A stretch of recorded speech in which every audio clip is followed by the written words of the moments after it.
Congratulations, Zinth. You get a prize for being first. Hello, Zinth. F Nuber, I've never seen you here before. What's up? We're gonna wait for some more of you to pour in, but in the meantime, I've got some cool stuff to show off.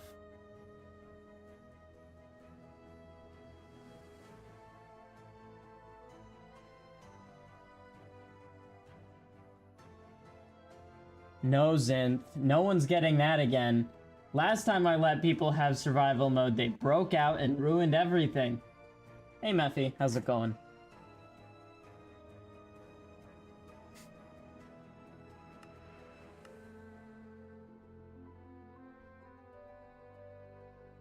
Does it really? I apologize. No, Zinth, because you were one of the people that messed it up. Okay, it looks like I forgot something. We're going to ignore those. Okay, we're almost at the amount of people I was looking for, but I'm gonna summon this guy real quick. Did I mess up the numbers? Well, here's the centipede in game so far. I messed up the numbers. Yeah, we're still working on the whole making it be in the right spot. This is a sundupede. It's a funny little guy.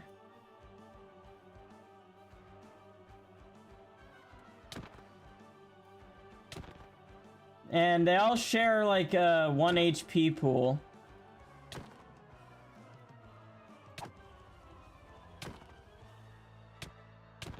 So if I kill, yeah, I haven't made discard itself yet, but anyway, it's still a little bit iffy. Like there's a lot of bugs to work out, but I am working on it.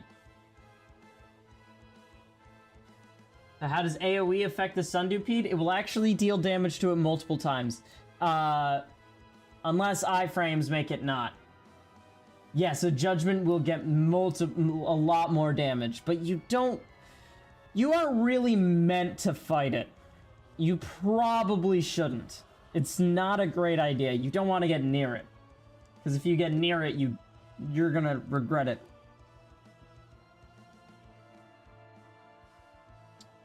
Be my guest, Zinth. Be my guest. Okay, so first thing.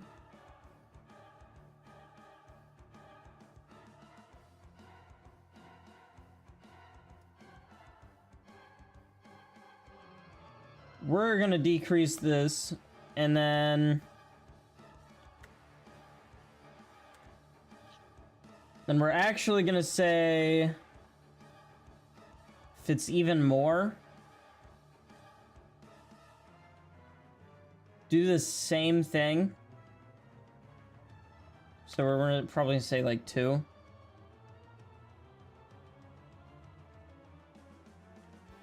Yeah, do the same thing, except what?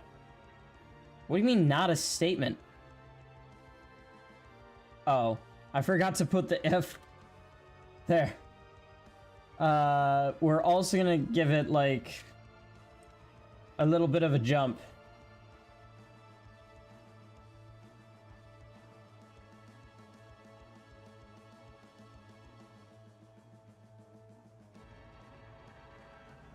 Oh yeah, you can try and kill it as much as you want. I mean, it has a huge HP pool, but like, you just shouldn't get near it, because then it makes everything try to kill you.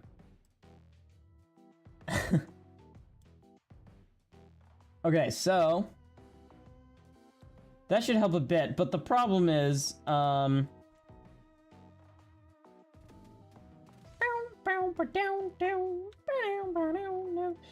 We gotta make it do way less effects. So we're just gonna divide it in half.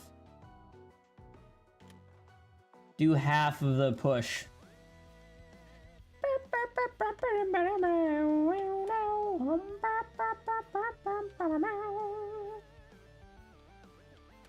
Alright. We're gonna see if that makes it a bit better. What does it drop? I don't know. For now, nothing. It'll probably drop something later. We're thinking probably one of its stocks. Maybe like, makes players glow within a certain radius. Might be pretty cool for certain things. What's up, Reptile Miner?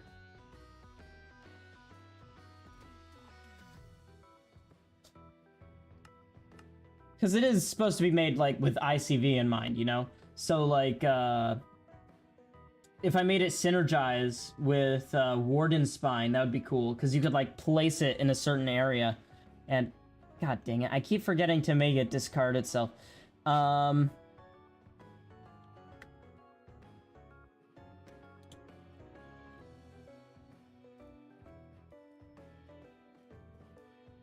That's not completely what I was expecting. Why aren't you going up?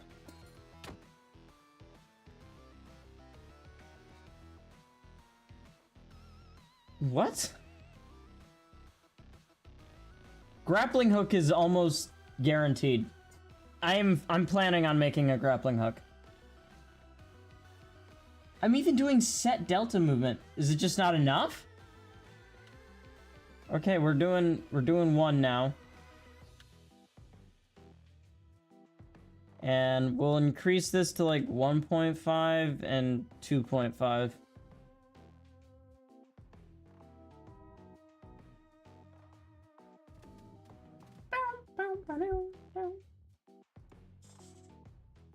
There we go.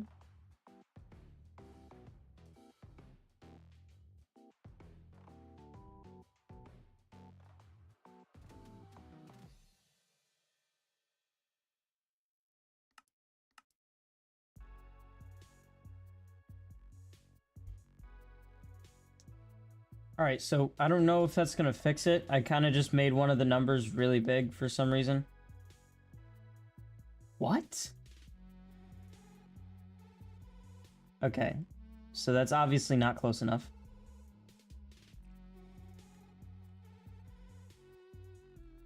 You're still not going up.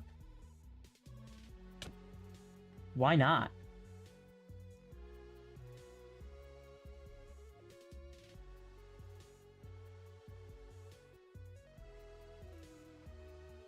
That's so weird. What on earth?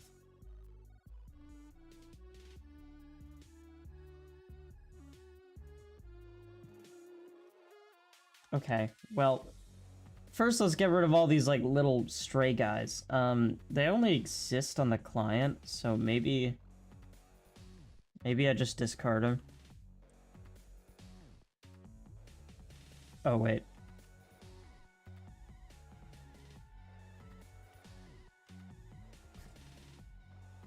There.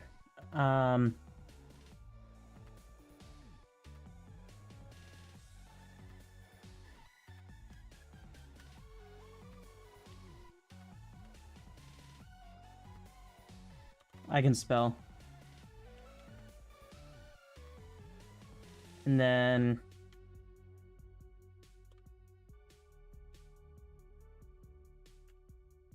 there. So now I know what it's trying to do all the time.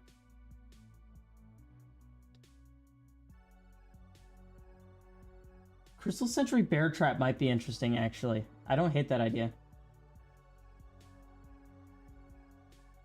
I would deem that fairly cool.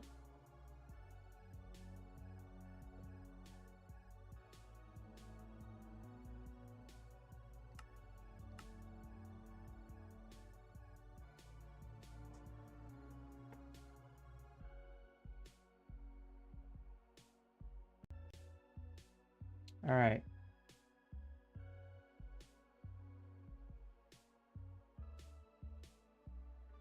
What? Bro, you don't exist.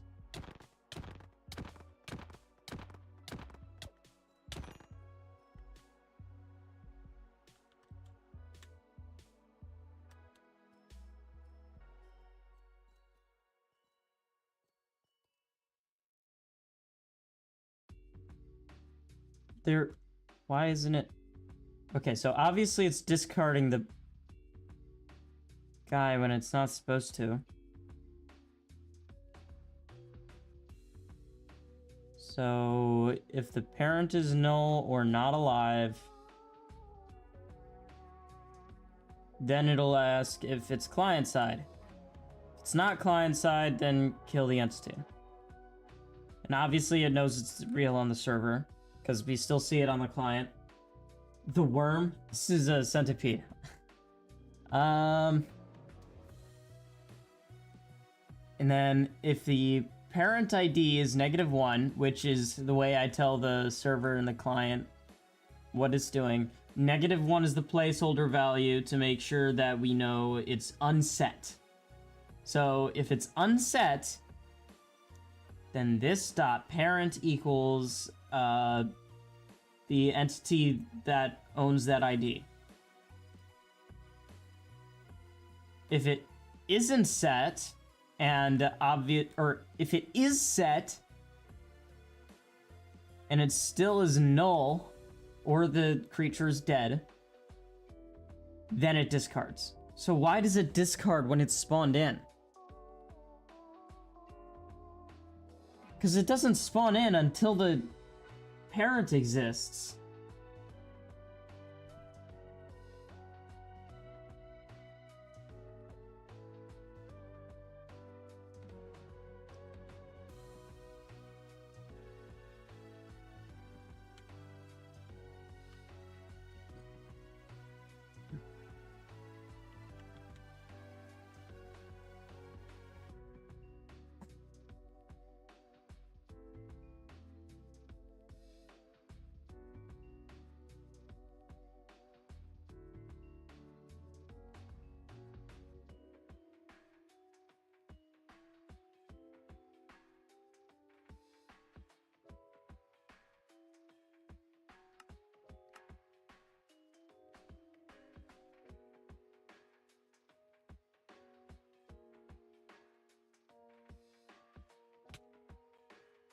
Yep, instant discarding from the client. Does it just not save? I mean, if I summon another one...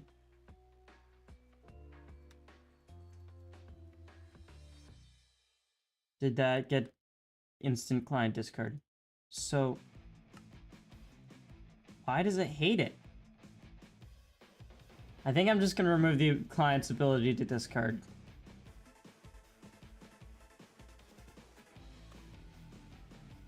And instead, we're going to say if this dot isn't alive, this dot discard. That should fix it.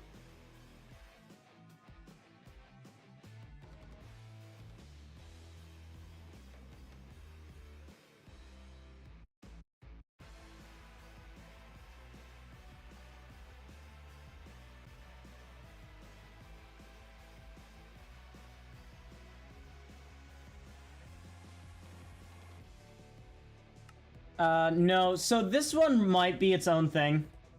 Because if I'm being honest, this could actually have potential as its own mission. So it probably won't have any other biomes.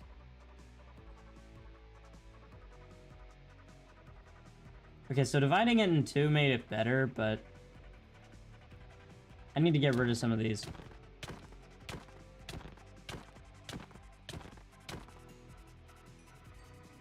What? Wait. Is it not discarding on the server?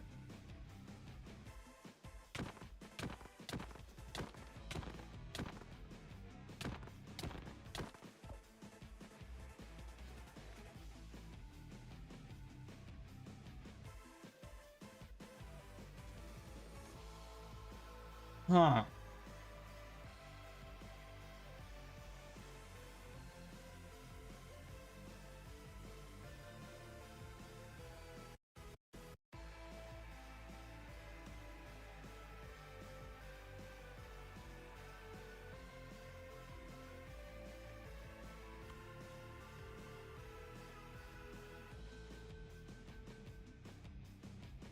Okay, let's try that, I guess. And then we're also going to divide this by 3. We're going to make this a bit closer to the actual entity.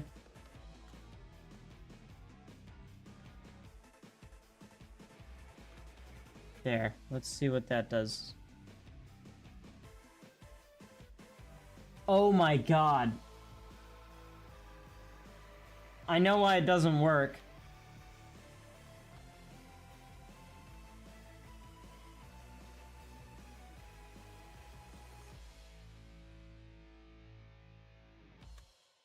It's always above 1.5. If it's above 2.5, so it only ever runs this one.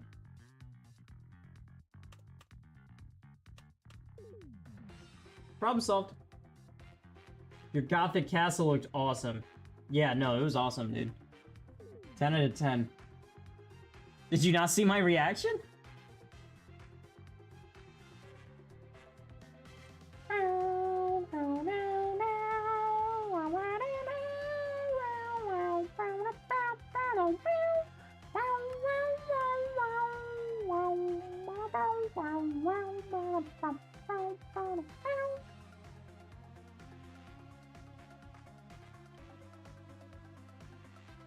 Okay, so it thinks the parent is null. That's really annoying.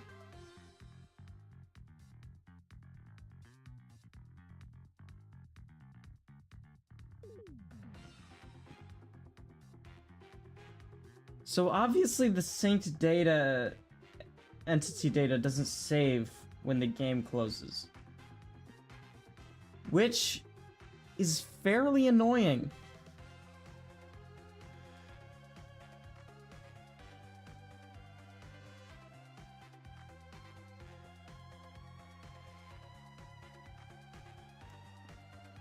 Okay, well, we'll get rid of that.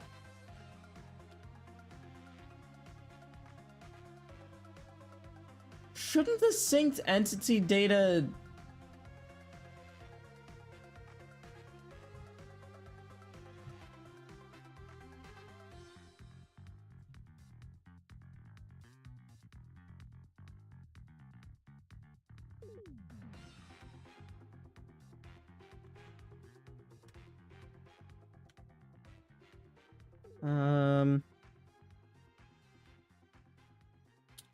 So obviously it doesn't save upon being closed. So if it equals -1, then we need to fix it. Or, no. Doesn't equal -1.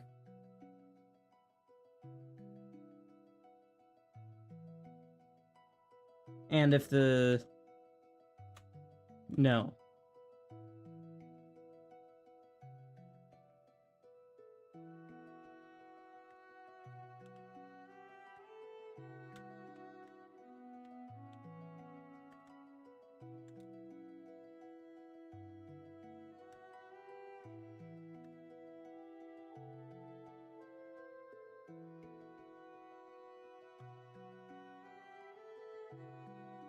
Then how do we set it?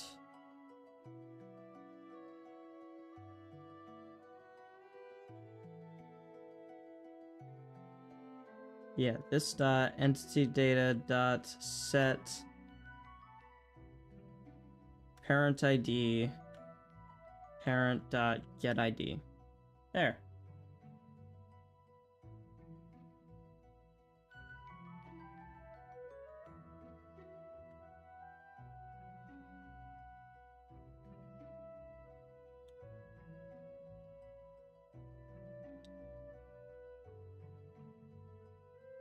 Wait.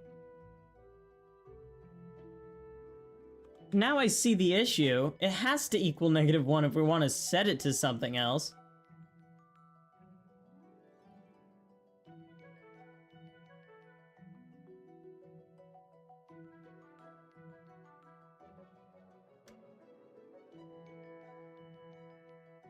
Yeah, so we actually shouldn't need any of these.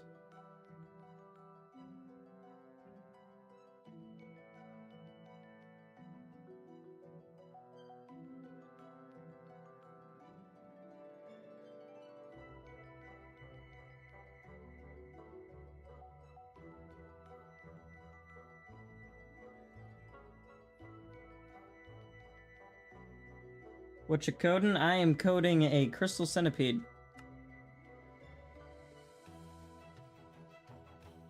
Alright, let's see how this goes.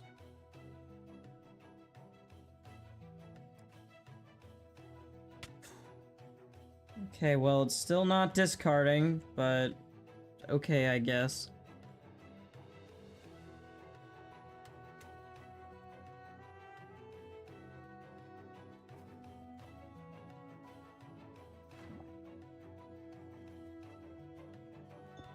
What on earth?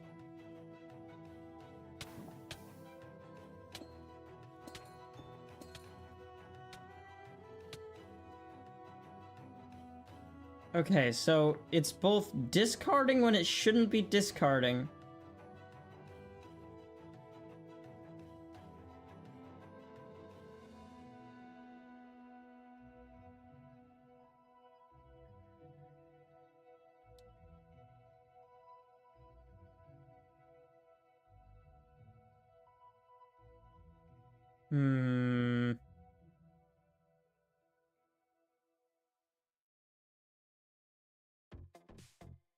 Okay, maybe we do need those.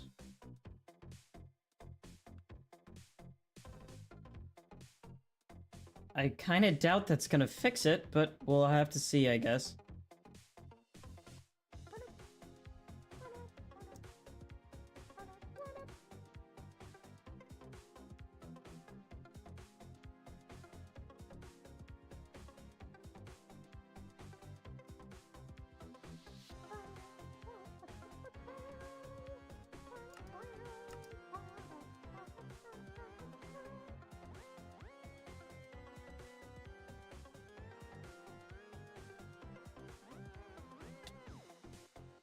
Dang it. Double, triple dang it.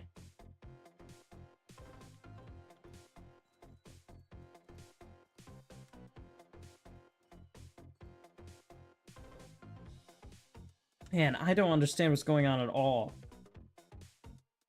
Because sync density data syncs between the client and the server. Maybe I just didn't do this sync density data right?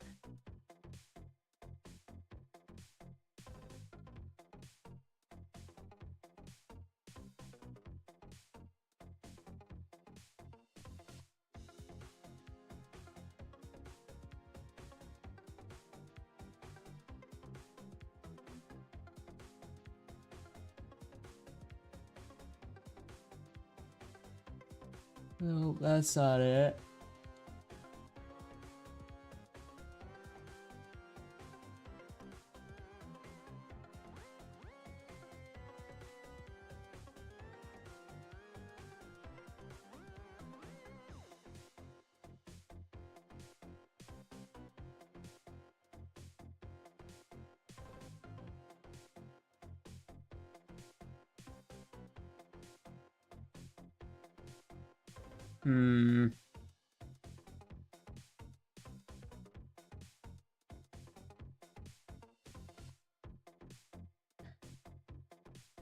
Okay, looks like we're gonna have to go with a different approach.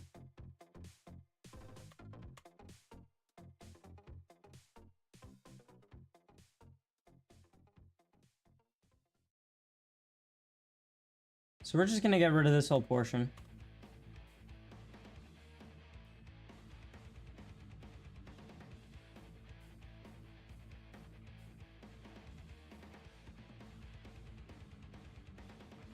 And we're gonna say if this dot level dot is client side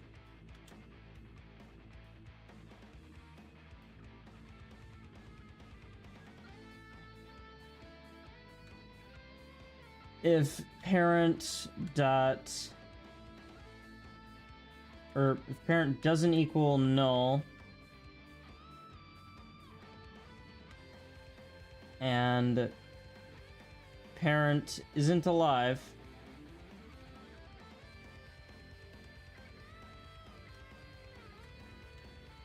then you may discard.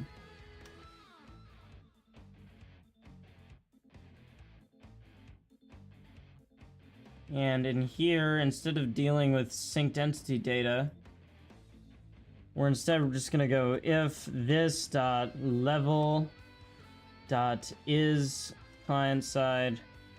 Or actually want to not have it client side. We're gonna have this packet I prepared earlier that I didn't think I'd have to use, but apparently I do. Mod messages dot, or actually for this dot level, or actually we want to declare server level equals this dot level. Cast that to server level for level dot players. What?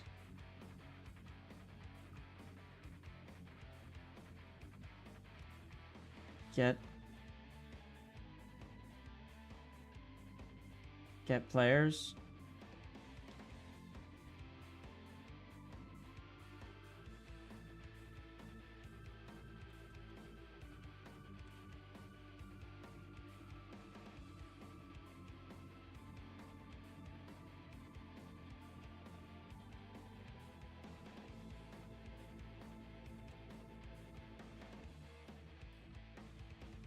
Well, that's weird. I've done this before. Let's go into the combat revamp, see what I did in there, because I know in the Trident mix-in, I know one of the first things I do in here is send a packet to all players.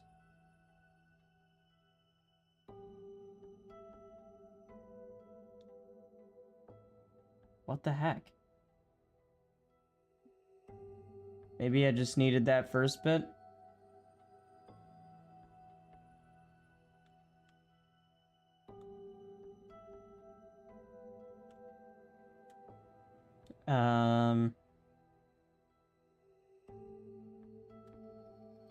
Yep, I guess it is fine with it now. So we're gonna say mod messages dot send to player new Sundupede sync packet, and we're going to say this dot get ID and parent dot get ID.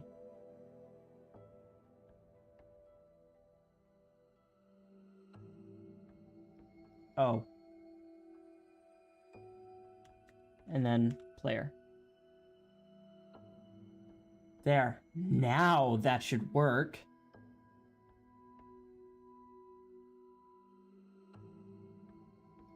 We're actually gonna need a else if this dot level dot is client side. We actually don't want it to be client side. Then this dot discard. There.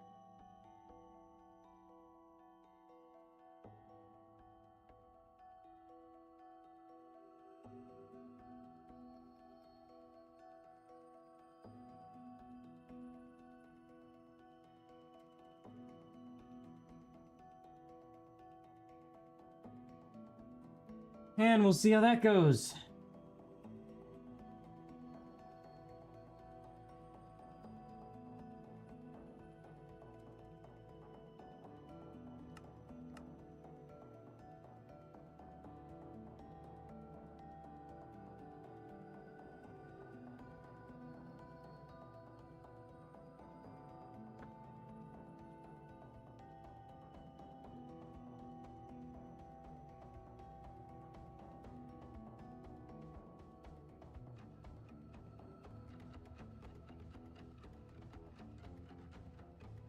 Mod messages dot instance is null.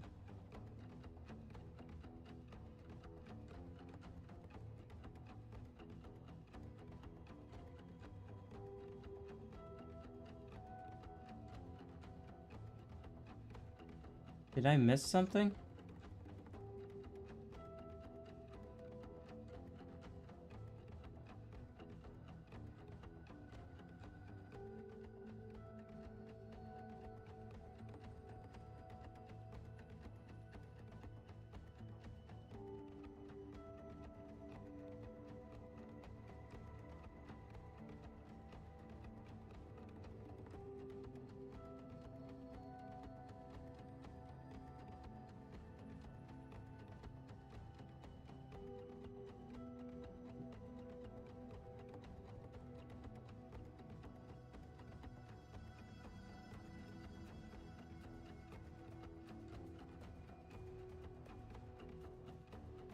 Oh.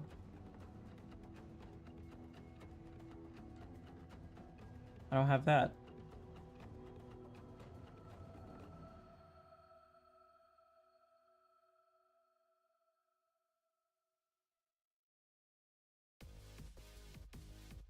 There we go.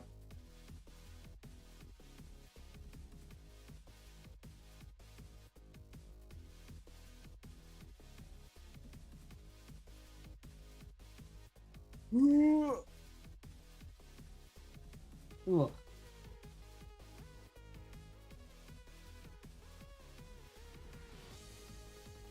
All right, we'll see how that one goes.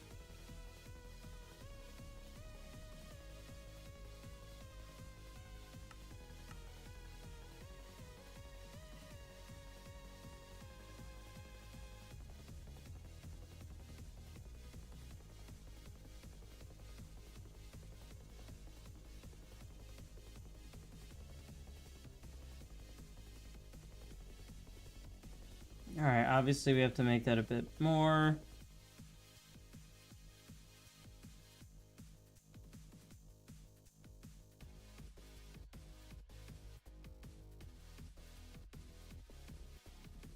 Yeah, but we're almost there. We have something promising. So we're gonna keep it a bit closer. Where is... There we go. That entity. We're gonna actually make you 1.5 and 0.5. And you are gonna be 4, 4, 4, 4. And instead of 1, you're gonna be a far more reasonable number like 0.5.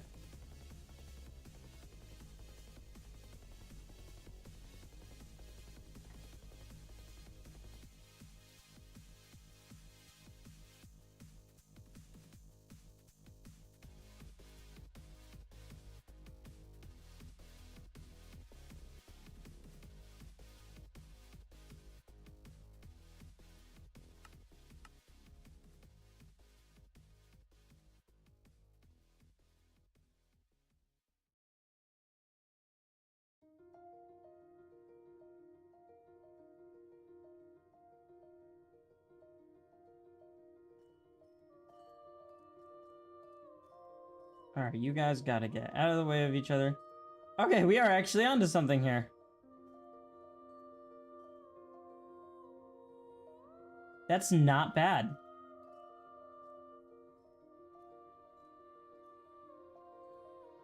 Oh, there he goes. That wasn't planned for. Okay.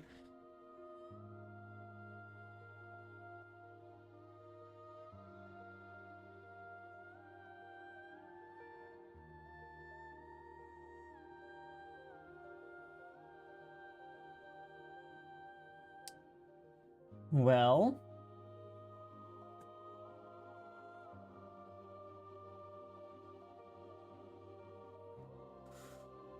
we're gonna make a new Vec 3.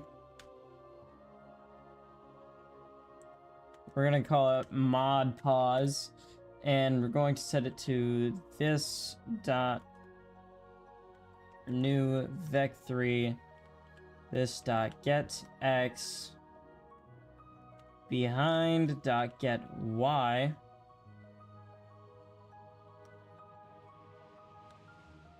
And this dot get z.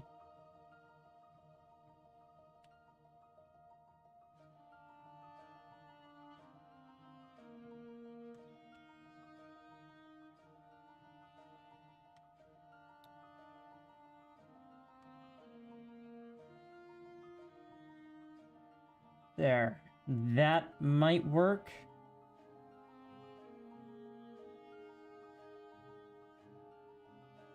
And then we're also going to do a if this dot get y minus parent this dot parent dot get y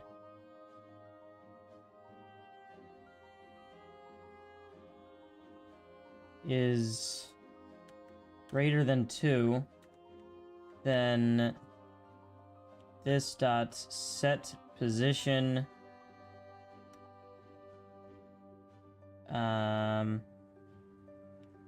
this dot get x, this dot parent dot get y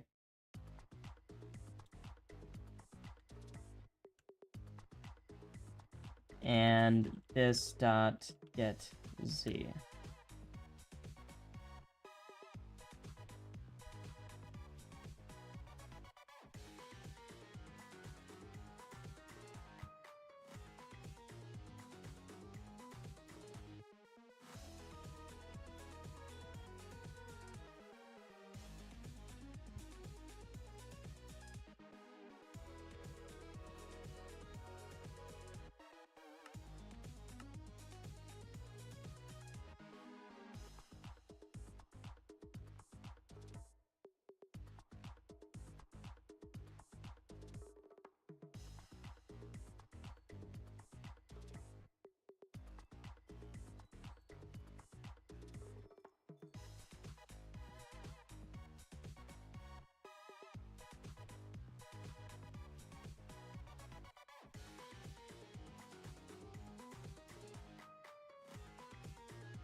Does still look a little weird when it's like that, but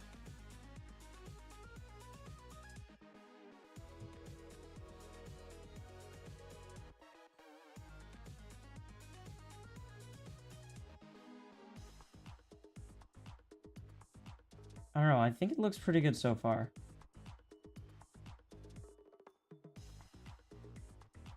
It does look a little bit weird when they go up and down blocks. But they are following each other properly, which is good.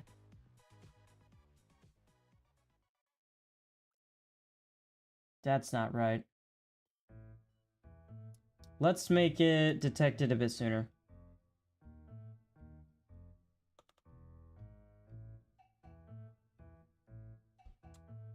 And here, what else do we want to do?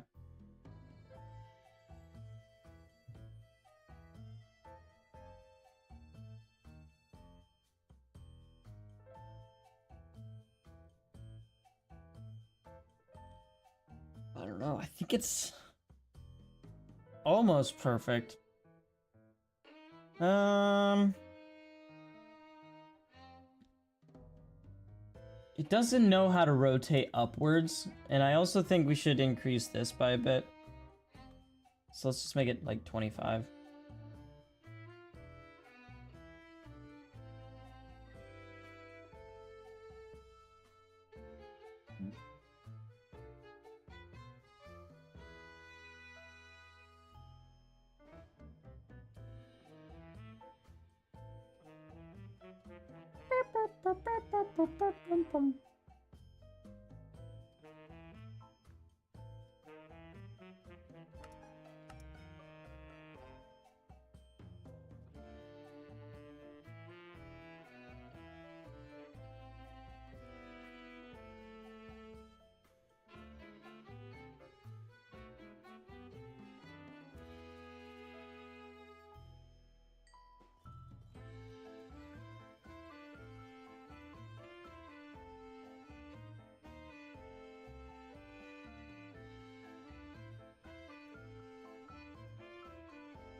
They are definitely a bit strange still, but we're making good progress.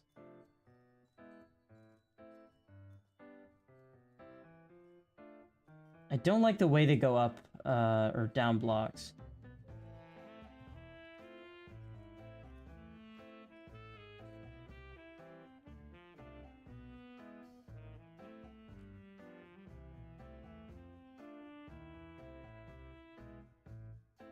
think I just wait too long to... There. And then I also think it doesn't know how to look up or down, which bugs me a lot. But I don't know how to do head rotation with GeckoLib.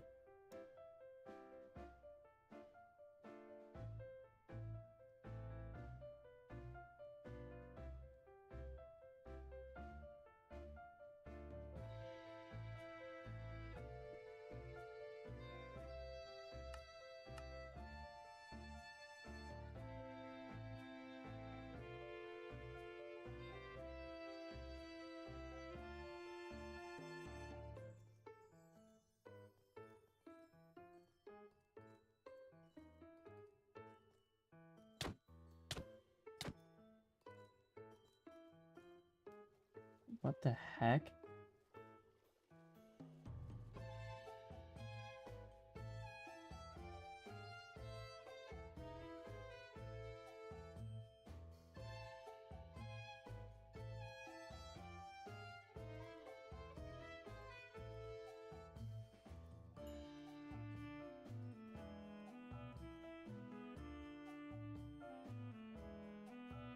I wish they knew how to look up.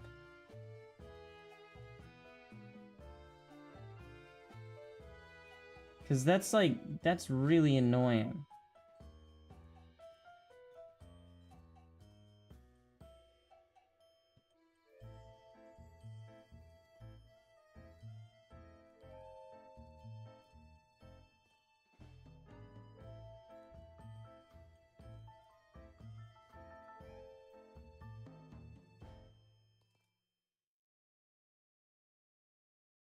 Well, let's first change this to 1.1.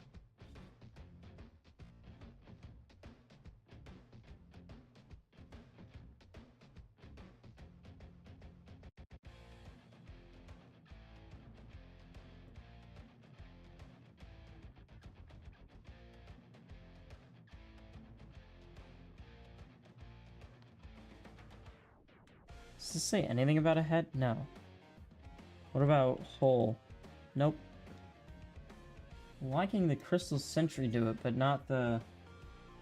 Or do they rotate the entire flower with them also?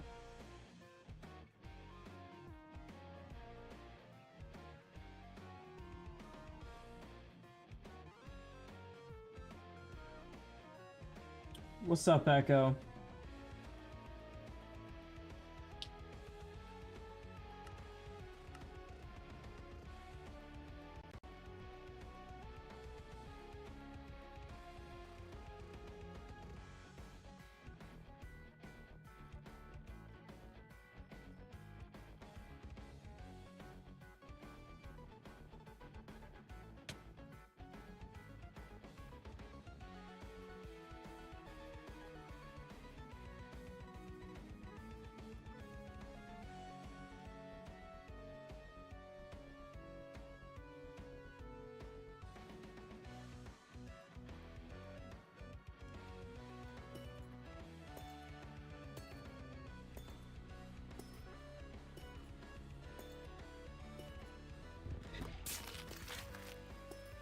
Hey, why didn't you finish your animation? Yeah, they do rotate the entire flower. Well, they probably should. Why aren't you playing the animation, dude?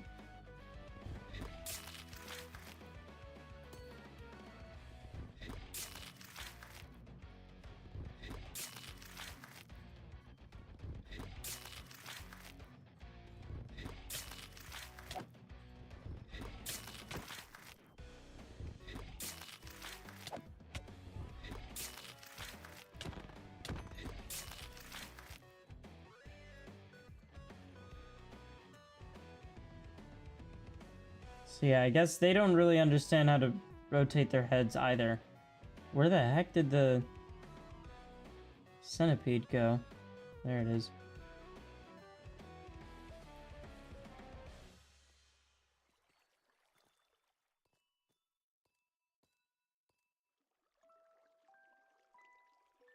No, I'm not doing that.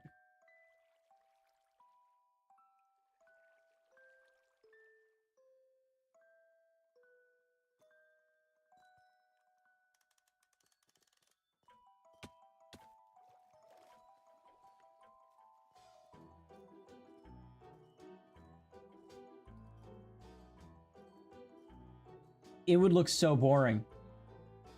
It would look really boring. Because then all of the detail is only on these strips, and all of this mossy saturidium stuff completely gets left to rot. It would look really boring.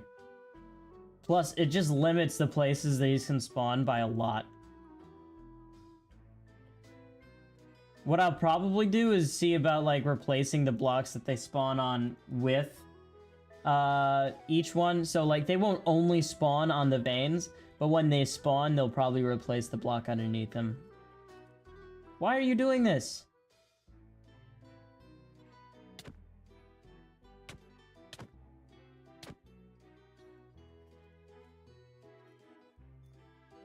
Bruh.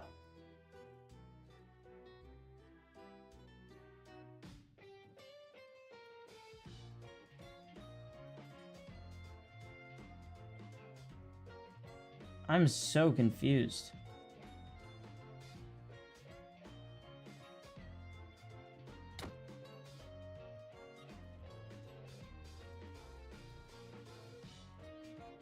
So it knows... What? What's up, Tominium? Why is it... This has to be some weird edge case. Because the animations still line up. So, the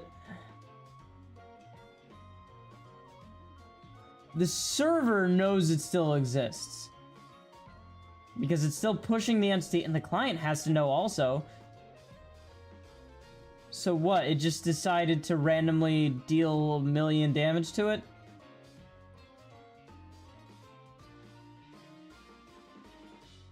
What? I'm not even gonna ask. So... Whatever, we'll just get it to summon multiple. Where's the summon children thing? There we go.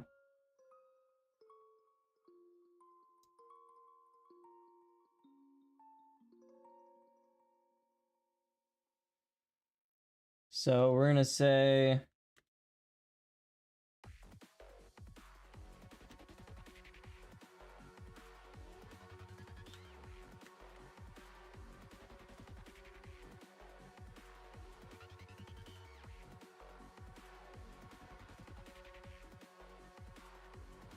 What?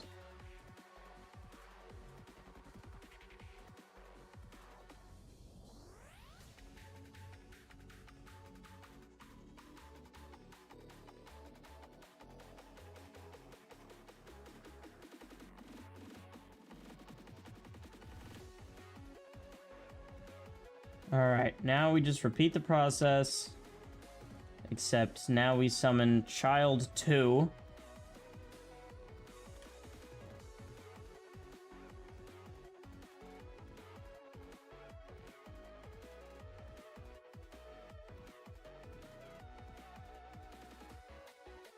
Wait, if we just go like that... Oh, no, that doesn't work. Okay. So let's just make it like 5 long for now.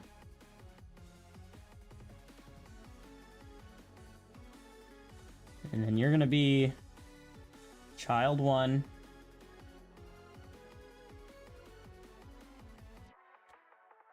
You're gonna be Child 3.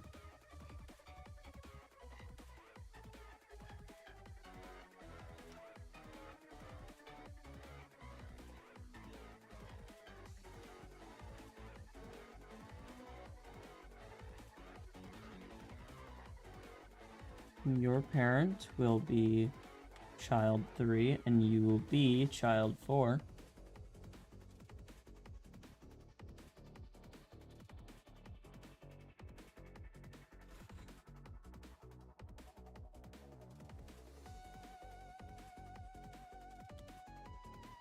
And then we make Child 5, whose parent is Child 4. Let's see what that does.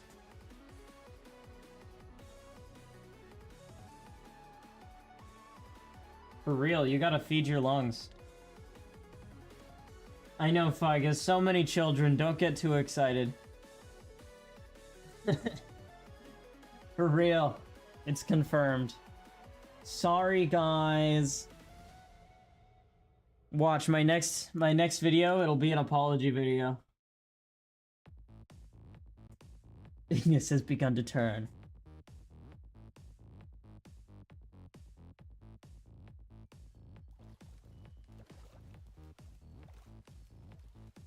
Okay, that looks kind of... What am I looking at?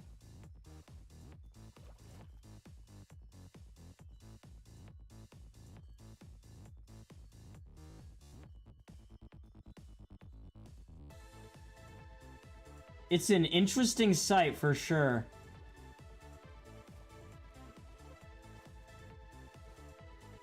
Although, they all seem to want to collide, which is pretty annoying. They need to, like, not collide, because what it looks like it's doing is that it's, like, pushing each other a lot.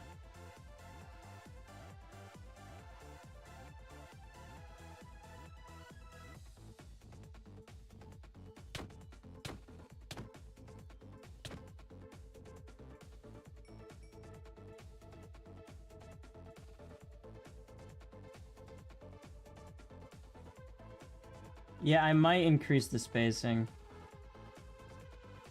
Why would I only... Oops. Why would I not do it for the other ones?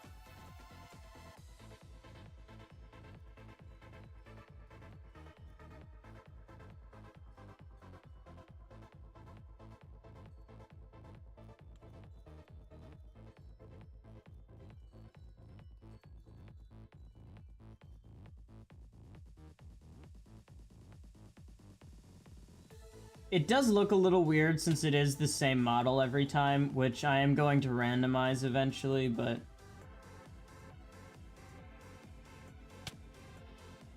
I thought I made it so that they don't take fall damage. Oh wait, that's right. I didn't stop them from taking suffocation damage. That's what happened.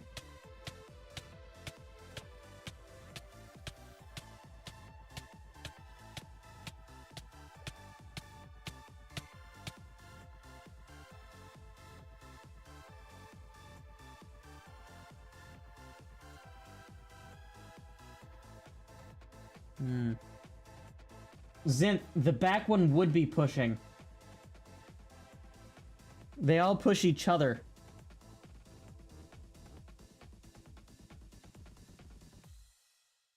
So...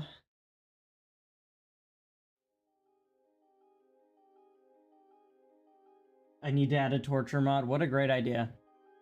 You have such amazing ideas, Echo.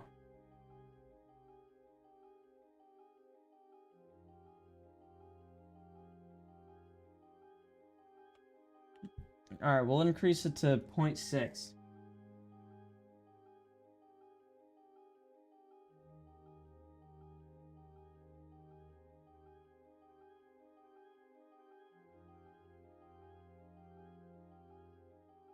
No, I didn't see your post. I don't think so.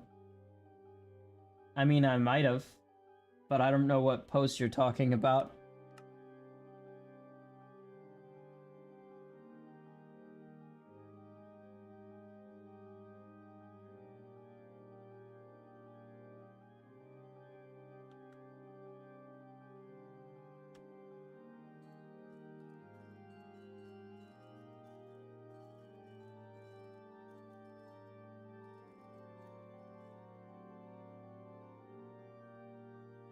That might have fixed it, honestly.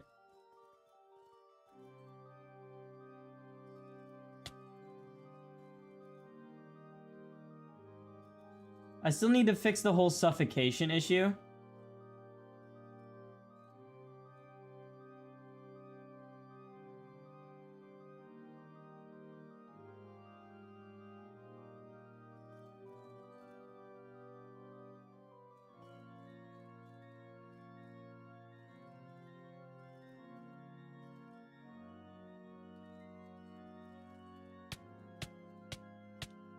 Yeah, okay. I need to, like, remove their collision. Is there a way I can do that?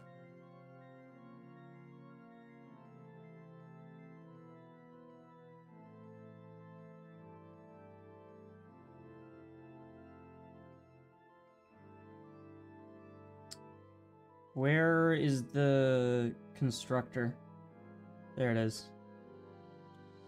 This dot...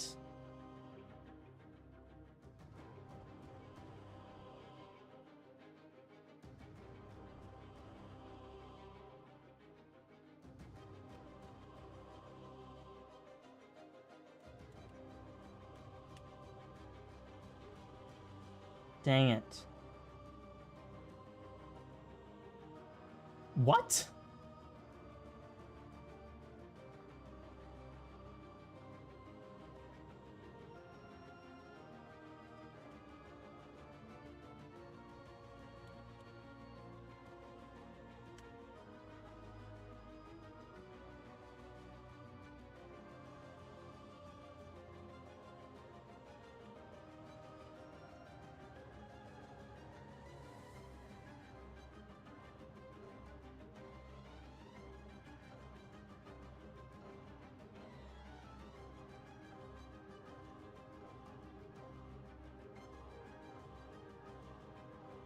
Okay, maybe we just make it false.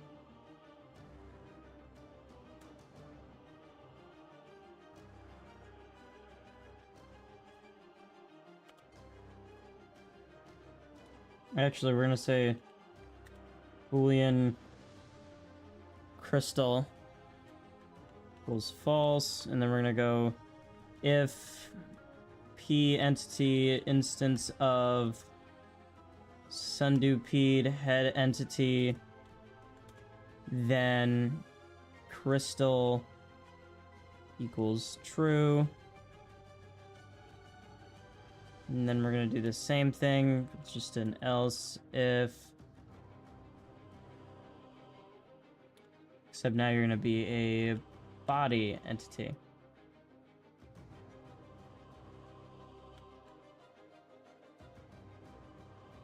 And to see if it's being called, system.out.println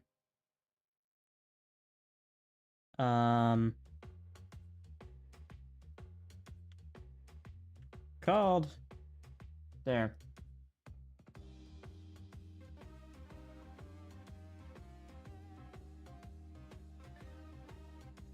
Can mining Minecraft?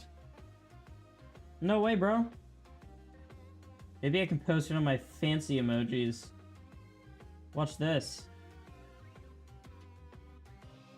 Doesn't look like it's moving. They're supposed to be animated. What the heck?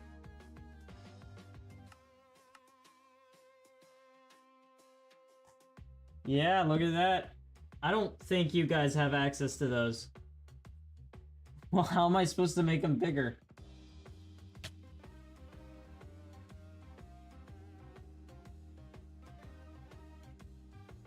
I think I need to increase the spacing even more. They're actually really close, huh?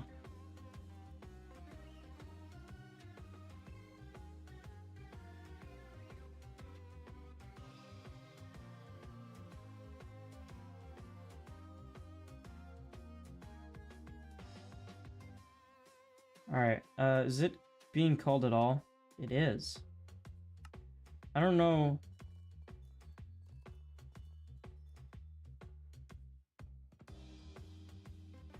Oh, yeah, they're not pushing each other anymore. So yeah, it is happy. And technically I can push them. Right? But they can't push each other. Oh, I messed it up. We're gonna make it always return false.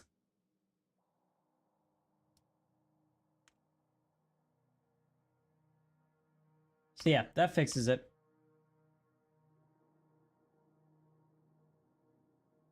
Yeah, I'll figure it out. Although the delay to the spawning wouldn't fix it. I'll probably add a random delay.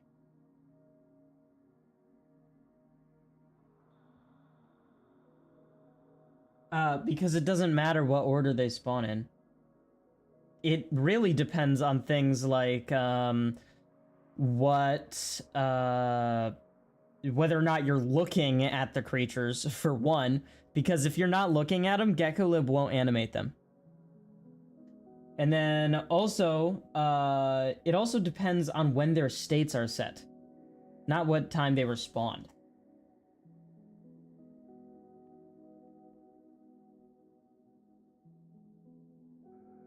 Shouldn't Ko-Fi supporters get the same epic roll? I don't know how to give you... Oh, wait. Yes. Yes, you will get the epic roll as a Ko-Fi supporter. Probably. I might move some of my Ko-Fi stuff over to YouTube memberships, because that way I can actually track stuff. But I think I also get more money from Ko-Fi, so we'll really have to look at it, but I don't know.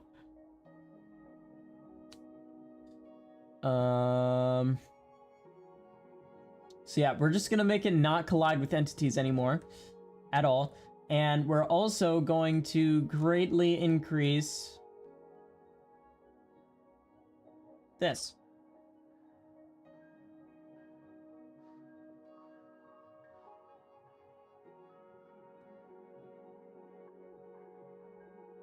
If I gave you the roll manually, it wouldn't auto-sync. And I'm not gonna go through my members list manually, because that's annoying, and I have enough stuff to manage. Because YouTube will auto-sync it after I get Discord to register that I'm a YouTube partner now.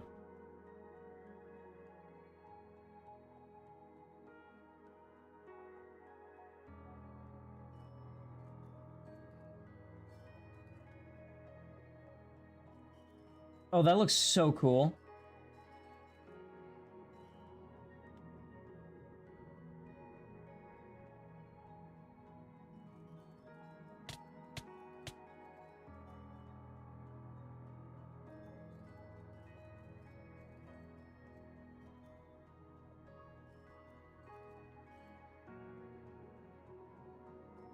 That looks a little weird when it does that. Although I'm not really sure why it did. Okay, that might be too much spacing.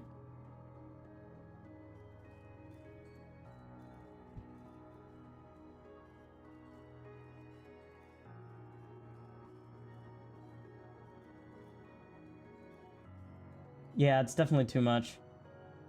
Hey, you're not supposed to be colliding. What are you doing?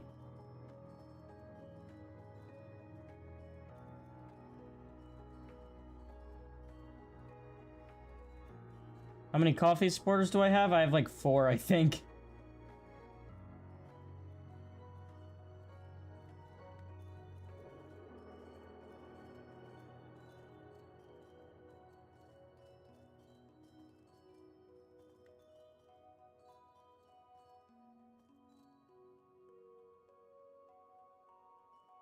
Well, this is frustrating.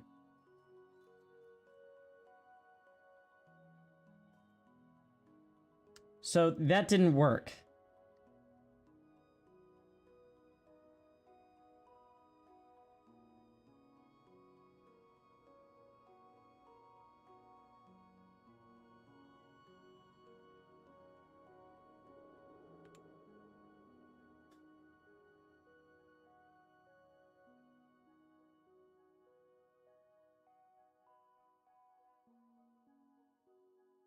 If I make this false, do they just fall through the world?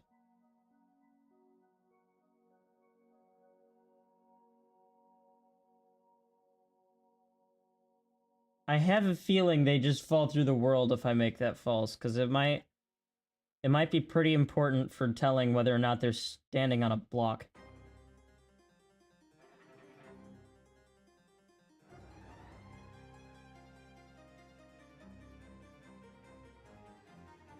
Yeah, if I just said thanks, Figus, every video. Yeah, someone's got to increase that list, dude. Can't let Figus have all the glory. Well, it didn't fix either problem, it looks like.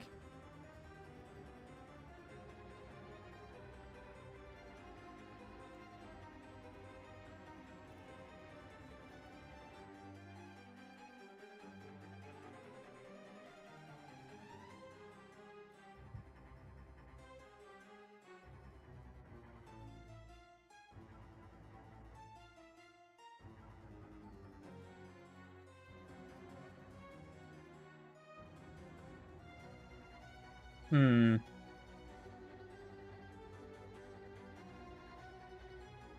That is so annoying.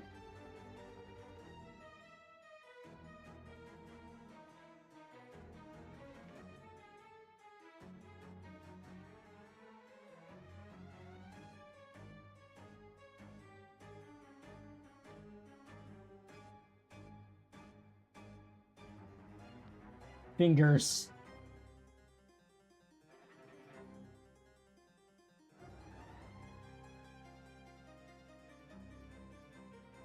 Bro is kid named Finger for real?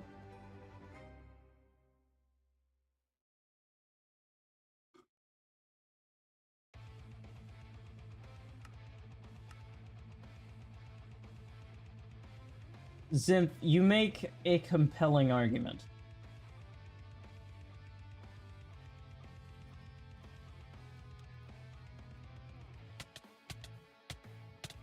Dang it! Quit that! Okay, whatever. You're done for. Cooked.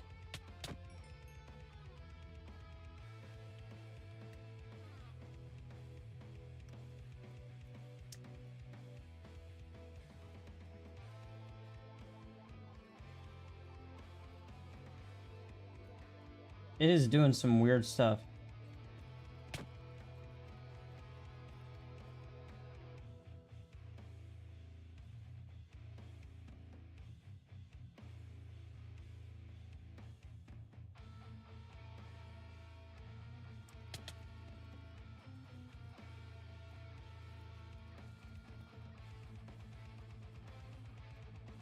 Yeah, I hate that they can collide. Why are they doing that, huh?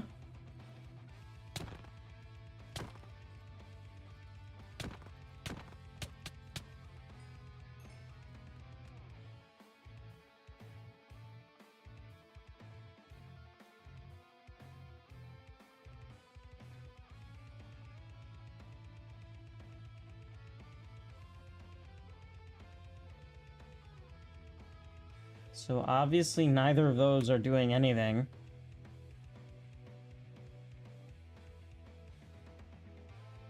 Oh, wait a minute.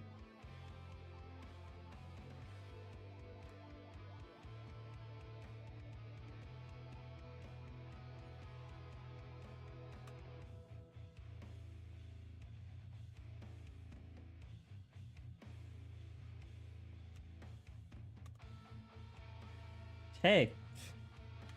That might work.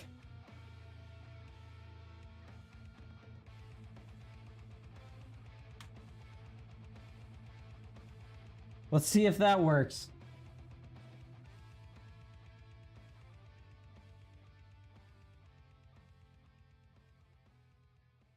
Remove long from that sentence.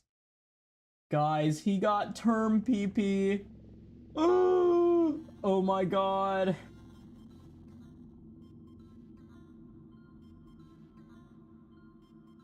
What the heck are you guys talking about?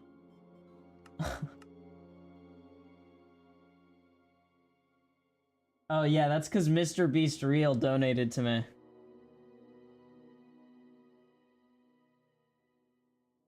It is real, by the way. It says so.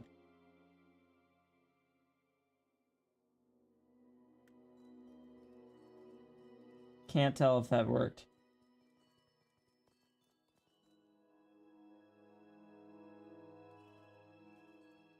It might have.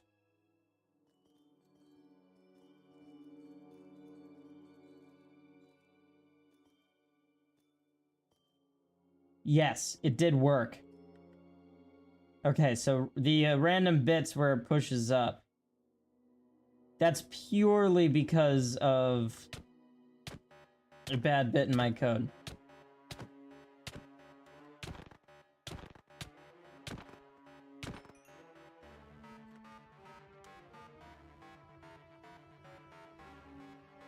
Which we are going to make 1.5.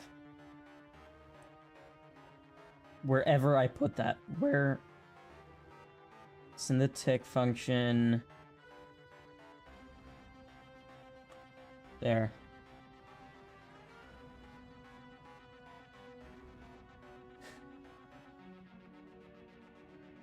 notify you before releasing my next video so that you may decide if you spend $5.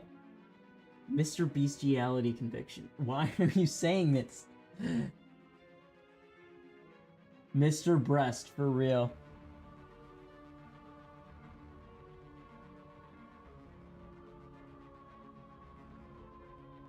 Okay, so...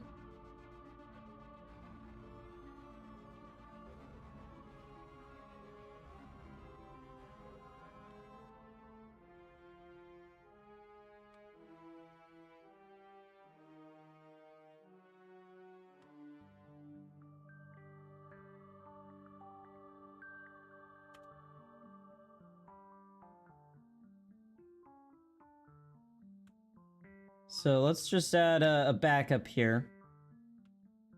If it gets really far, a whole whopping 1, we're just gonna set the position straight there. Teleport it. And then you look a little bit at your parent right there. We're gonna decrease the amount it can turn.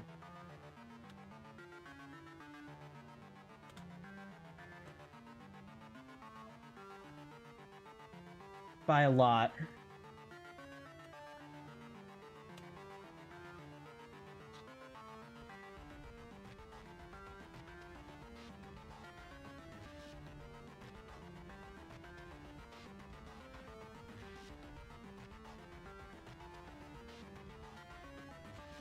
Just found a company named Dollar Money. Amazing. Mr. Beast got that dog in him. Woof woof for real.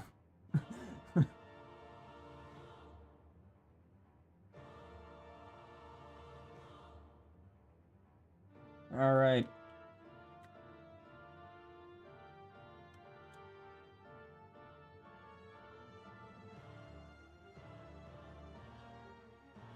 You should move, brother. There we go.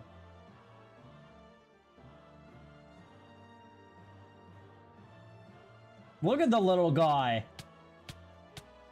Oh yeah, I still need to make him immune to suffocation damage.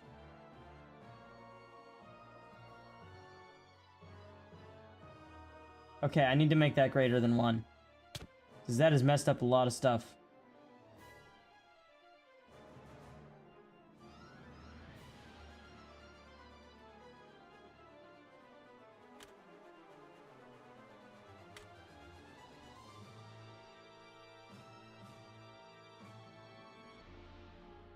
Ignis just said, wait till he starts doing weird noises. Guys, you don't want to see me when I get angry. I don't got that dog in me. I got that, lone wolf in me. I'll unleash my skibbity demon. I'm on that Sigma grind set, you see. When I get angry, I see red. Cause that's what scary people see. They say that stuff. Okay, I might just remove that part altogether because it looks like it fucked everything up.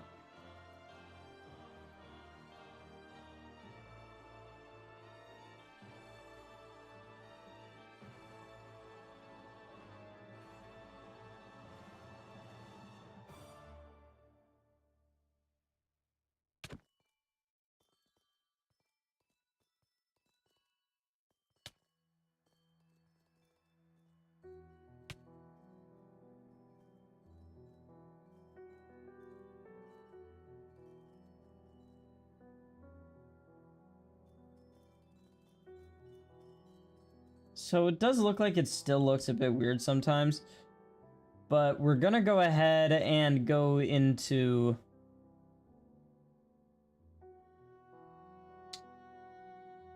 yes, undo Pete entity. In order for the random animation variables, we're gonna make it a random transition tick time. So is there this dot random? dot,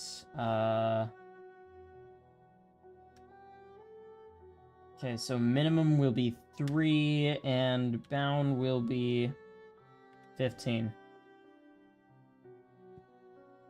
So by making it a random transition time, right, they'll all still be fluid, but some of them will take longer to start the real animation than others. The weak should quiver when a nice guy gets angry. That's for real.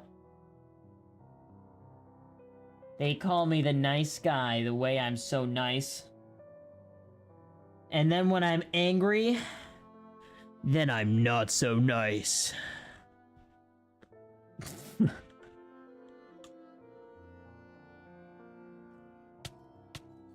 Quit that! There we go. Thank you. I appreciate you quitting it.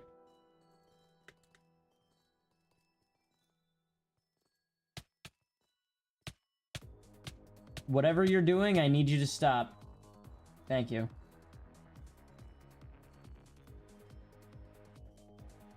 What was I even testing? Oh, if all the animations are delayed.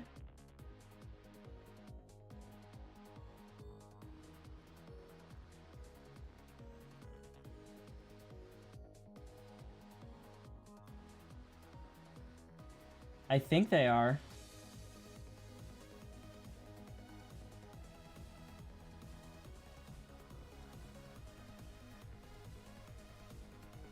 Bro, I thought y'all stopped pushing each other. Or actually, it might have been because of that, one part I added. The one that was supposed to be, a safety feature. There.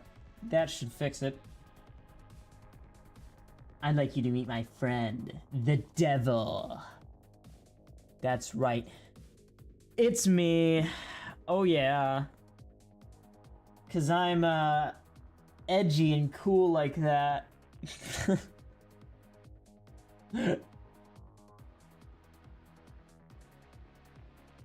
It's also because I'm my only friend. The other ones... They all hated me. 'Cause I was too Sigma. What was I doing?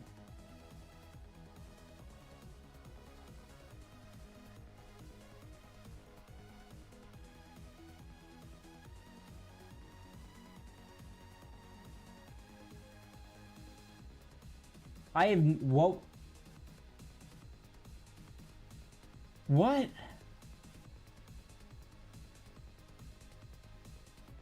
What on earth was I doing? Dude, the dementia. Oh, that's right. I was making it so that they, don't take suffocation damage.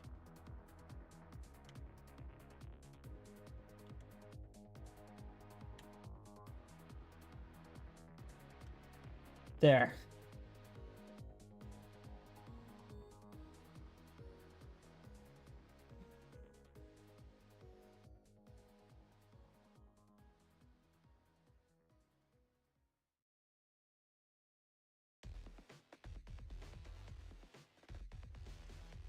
The original vid? What original vid?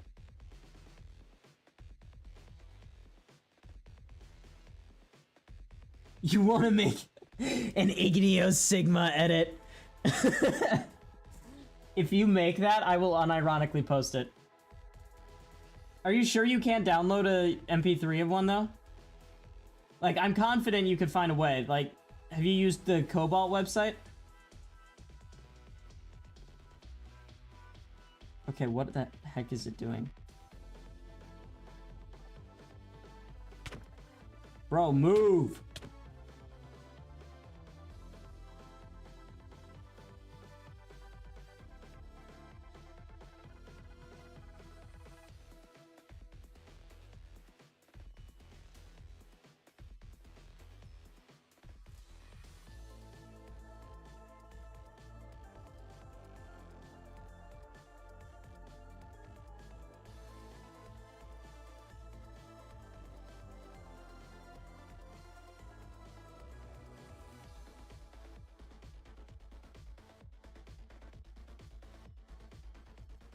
Okay.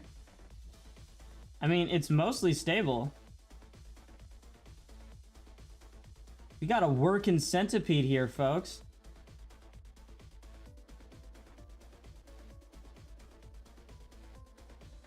Okay. I think I just realized one of the numbers I changed I should not have.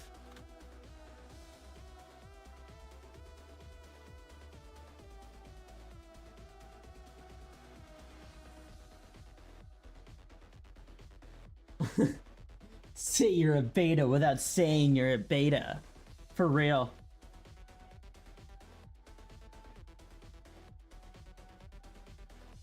Wait, so Cobalt isn't working with it? Yeah, if you want to make an Igneo Sigma edit, you might have to just download the entire stream.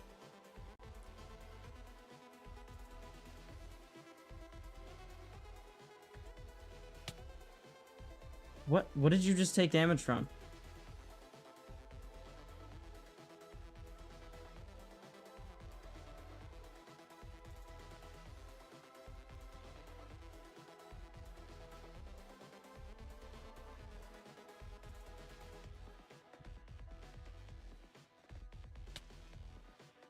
What are you taking damage from?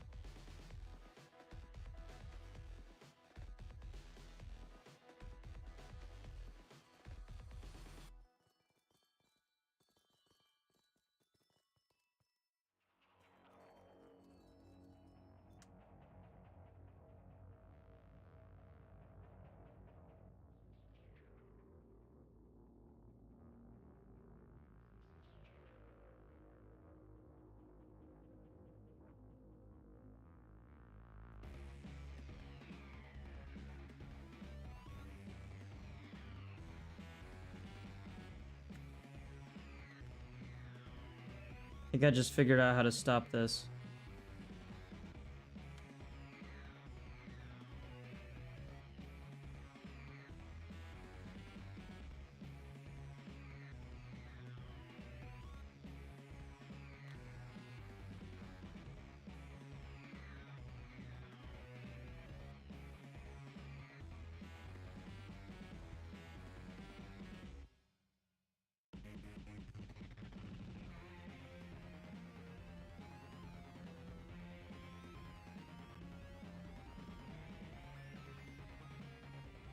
Echolotl is Wheatley confirmed.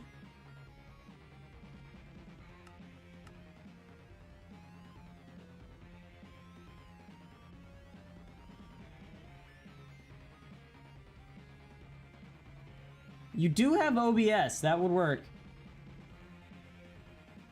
Okay, now there should be no more stacking.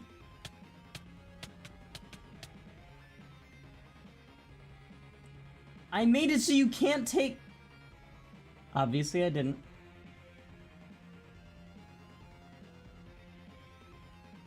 Oh, I did a silly. I made it and instead of or.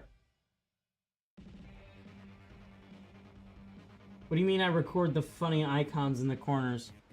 What are you talking about?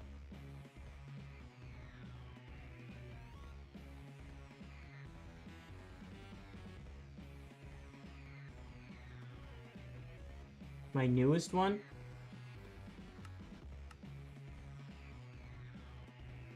Did you mean like second newest?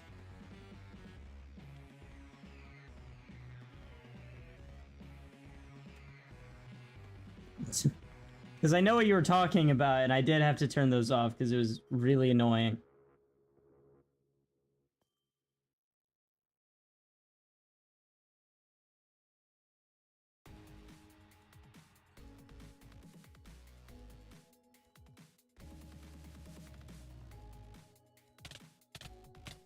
Bruh! Quit that! I literally made it so that you couldn't... Okay, whatever.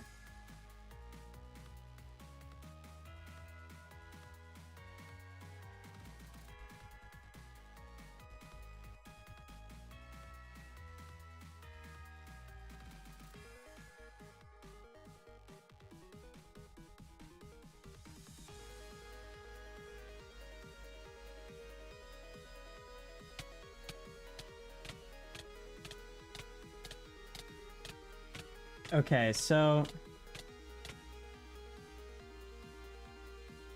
maybe I just make him not do anything.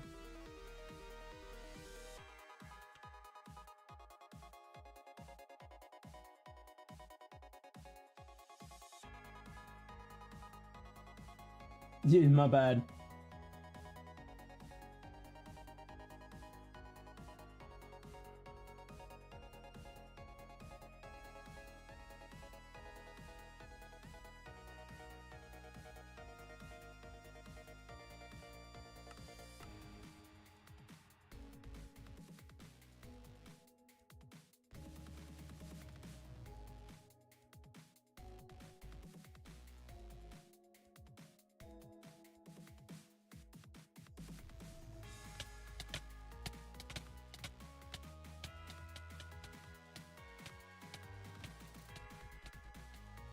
I might make it so that when they take suffocation damage, they get teleported instantly to their specific spot.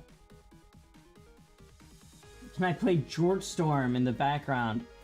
What an amazing idea.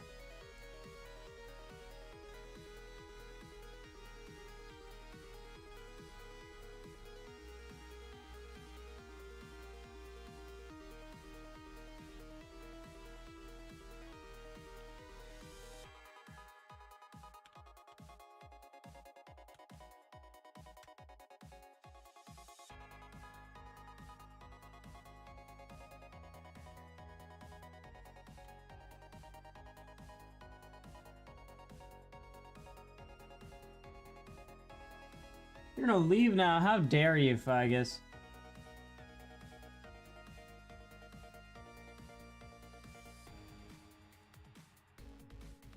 You better not be Sigma. That's what you sound like. I'm just saying.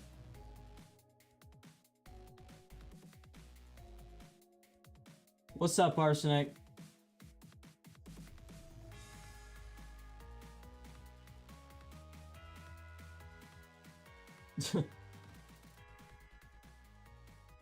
I'm just saying, Figus. Absolutely disgraceful of you to leave. Worthless human being. Technically, but I did it as early as possible. I can't tell if that helped or not.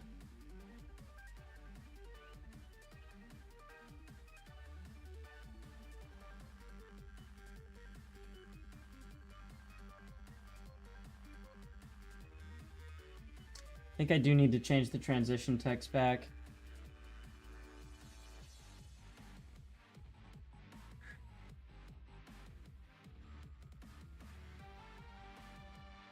We're gonna make it 3.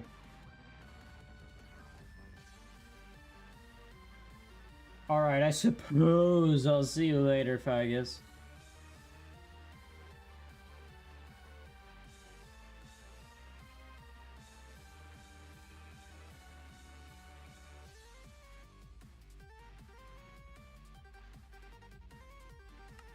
Ugh.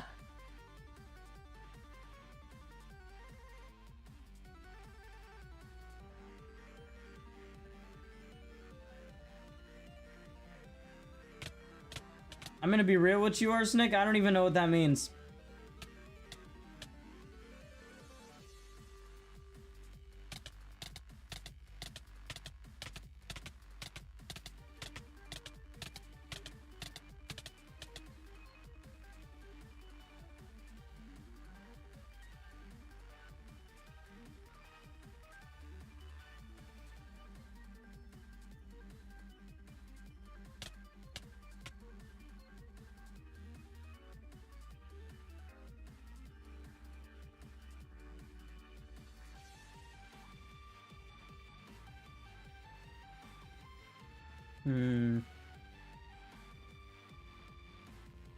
It is really annoying when they do that, so we're gonna do like Vec 3 behind equals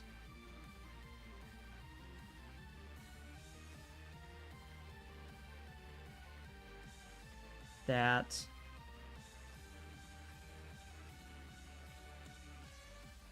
We're gonna go Heck, actually.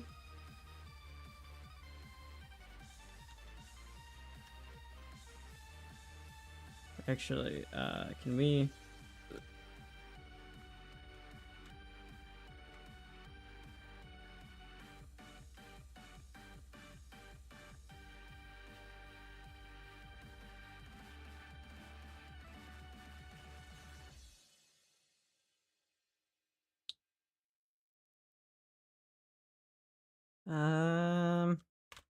There. That should fix it, I think.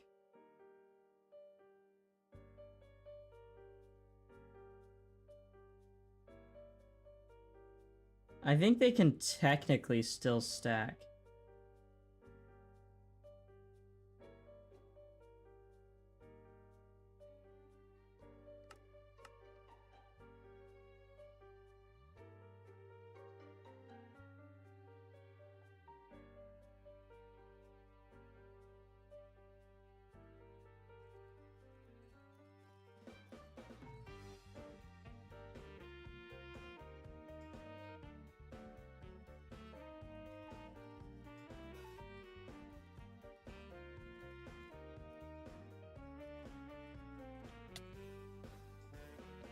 Yeah, they stack. That's so annoying.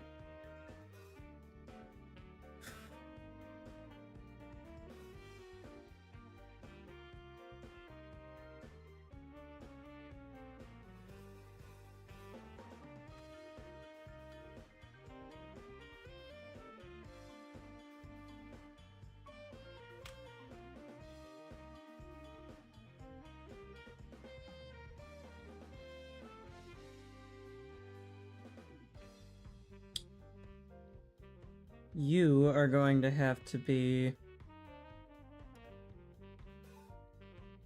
like that.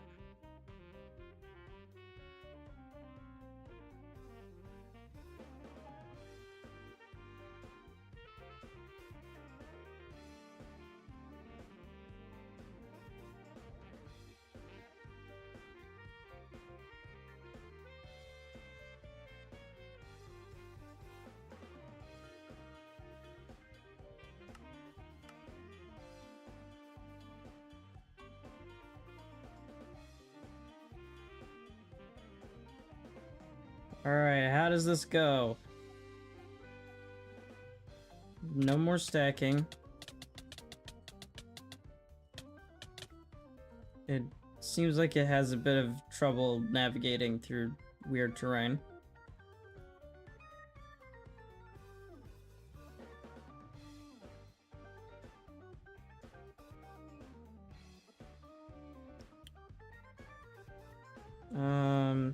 That's weird, but...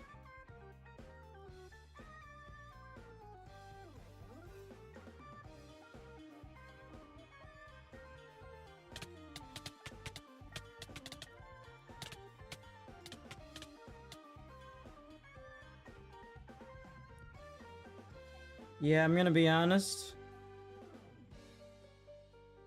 That's not the way it's supposed to be behaving, but then again... It does seem to be behaving fine everywhere else. Or not. It's just...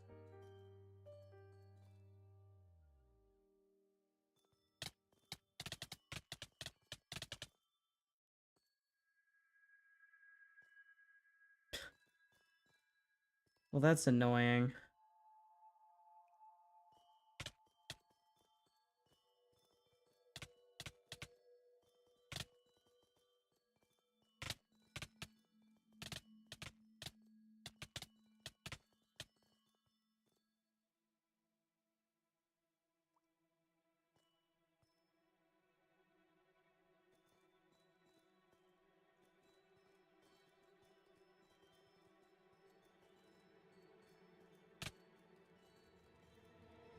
I think I gotta increase the size again.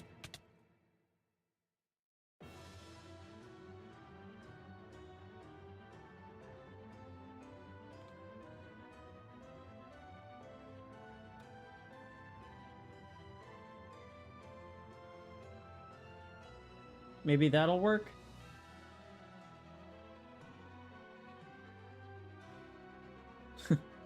Hell yeah, Galotl. Can't wait to see it.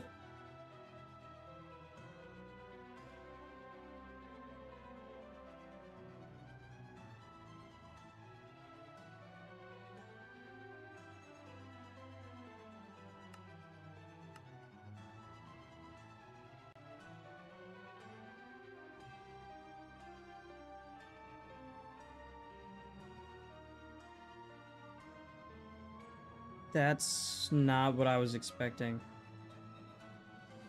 But that might just be a weird bug with it just spawning in.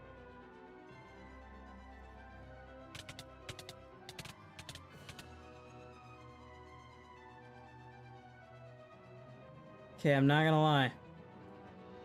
This is worse.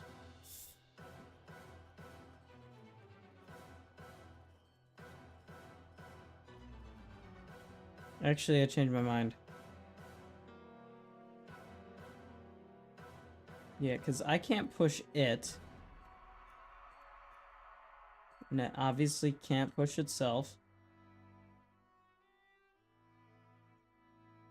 But I'm starting to think maybe it should.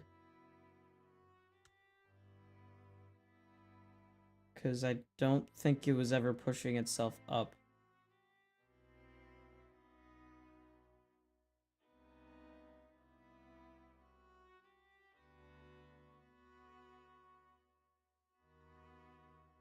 And I also think I'm overriding the wrong hurt method.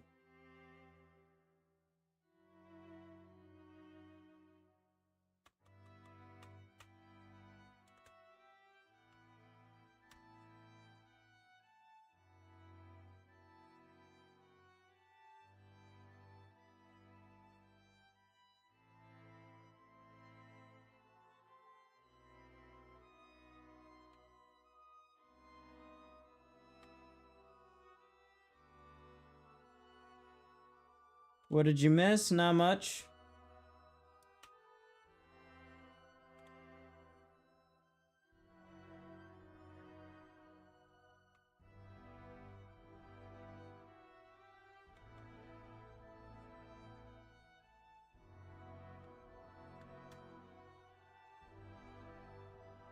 What were those clips? Oh. That was just the wonderful discussion going on.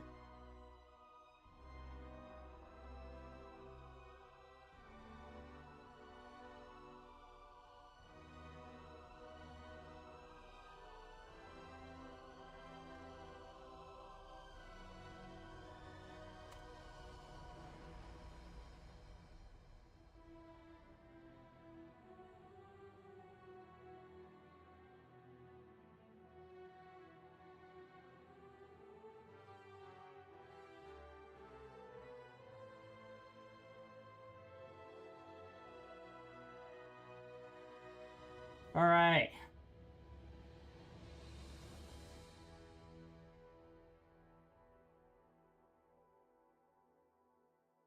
Oh, wait, I forgot to enable pushing again.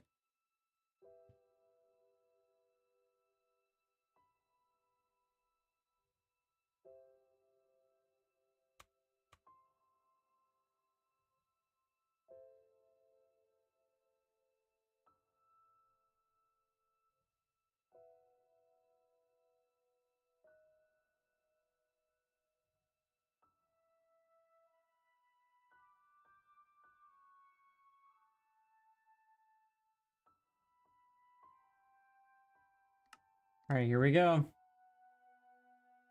Hoping and praying that this makes it better.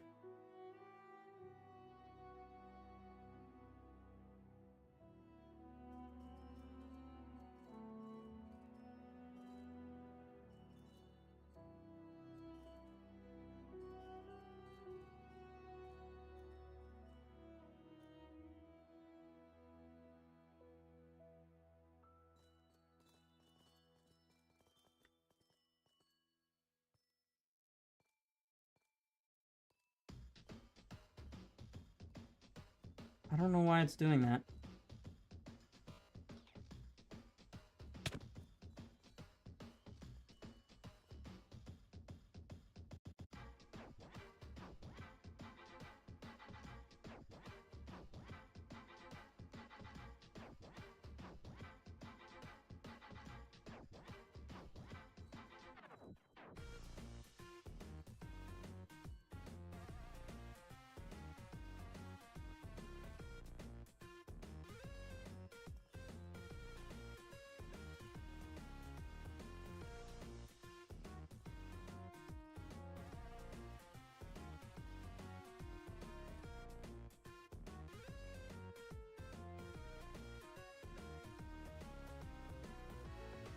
Maybe I give him a smaller hitbox height-wise?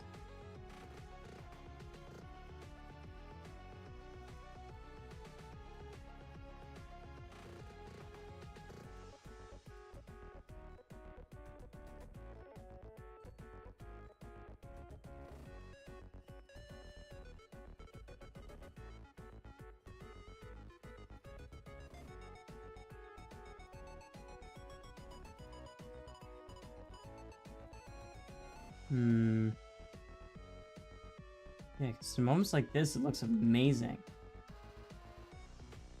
Look at that, dude.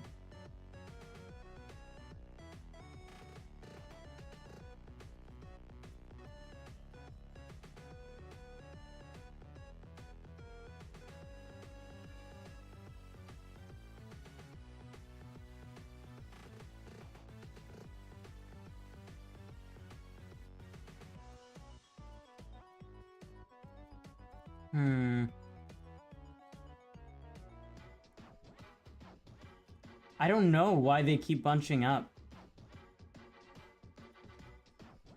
It's very annoying, honestly.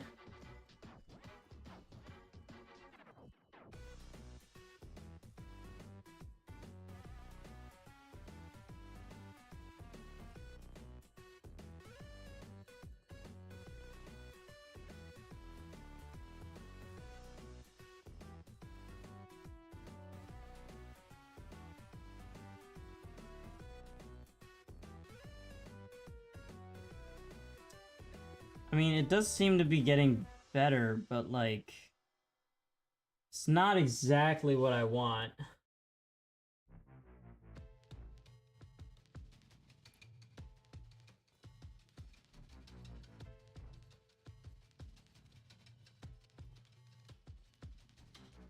I do need a way to make them avoid bunching up.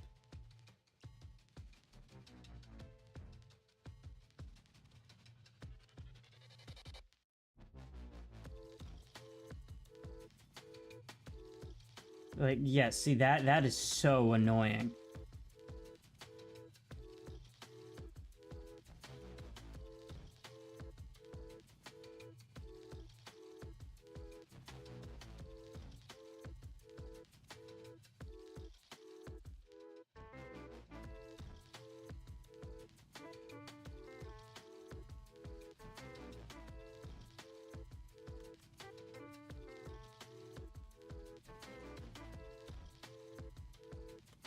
There we go. If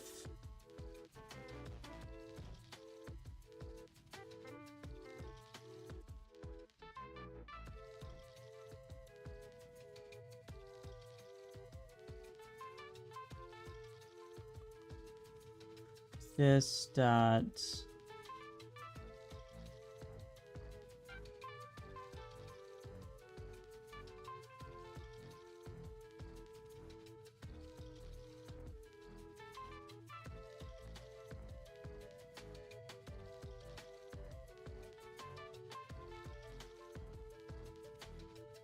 position is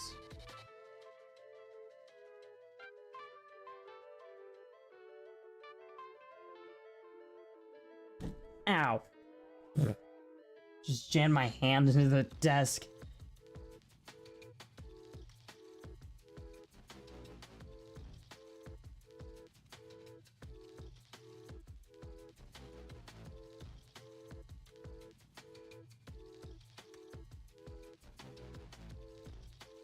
So if that position's distance to the parent's position is less than 0.2, we're gonna test first. Then go towards your behind spot. So you should be going. I think it pushes it up too soon usually, so...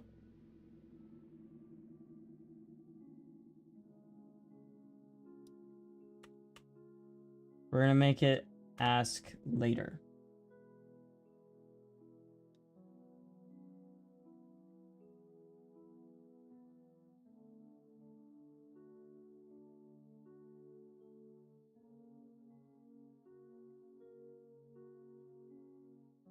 Oh my god, I just had an amazing idea.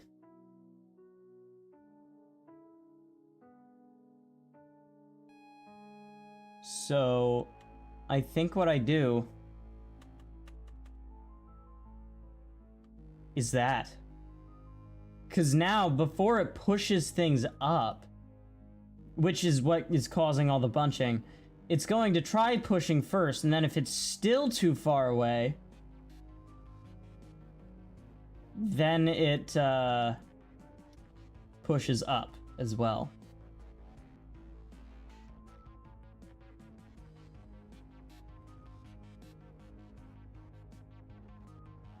Rose, I think we solved it.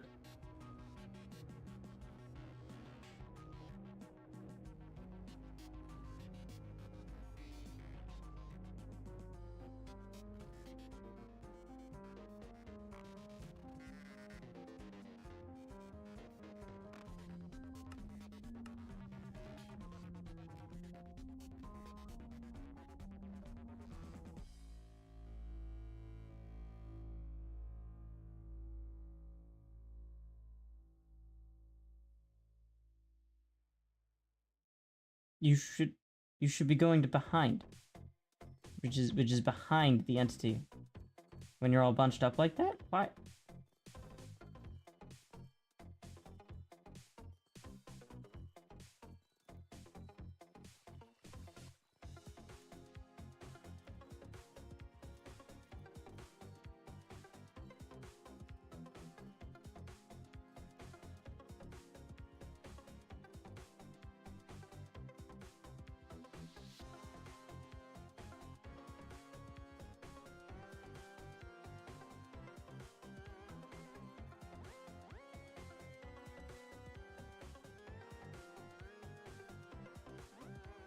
Oh, man.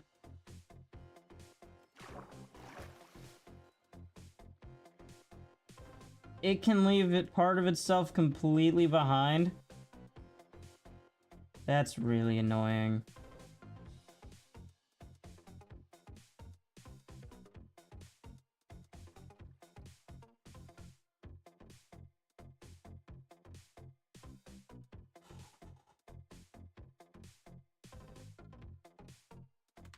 Okay, so instead of pushing, we're just gonna set the position.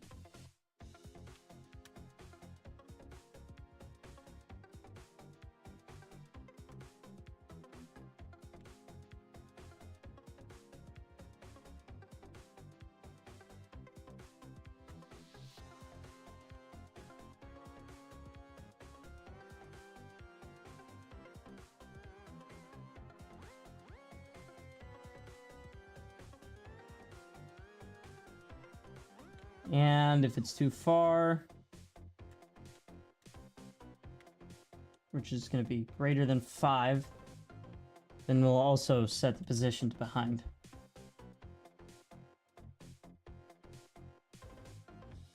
Well, what the heck, Figus? Piece of crap.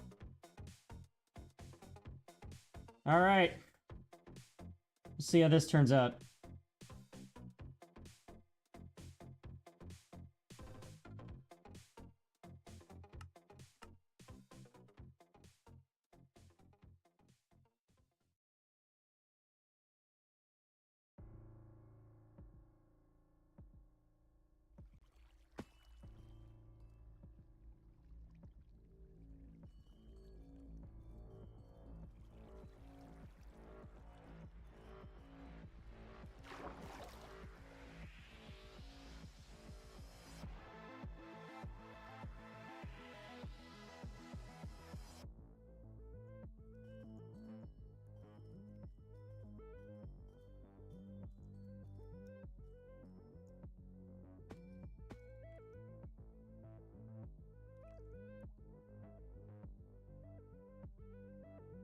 Well, it doesn't bunch up anymore.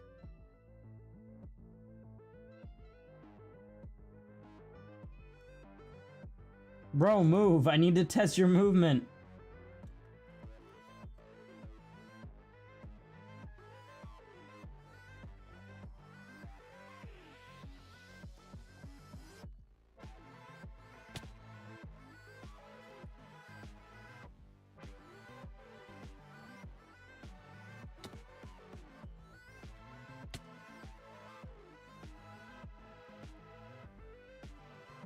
Okay, that's a weird position.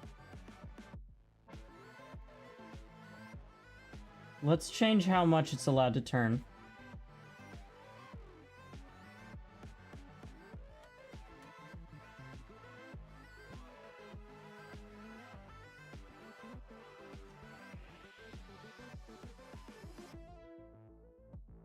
Let's also change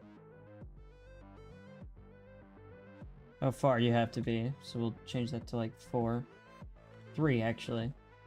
And we'll also change how far away you have to be in order for it to do the up push as well.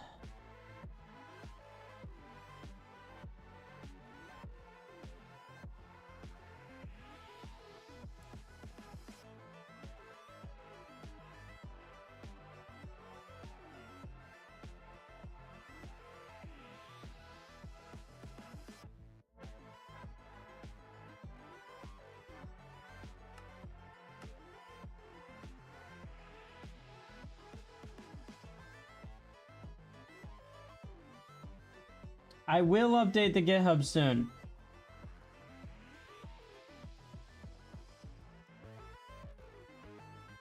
I just want to get these funny guys working.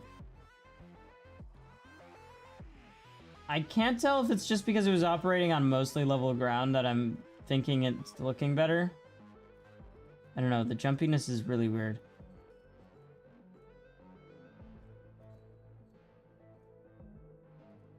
Okay, I don't like that at all.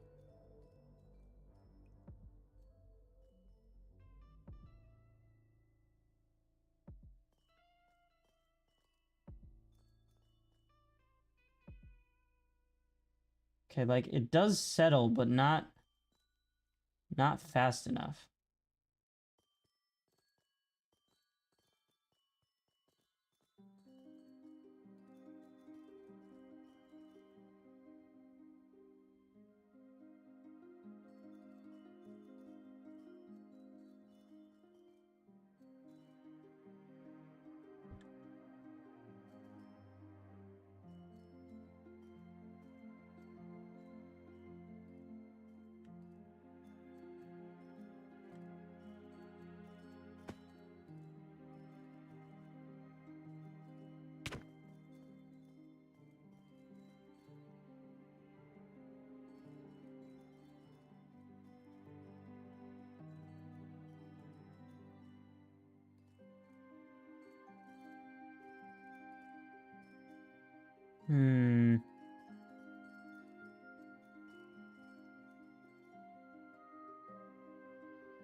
There is a chance that I'm too lenient with this. So let's make it like 0.1 instead. Thank you, DJ Soundwave. And yes, it is meant to be very, very unnerving to look at. So...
Okay, so now it bunches up again, which is annoying. So let's change it to 0.2.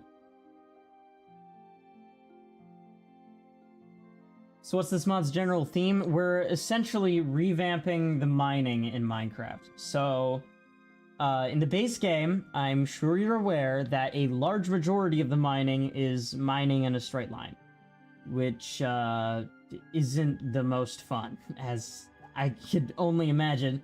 So, what I'm doing is making all ores not only renewable, but an actual adventure to get them. Caves exist in the base game, of course, but they're completely expendable. And then as soon as you raid one cave, you're back to mining in a straight line, which obviously isn't the best. Stop that!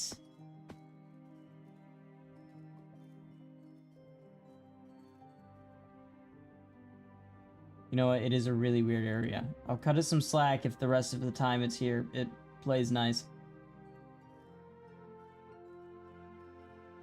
You're not playing nice.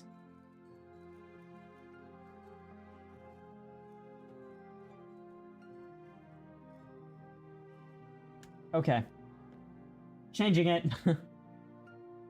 So, what we're doing instead is making it so that there's these each like mining dimensions. Now, obviously, they're not actual dimensions gameplay-wise. That's just implementation. In game, you'll actually be experiencing these by finding mining facilities. The entrances are on the surface, with each one having their own ores, and they're all placed in different biomes of varying difficulty in order to have the progression actually feel right. So you won't find diamonds in an entrance that comes from the plains. You're gonna find diamonds in the snowy tundra. Wow, that actually made it way better. It obviously has a little bit of jank, but...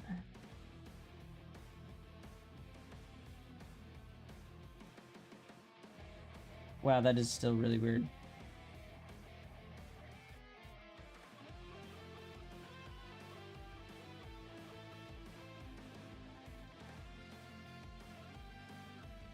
It is getting there, though. You know what's funny? In the education edition of Minecraft, redstone is Minecraft's equivalent of uranium. So the redstone caves, which will probably have a lot of uses considering create, they're going to be very radioactive. Which I'm actually fairly excited to start designing.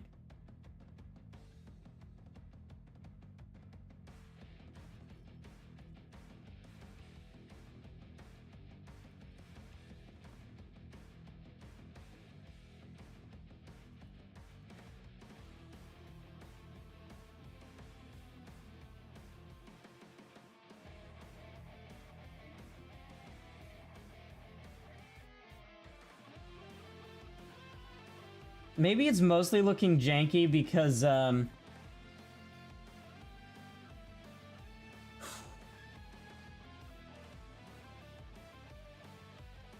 because I just use way too much of the teleport. So, like, maybe I'll give it 3 tries of just pushing it. Man-eaters the redstone cave? Probably not. I mean, I don't really know how I'd make that in Minecraft. I don't really know how I feel about the man-eater concept. Like, it works great for Lethal Company, but not as good as something in Minecraft.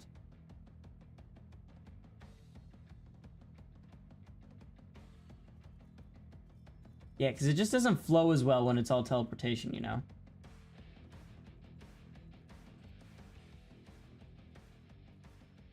Like, we are getting somewhere, right? The code is good, but, like, I need to make it not teleportation. So, like, I have to just have it push properly.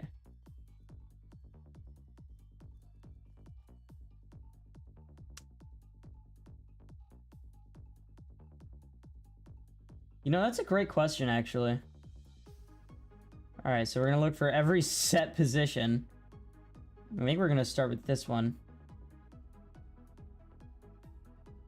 That one gets a pass, because that's when it's suffocating in a block.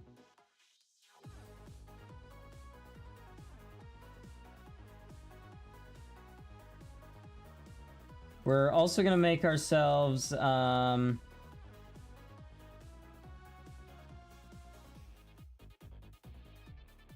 private int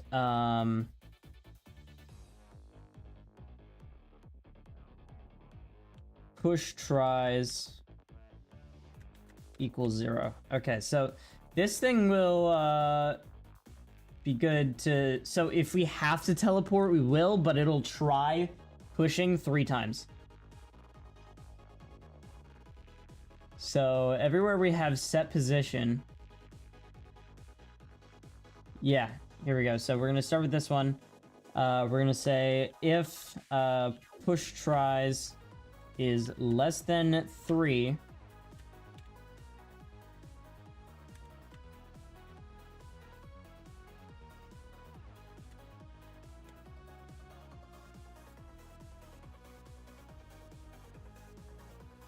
There.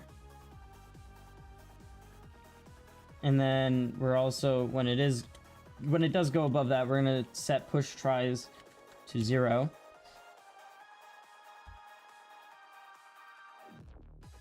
And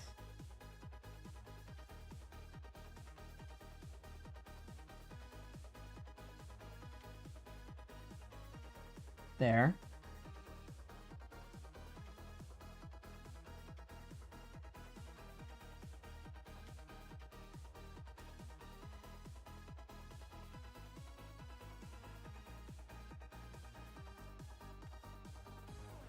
So we'll go this dot set delta. Yeah, because that is the spot we want it to be at.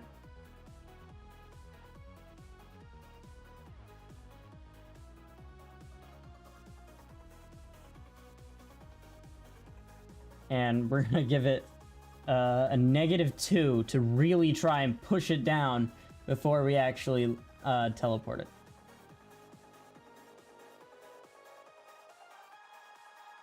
And it's going to be the same drill over here.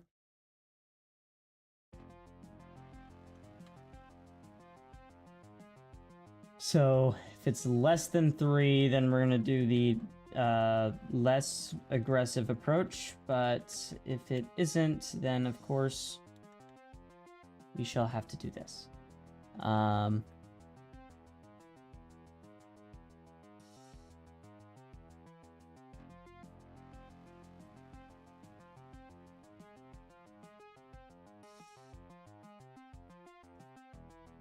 Yeah, we're gonna have the same one,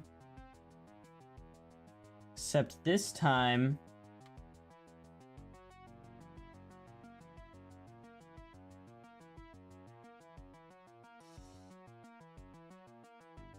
wait, what?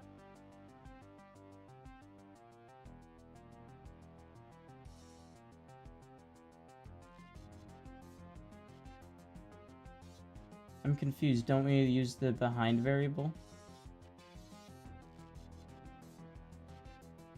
Oh, wait, of course we don't. Wait. It's like all of my issues because I'm not...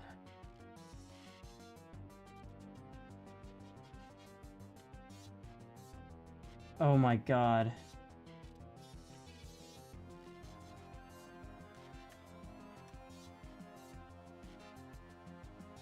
This is gonna fix it. Oh, man. I can't believe I haven't been using this behind variable the entire time. I specifically made it for this.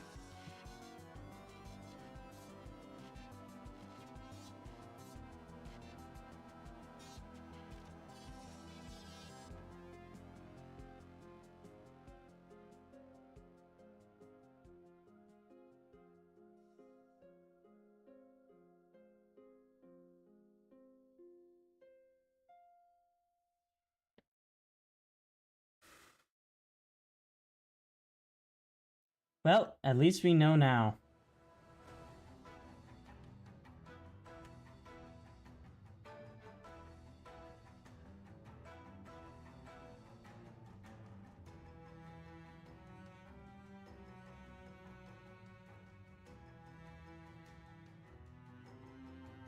Alright, we'll see how it works now. To pain or not to pain, that is the question for real. Calm guy, don't avoid coding for fear of the pain.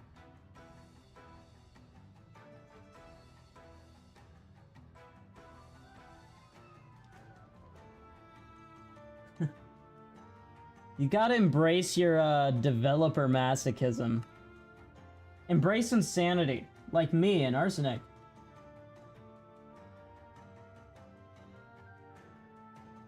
Okay. I'm hoping this just made bro so much better. It's Python? You should be fine then. That's supposed to be one of the easier ones.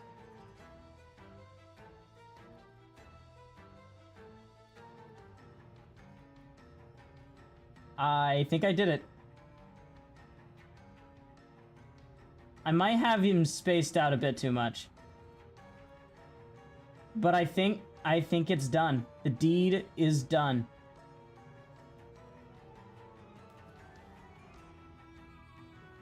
Uh-oh. This one's in water. I don't know how I feel about this.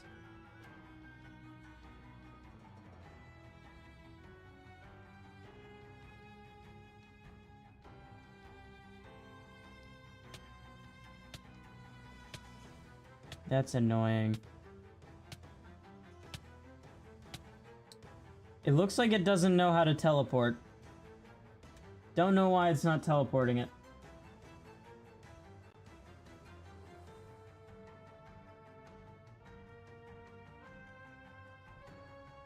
Oh, well, for starters... Ever set push tries back to 0.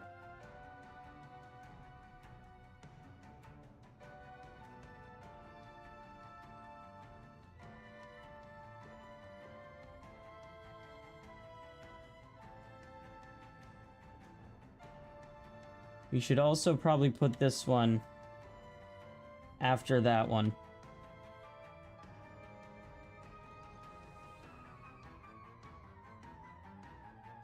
Oh wait, that's right. I wanted to decrease behind. You're gonna be 0.8.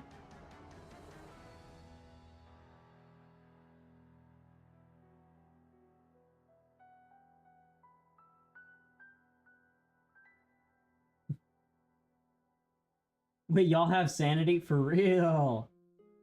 Not developers. Ask anyone. Every single one will tell them that they've lost every shred of sanity after day 2 of trying to learn how to code.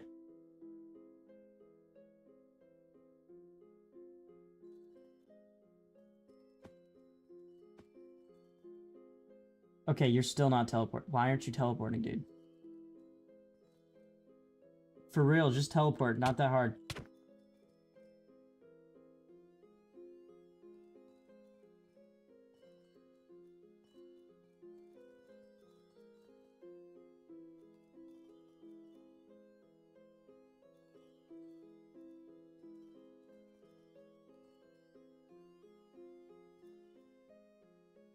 Oh wait, I think you did it.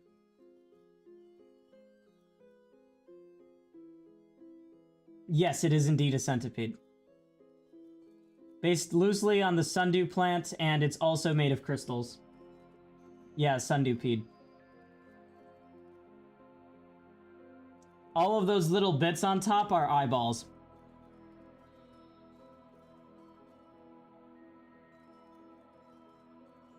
Oh, it looks so good.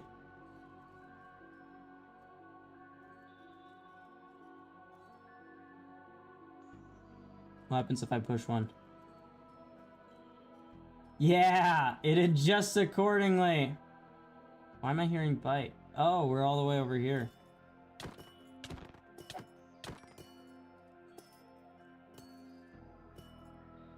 Oh yeah, check these one out, DJ.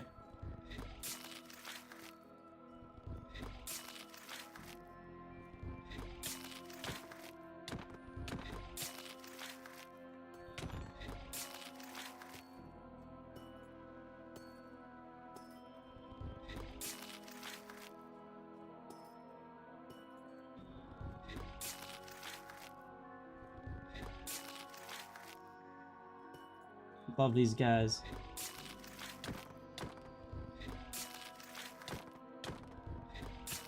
Woo.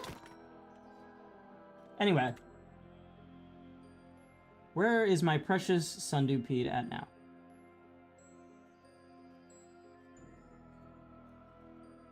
His entire body is gone.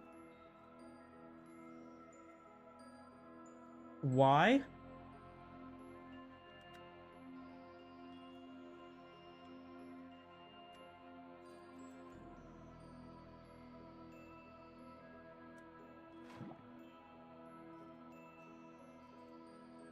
Okay, the server recognizes that the body is gone too. Did I just go out of range? And it made him despawn?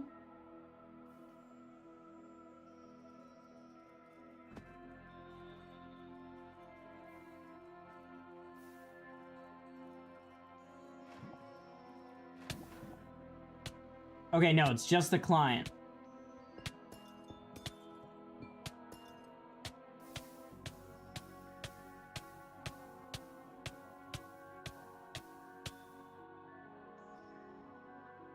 Well, if it's just the client, then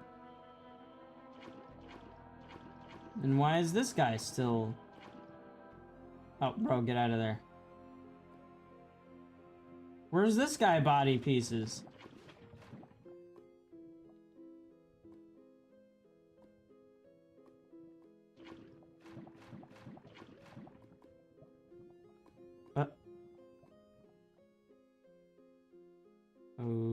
Okay.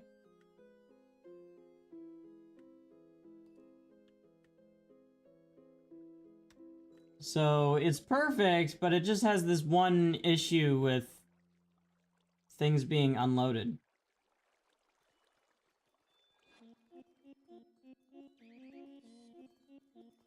Man, I am so happy about how this thing looks.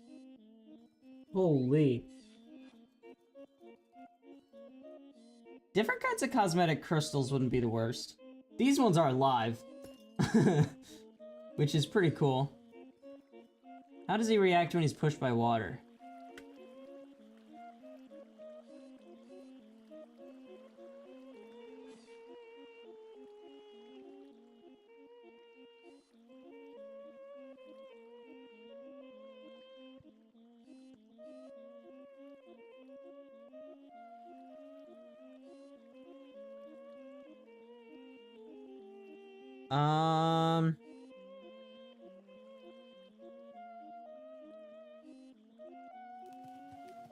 Oh, there we go, finally. Perfect. It was beautiful. Flawless execution. I am so happy how this guy's turning out. A miner village? Uh-oh.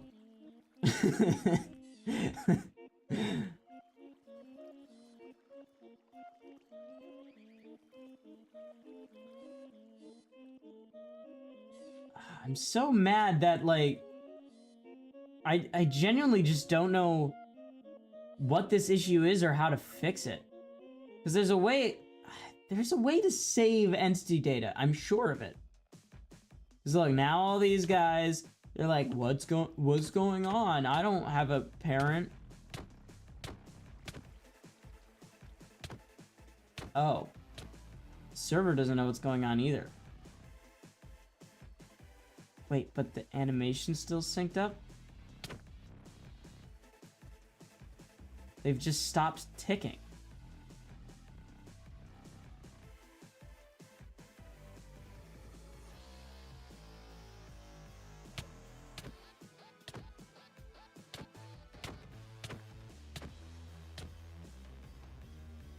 Okay, so they still know who their parent is. They just don't tick anymore. Yeah, they're minors for real.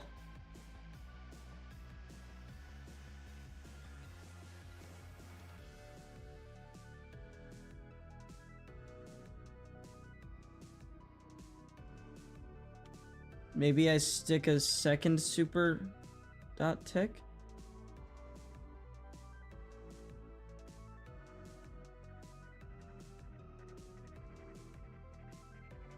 Oh.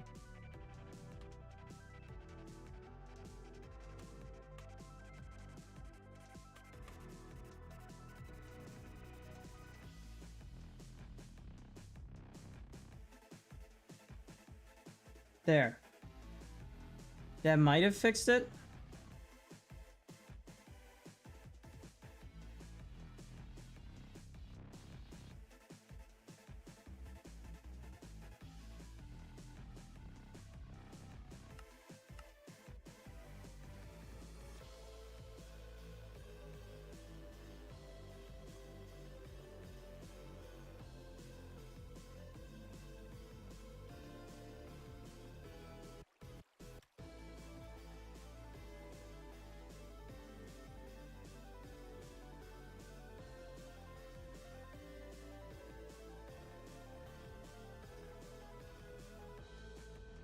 Yep. I think that fixed it. Test 2 for good luck.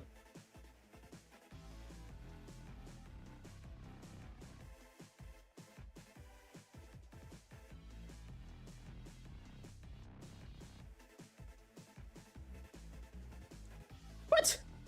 What?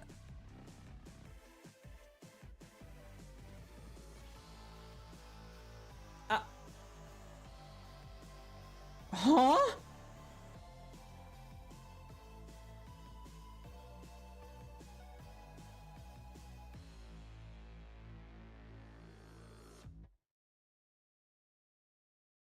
What?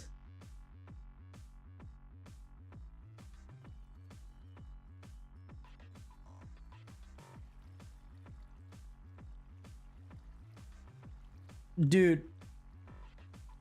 I just made the schizophrenia creature. What on earth?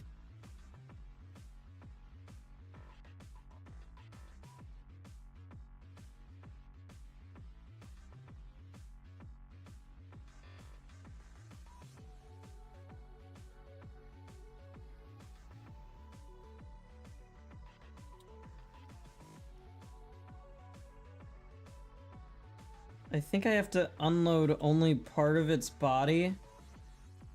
And then it gets confused. But that's like a rare edge case that I don't think I could fix even if I wanted to.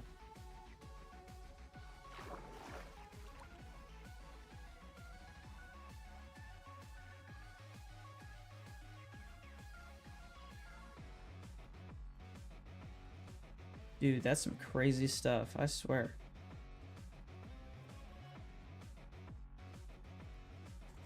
What the heck? Oh, but it looks so cool though. Oh man. I am so happy with this thing.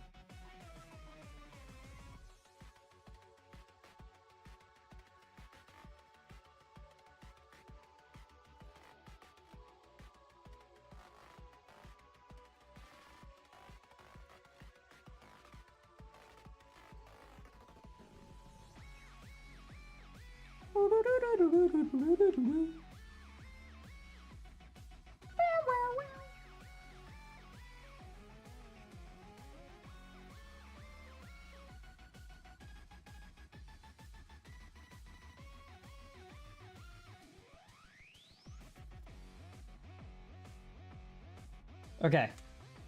Now we can go into... What do you mean what happened?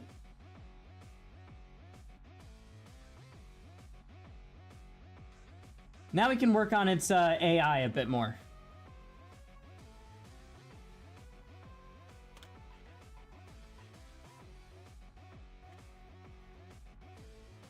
So, right here I have a custom goal. It's just the Sundew Pea Panic goal.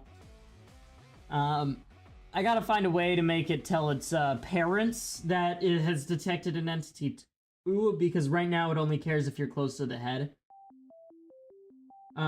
Which obviously isn't the kind of radius I want for it. I also might make this thing, longer. I was shouting, what?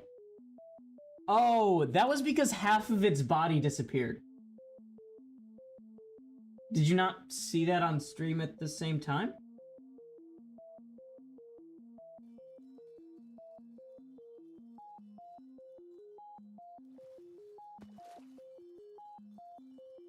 So yeah, right now it's doing its little panic dance because I got too close.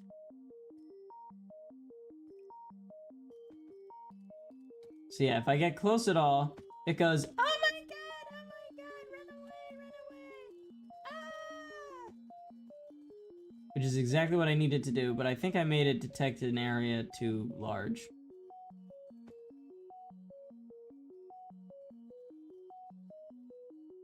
Because it's still detecting me. Or maybe I made it if it doesn't detect a... No, because obviously...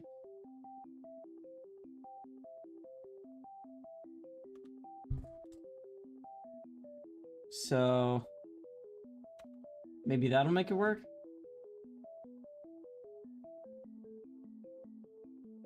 Because I want it to be an actually fair radius. Because at that one, you might as well be caught if you even see this thing.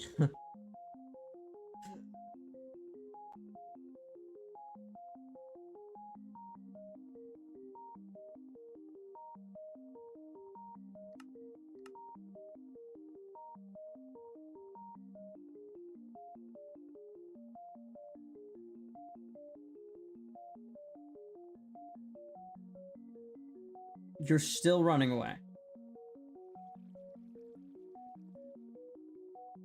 Does it just detect any entity?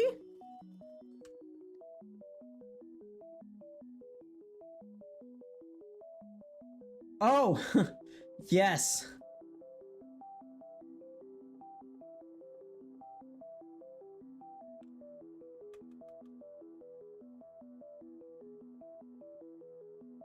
Okay, we'll bump this back up to 5. Now let's try this again.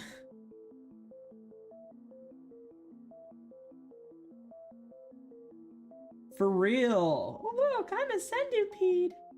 Yeah, it doesn't mind that it doesn't have half its body.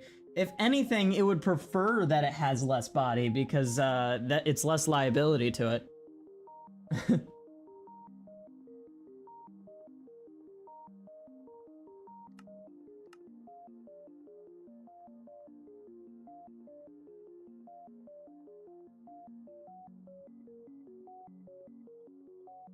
All right, here we go.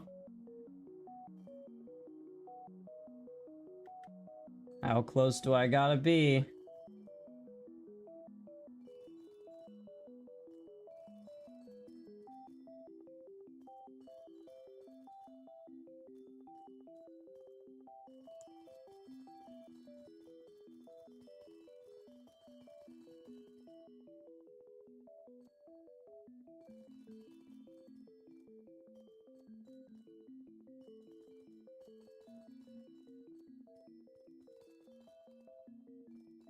The funny is real.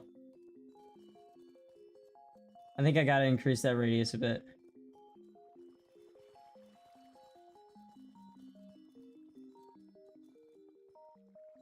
It does a little shimmy.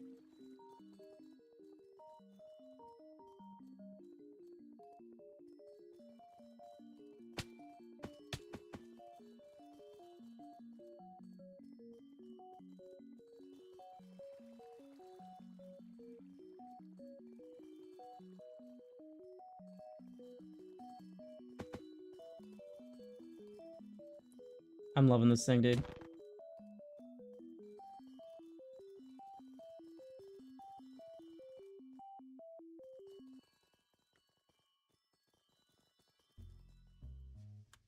Okay, so I gotta look at the original panic goal.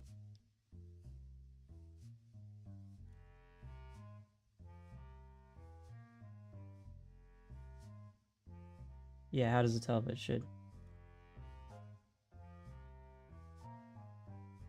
Okay.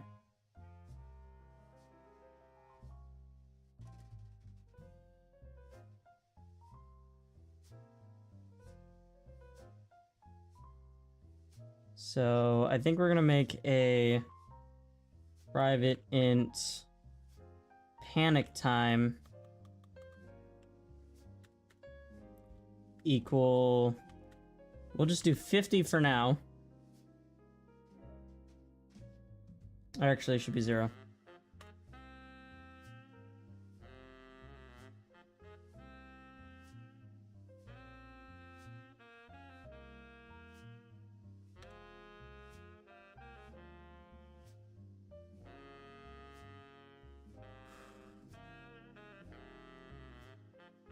And then I want to get rid of these comments because we don't need those.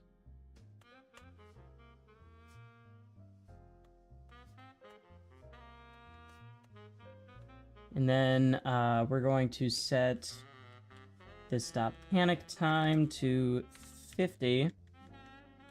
And then if panic time is greater than 0, minus panic time. And then you're going to do only if it's detected or if panic time is greater than 0.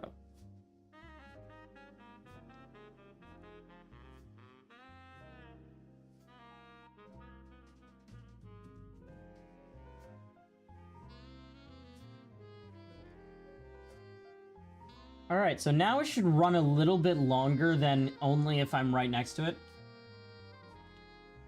Because obviously it was a bit stupid of it when it only ran like 2 feet away from me.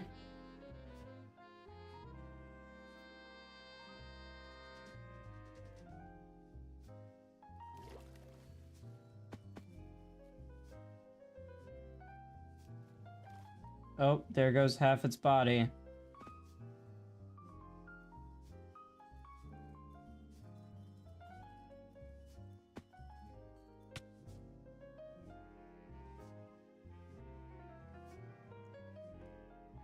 And it dies to drowning. The teleport code still doesn't work. I don't know why.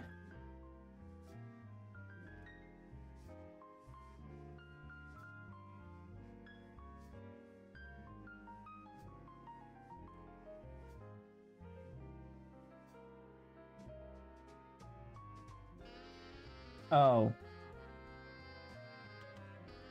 That would be why. There, now it won't have to deal with that.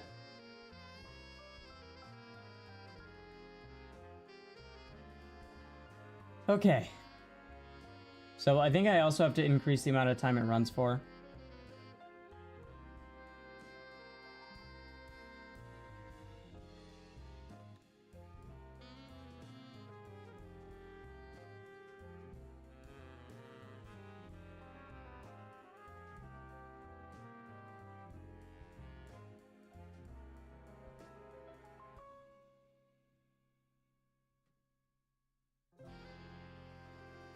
Alright, let's see how this goes.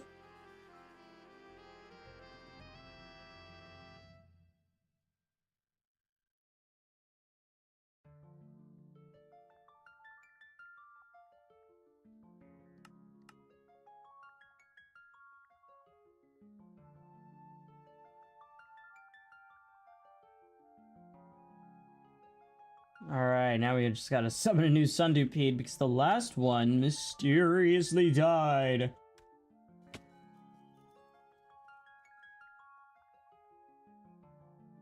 Well, that was weird. I don't know why that suddenly stopped working.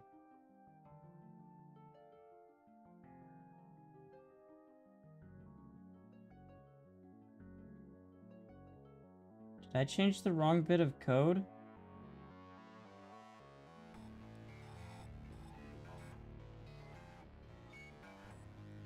What made it stop jumping?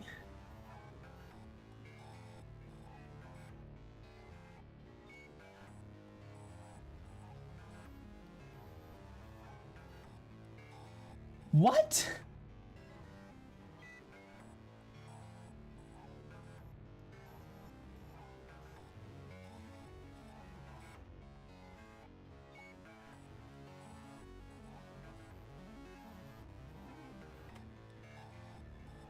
Does having that function really make it stop jumping? Like, what? I'm so confused.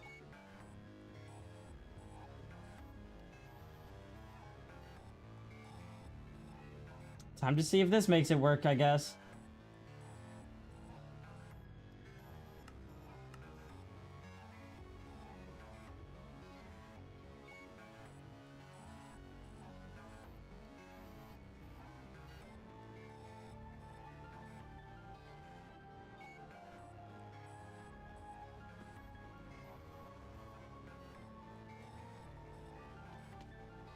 Okay, well, now it does that. That's cool. Love that.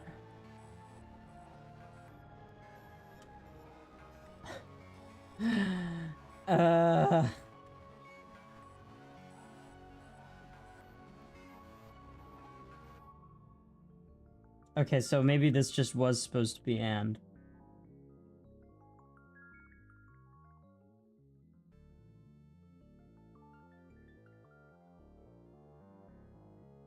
Still doesn't explain why the teleportation wasn't working then.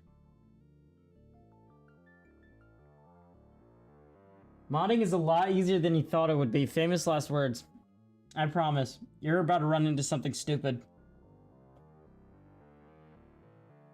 Hmm.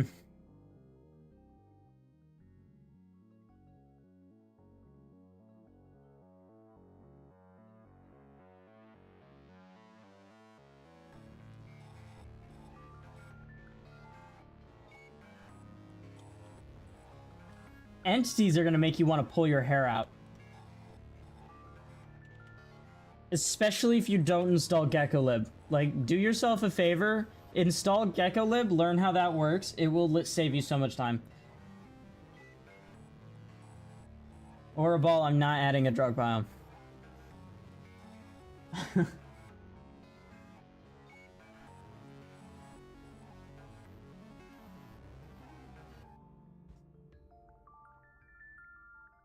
Worst YouTuber. Well, you know what? Screw you, Mephi. You're adding your drug shader to your mod. Awesome.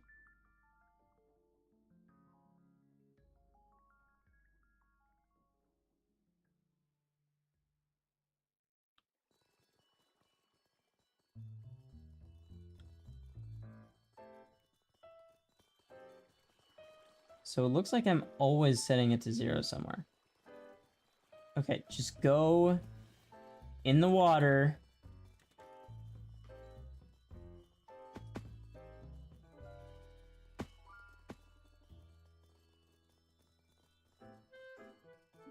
Get in the water.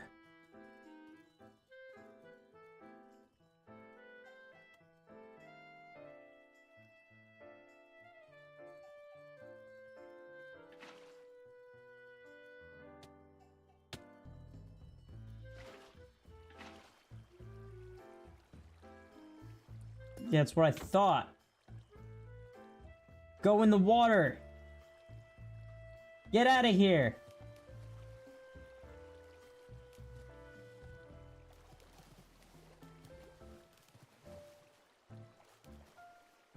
Go on, get.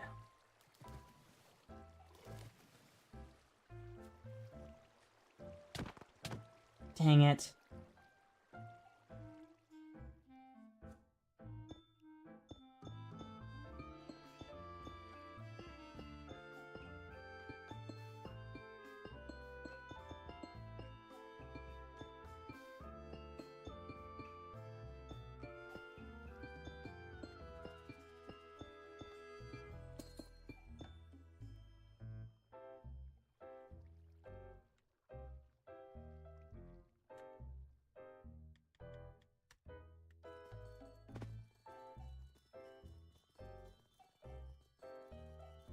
Come on. Part of the body, fall in the hole. Actually...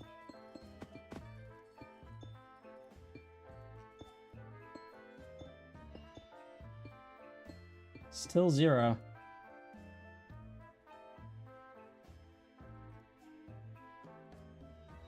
Where's the head?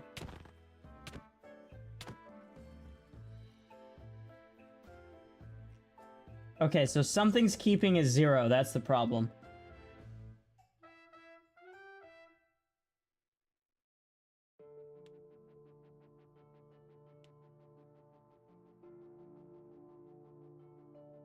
Oh. Nothing's...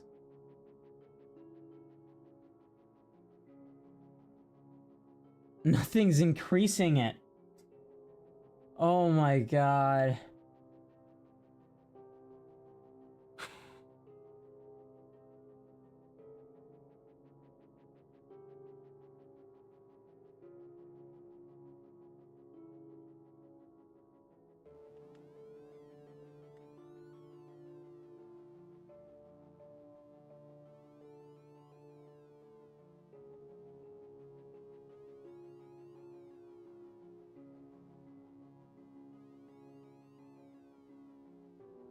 Okay, so we have to make a separate variable or else they're gonna... One's not gonna work. So we're gonna have push tries. And we're gonna have push tries down.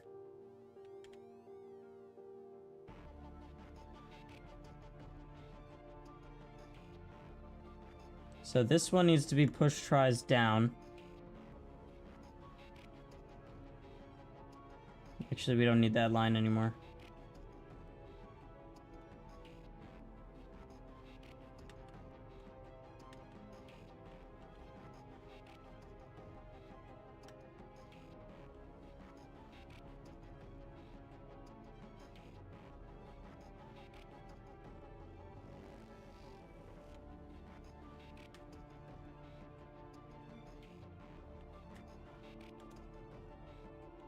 And this will be normal push tries.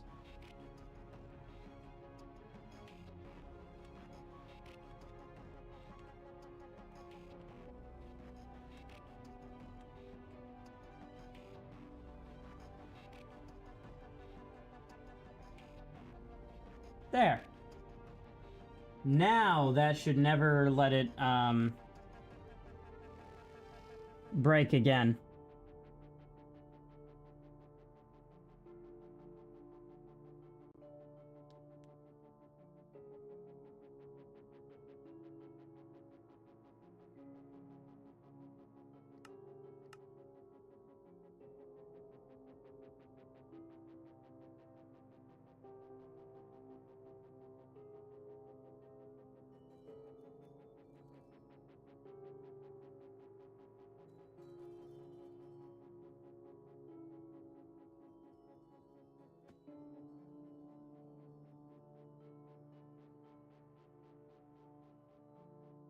Wow, he runs for a while.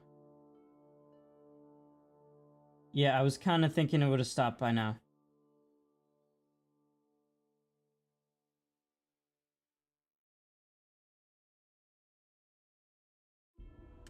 Okay, we're gonna add another one that prints how long panic time is.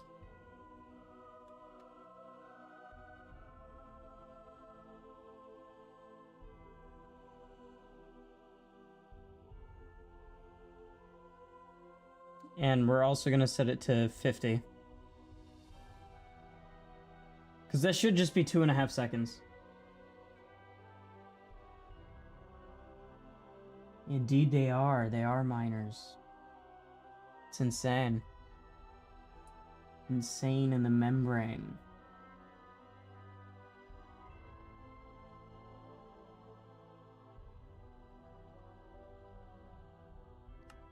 Alright, here we go.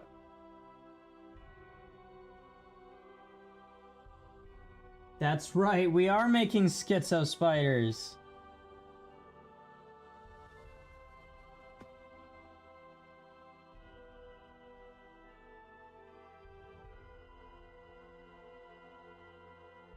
Okay, so it doesn't check at every tick.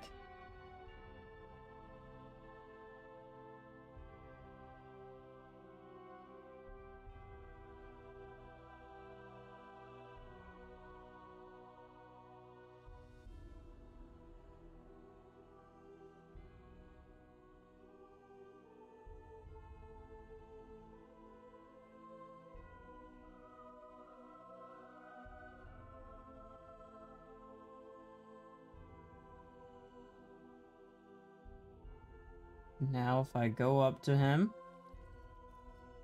you're like, oh my god, run away, run away.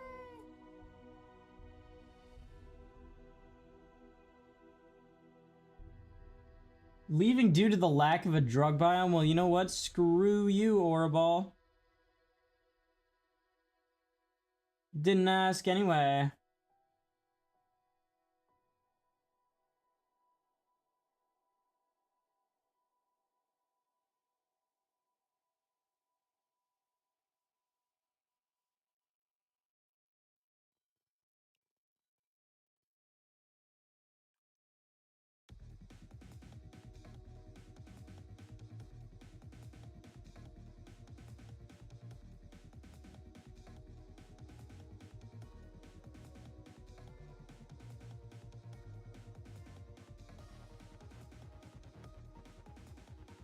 It's true, for real.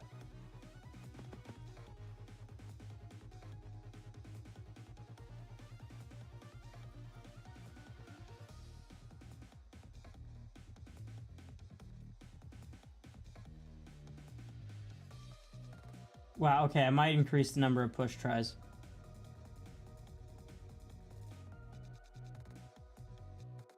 Because it turns way too fast sometimes, and I don't like that. I think I'm gonna increase it to like a whopping 30.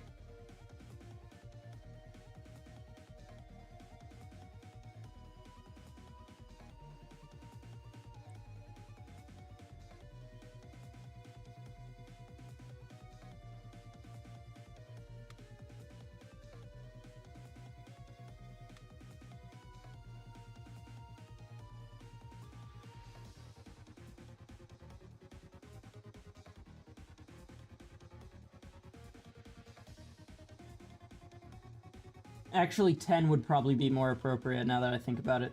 Because that's a half second. And if it takes a half second, then go ahead and teleport it. It's probably what it should be.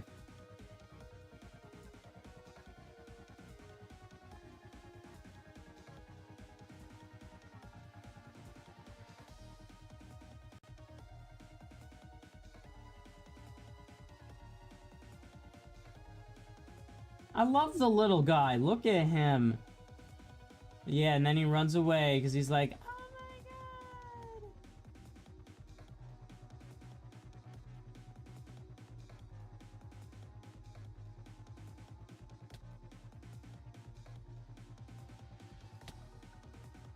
Dude, honestly, I'm surprised I could even make it this smooth. Like, that motion is not that bad.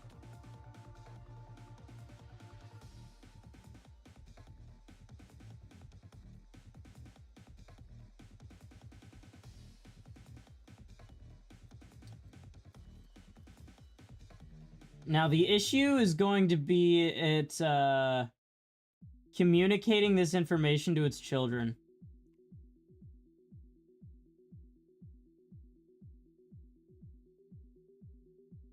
Or no, it's children communicating this information to its parent.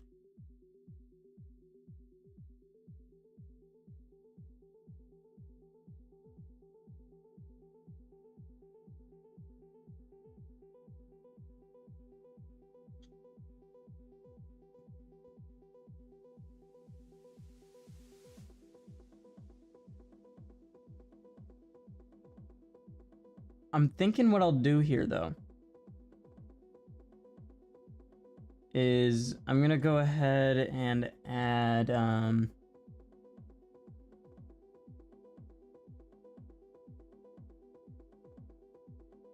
we need a package. What do I even call this thing?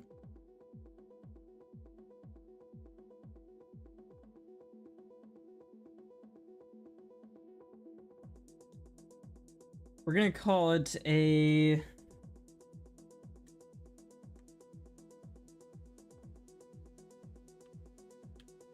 Dim managers. Dimension managers. And we're gonna call this, Crystal Manager.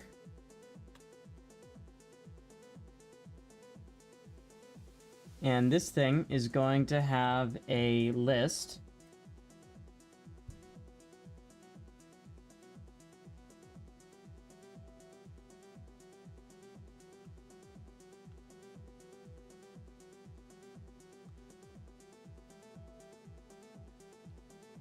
Private static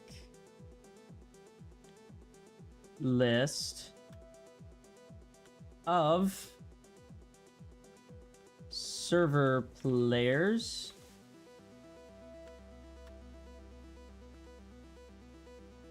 equals new list of server players.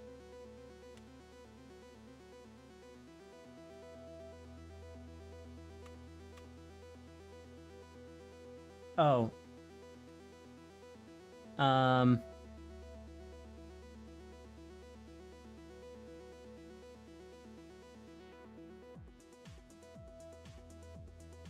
Detected.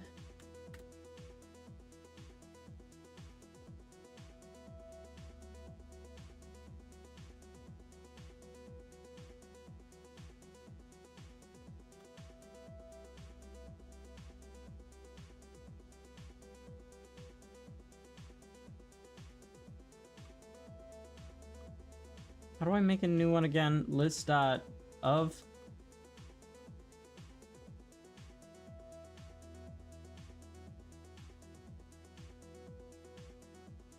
Okay, so we're fine. We have that, and then we can do public void. Should probably make it static, actually. Public static void detect And then needs to pass in a server player layer.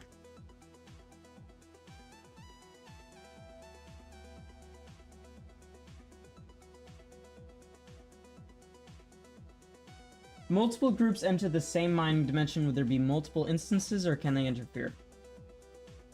They can technically interfere, but you just gotta see, it drops you in a random spot in the mining dimension every time, and there's a very, very slim chance you're going to encounter anyone other than the people you entered with. So, probably not.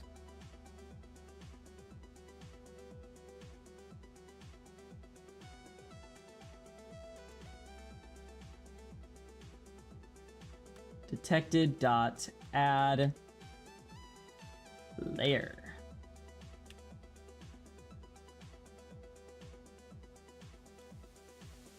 Public static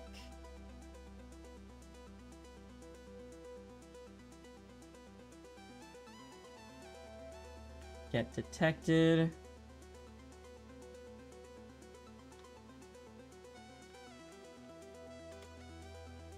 Return detected.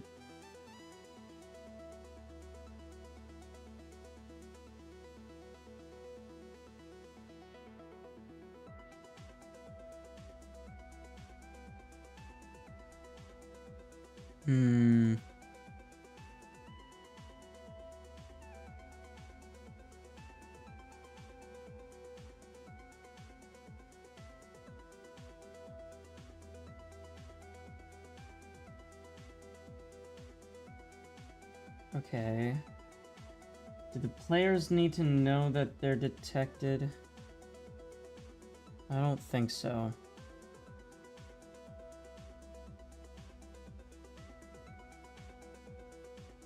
This one the server's on, so what we're gonna do is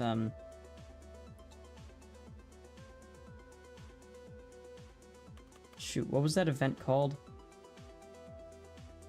Let me just steal it from mod event bus event. What?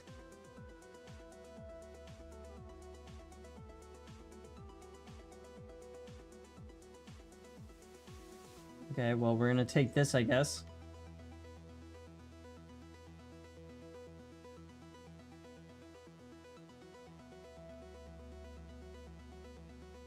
We're gonna take all this too. There. Now we go to Igno's mining revamp, and we stick that in here instead.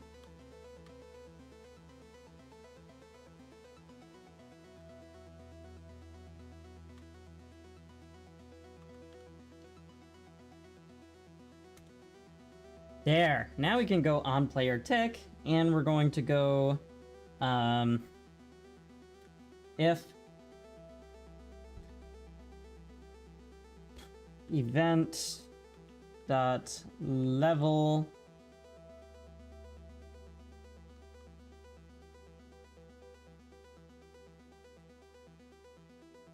event dot player dot level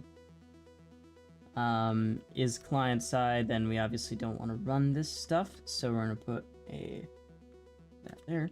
Okay, so obviously in order to make this compatible with like a group thing, if you're within like 5 blocks of a detected player, you're gonna get added to that list too. So we're gonna go for, let's steal that detection thing that I have. Centipede panic goal. Yeah, we're gonna have something like this.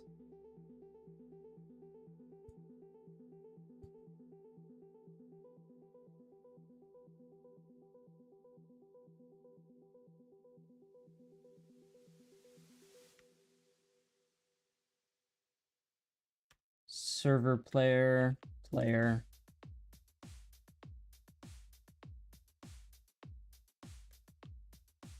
server level equals event.player.level, and we need to cast this to server level. You will be level.players.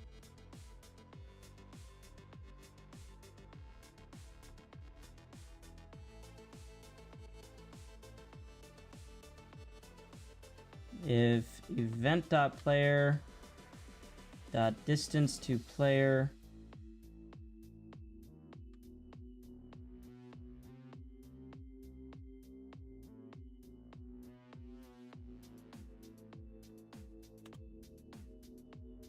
and it doesn't equal player, then we're gonna go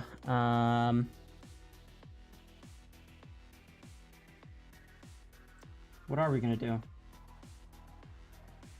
I don't know.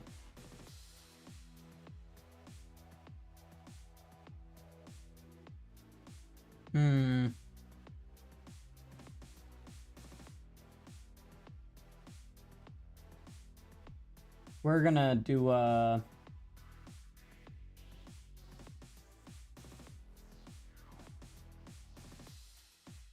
I completely lost my train of thought. Yeah, I bet you, man. That would not be easy. Oh, that's right. Crystal Manager dot detect player.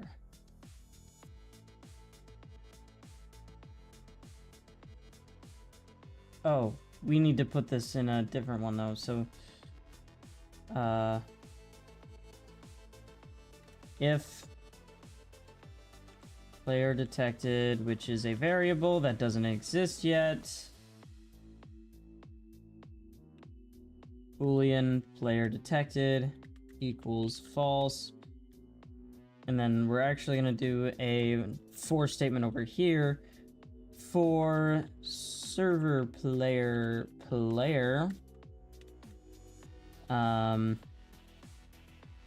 crystal manager dot get detected if player equals event.player,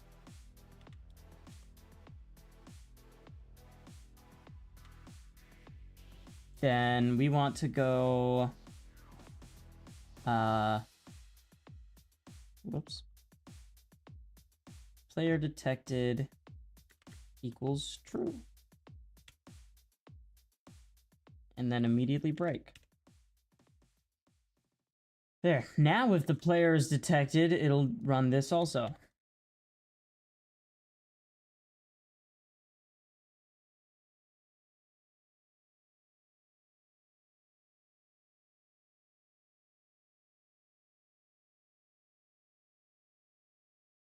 Unfortunate. We'll see you later, Doc Brown.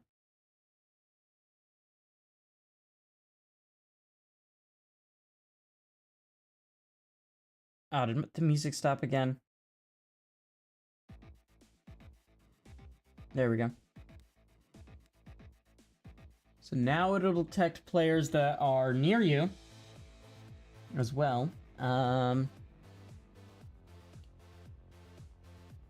We're also gonna simplify the code in here, because I just realized we only need players.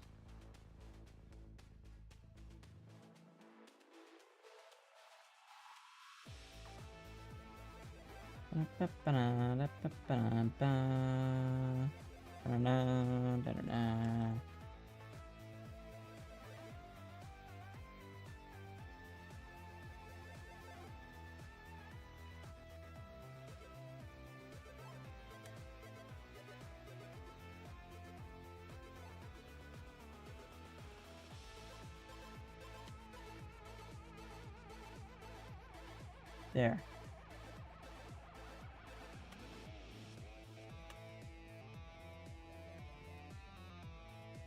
And this one, we're actually going to make a very large radius.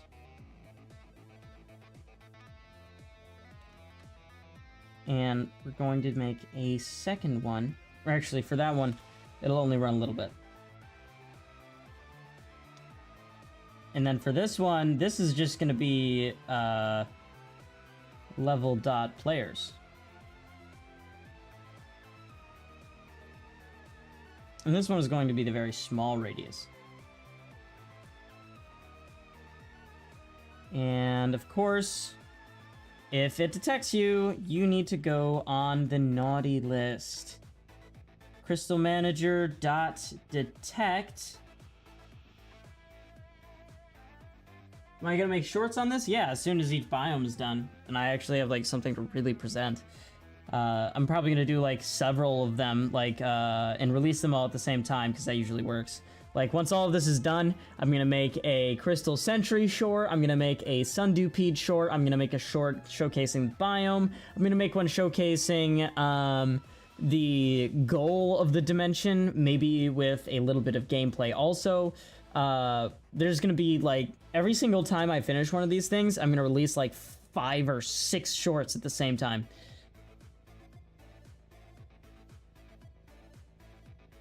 I'll be back. Don't do anything interesting while I'm gone. How dare you? Okay, so Crystal Manager .detect.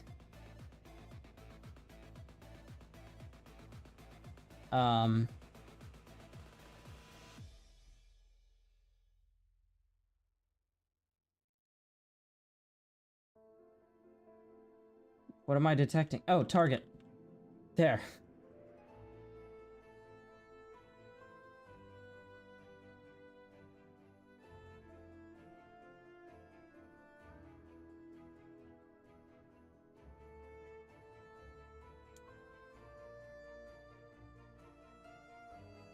Okay, and then now that you can actually get detected, finally, we are gonna have to make this NBT data on your character, because if I don't, well, then you can undetect yourself by unlogging and by relogging, essentially, which is pretty bad.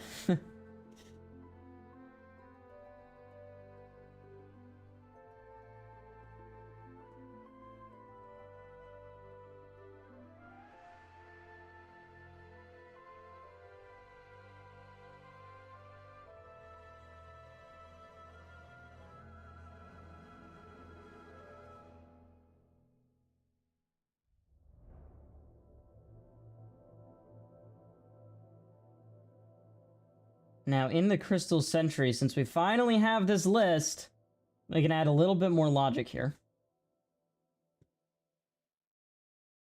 So...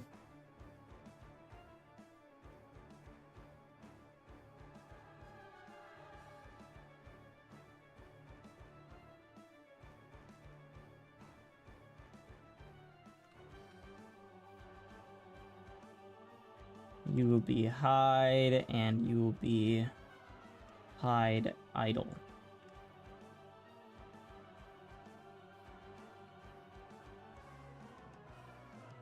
Alright, so...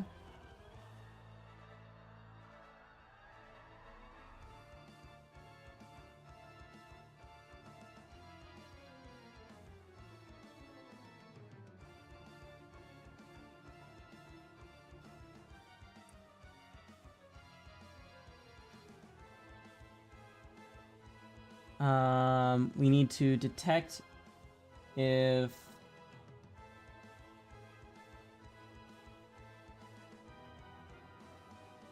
there is a... what's it nearby?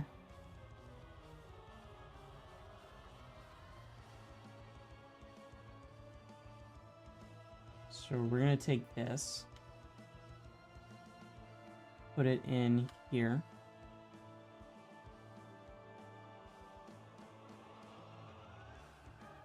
Oh, the client does need to know.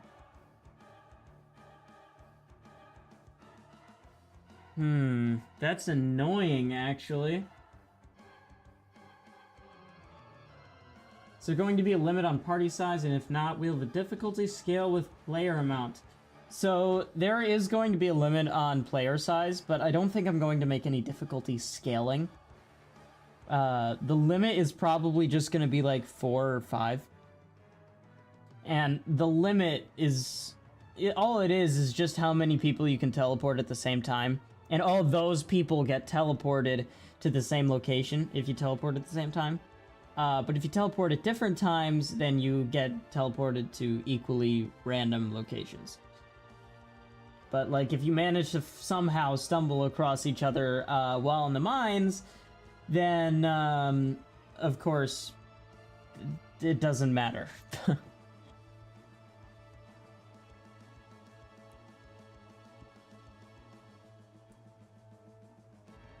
Okay, so...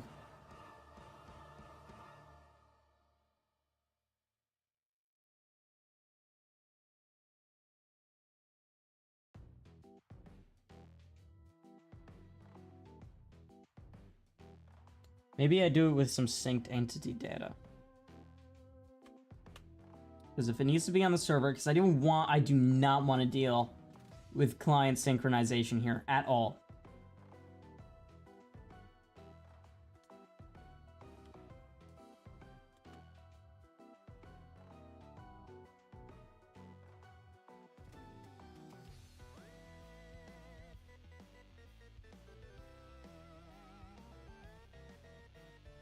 Alright, so we're going to take the method from the panic goal again. Right, and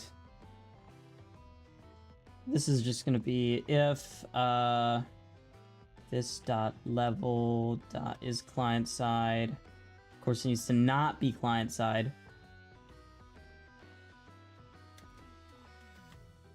There.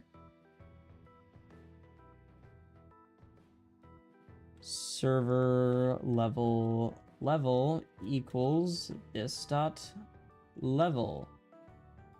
And now we just cast you to server level, and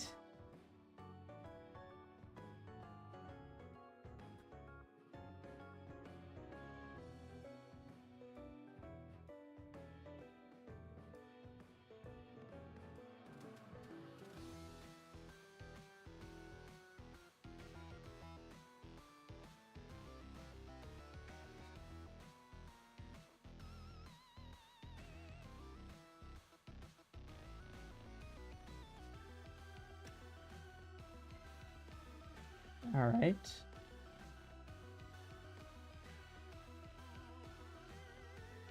All right, see ya.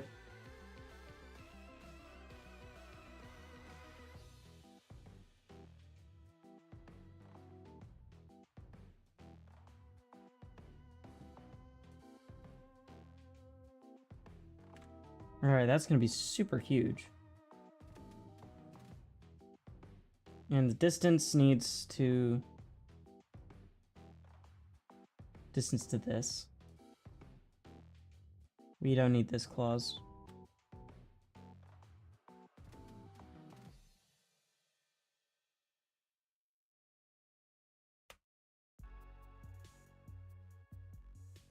Right, we need to override the nearest attackable target.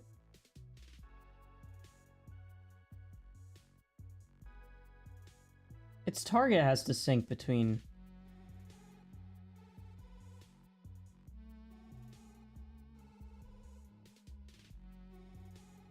yeah, crystal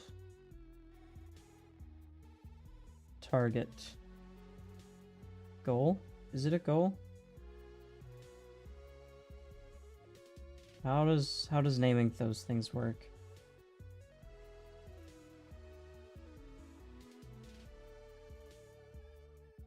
Register goal. Nearest attackable target goal. Okay, so crystal target goal.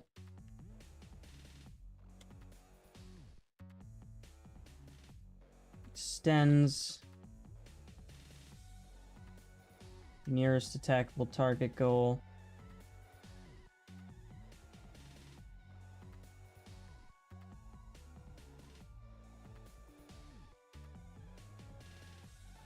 Okay, so what does this thing actually do?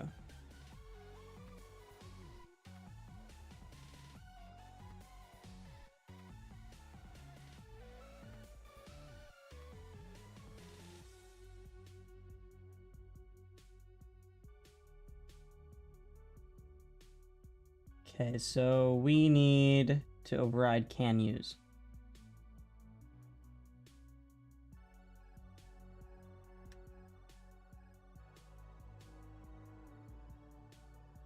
Right? And find target.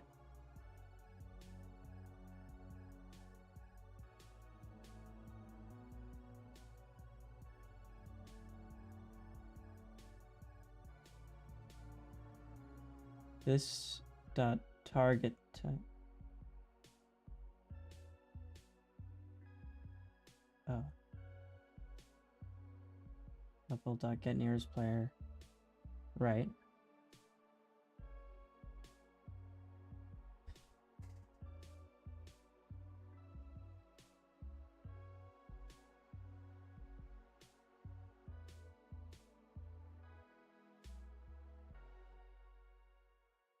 Okay.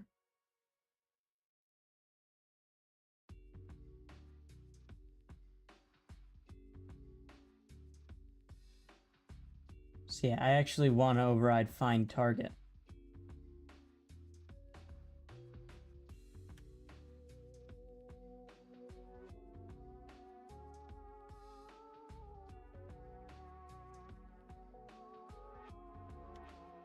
And I'm actually just gonna copy and paste this so that we don't have to deal with the super.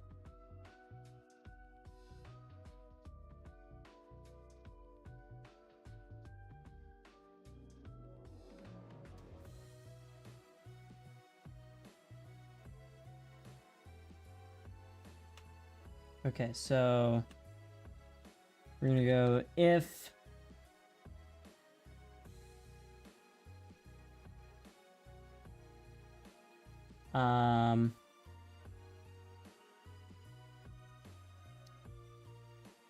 if mod or no, what is it? Crystal Manager dot get detected is empty. So we want it to not be empty. And then we'll run this.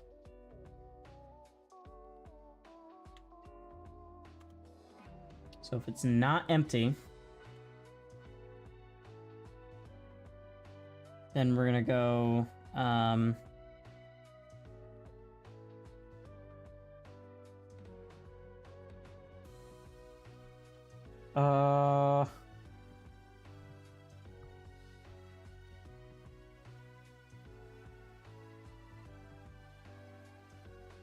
where's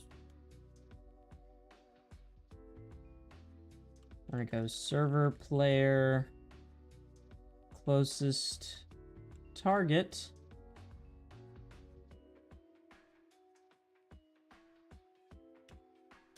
And then for server player target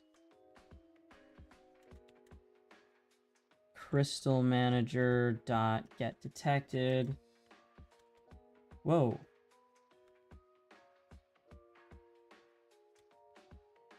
What's up, Mephi? Yeah, so for every one, we're gonna go target dot, what was it, distance?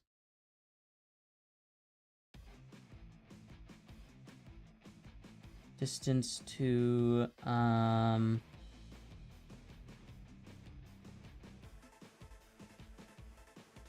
this? Is it this?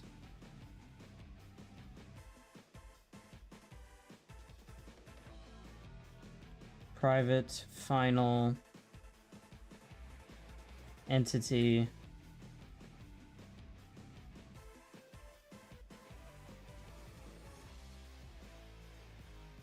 entity.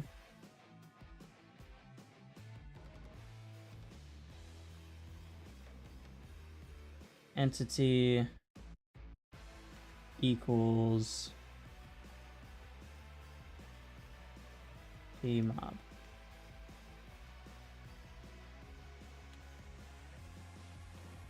Okay, so just a target distance to entity must be less than 50.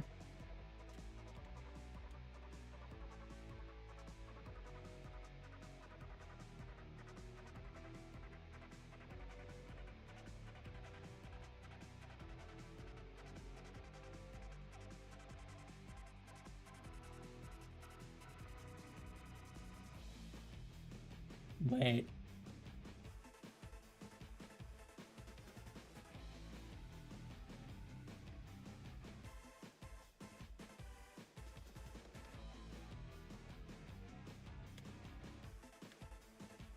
Okay, so we're gonna say int last dist equals 50.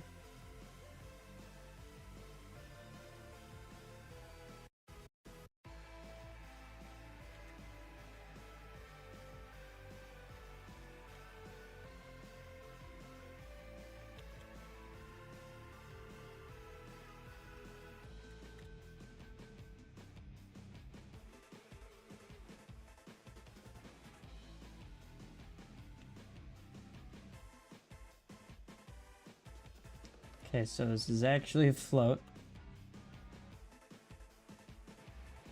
There. Now, instead of all this craziness, we can actually just make it say...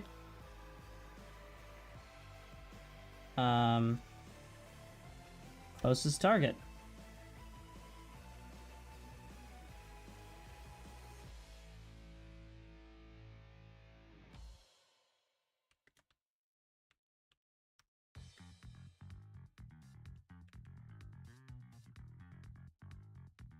Why doesn't it like that?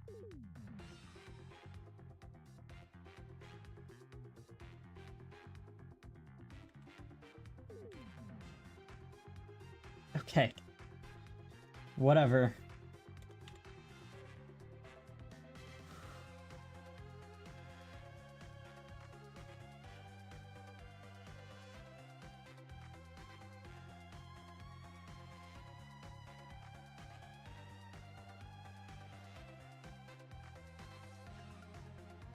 So where are its goals? Where did I put the goals? Oh. So I need to change...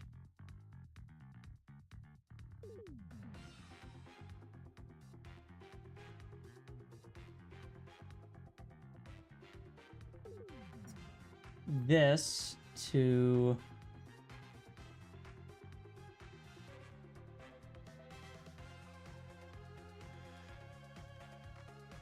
crystal target goal.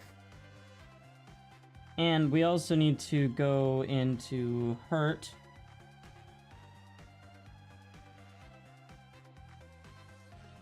If key source dot is damage types dot player attack or damage types dot player explosion.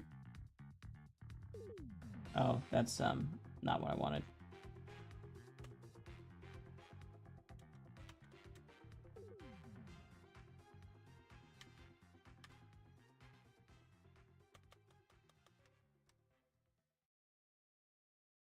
If it's either of those.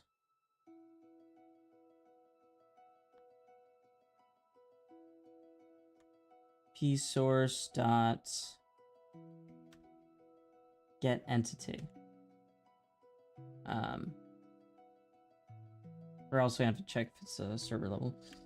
If this dot level dot is client side I'm not gonna want to run this part because it will crash everyone.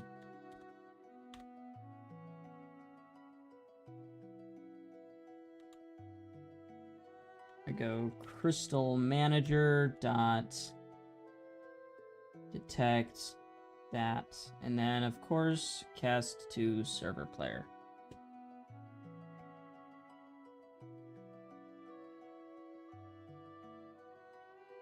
Okay. Think we're onto something here. Yeah, and then I can get rid of this hurt by target goal. Oh wait.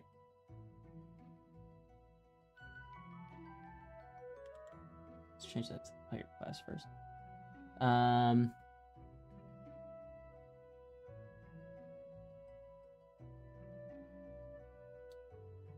I think that'll work.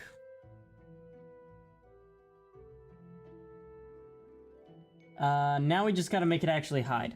So, we're not gonna bother with the fancy hiding animation yet. I kind of doubt that you'll even see it.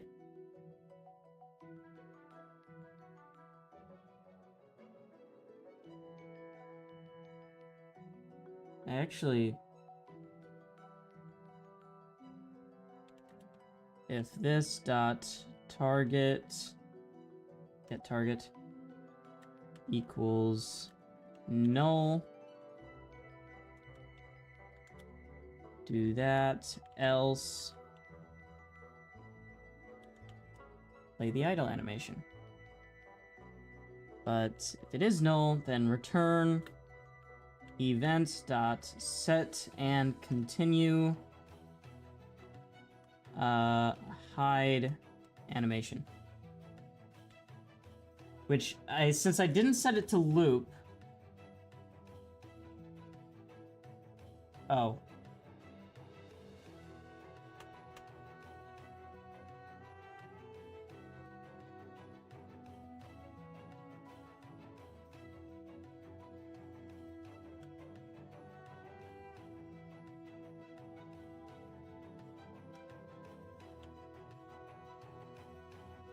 Hide. Oh, wait, yeah, it already was then play. Okay. Perfect.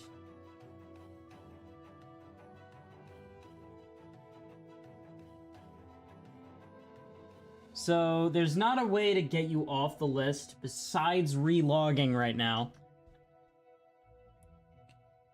Which is, perfect for dev purposes.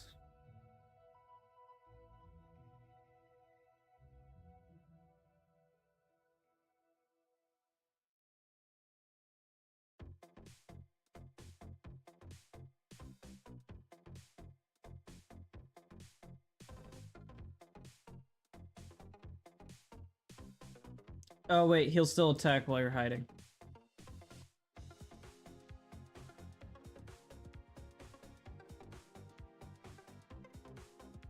Wait. No, he won't. I'm tripping. If he doesn't have a target, he won't attack. What am I on about?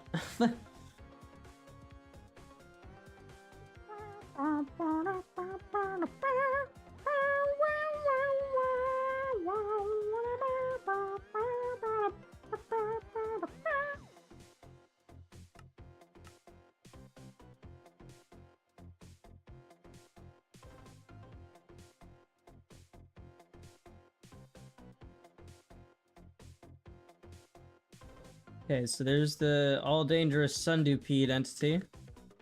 If I / summon Crystal Sentry. Yeah, you hide as soon as you spawn. If I go into survival. Right. Nothing happens.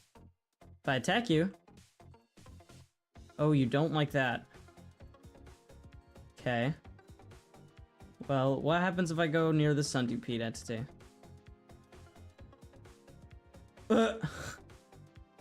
Okay.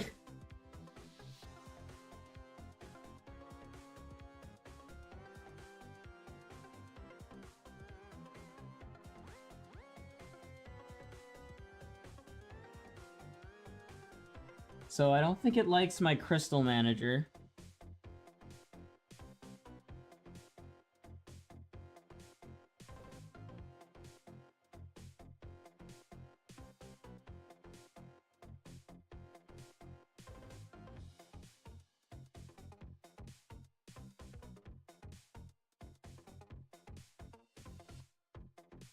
Yeah, so it doesn't like the way I add things. Why not?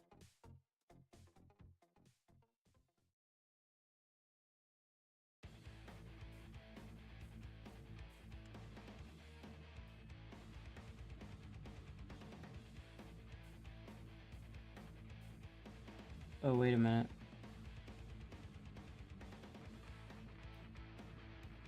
No, because this is run on the server.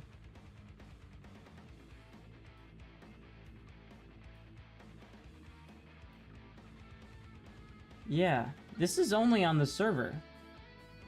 The client doesn't touch this.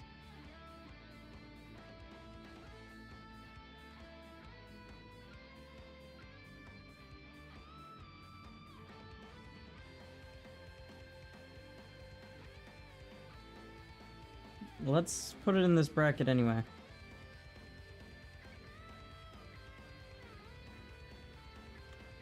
think I actually have to move detected out.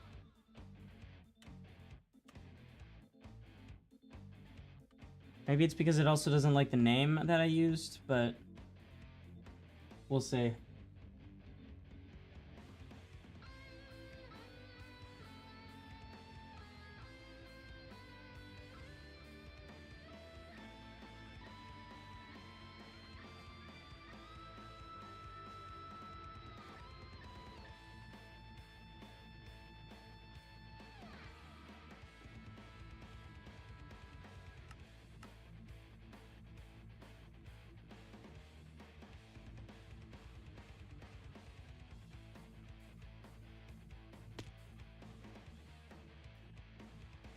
Instant crash. Amazing. So it still doesn't like it. But why?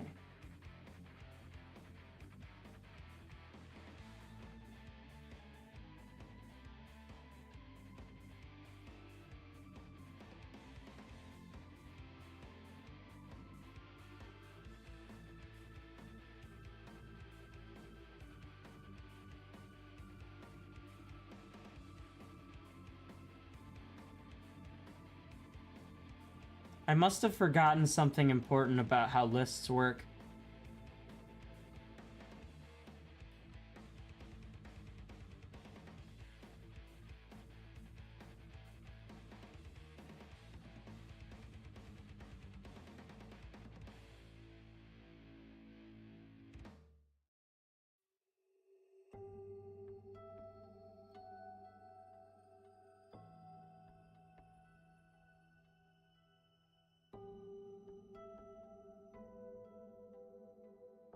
Hmm.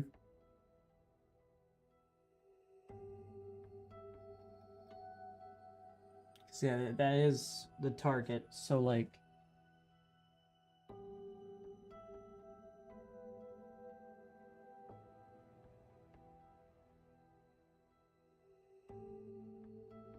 Hmm.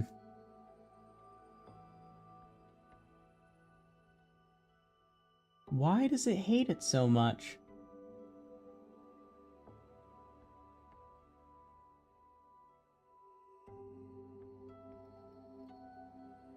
I know... Let's look at in combat revamp, because I know in the enchantment table code I had to make a list.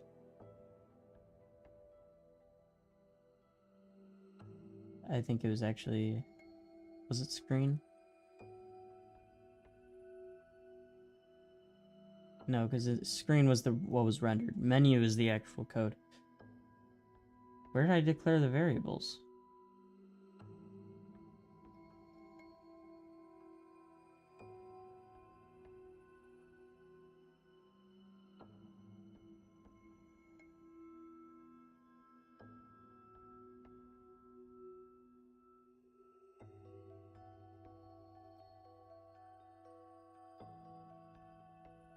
Oh. New array list is what I'm supposed to be saying.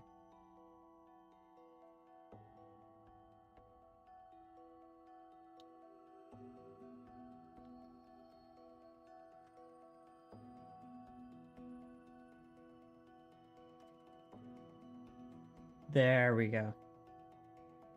That should work.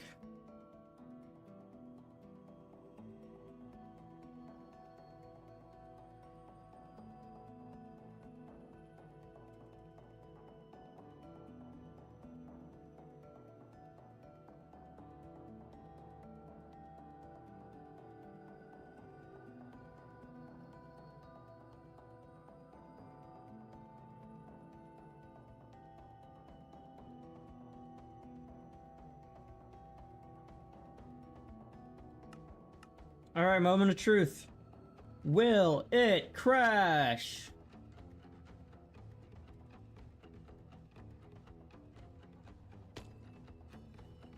It won't. And I guess it's missing half of its body for some reason. Whatever. If I go over to my crystal sentry... Yes!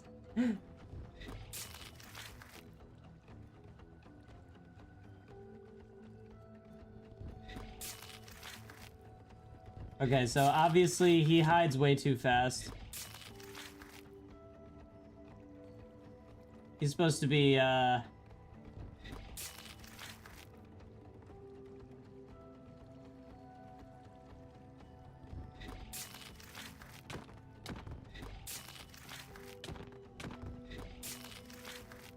Yeah, so now they all know I'm here.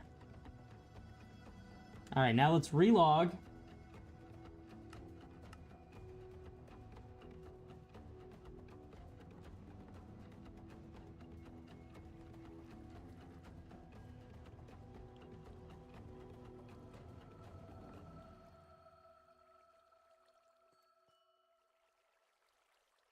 Even if I go in survival, alright, he doesn't care.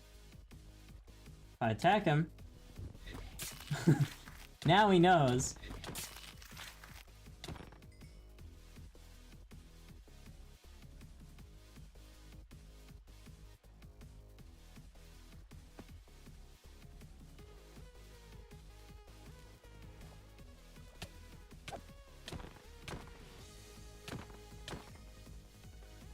Sweet. Okay, we're actually getting somewhere with the mechanics. We finally have a naughty list.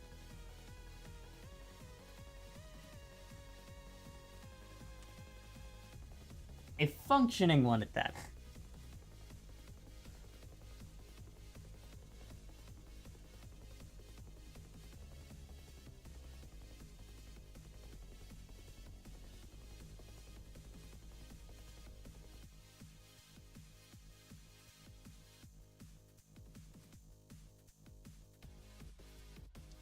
Okay, so what I need to do...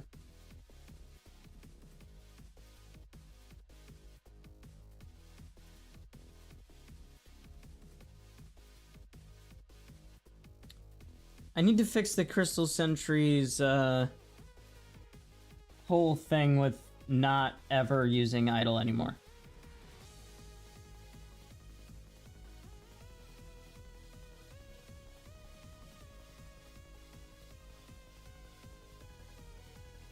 Yeah, okay, they still are different animation names, so...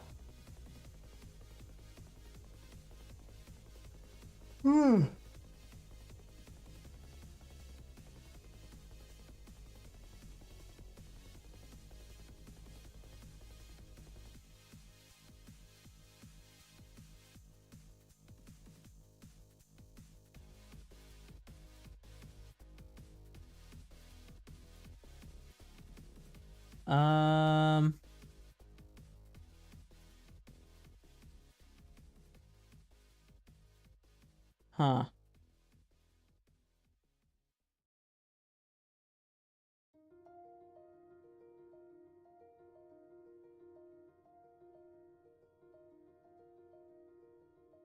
Did I put a range on the attack goal? Let's see, where's his goals at? Right here.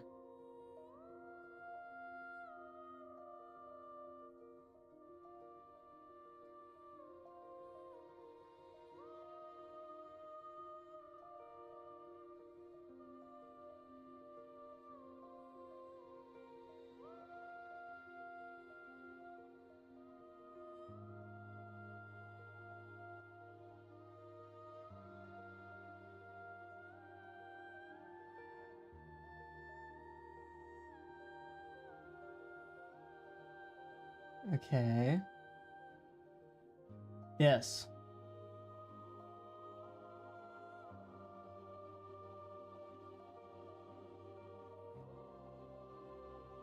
Okay, so I need to...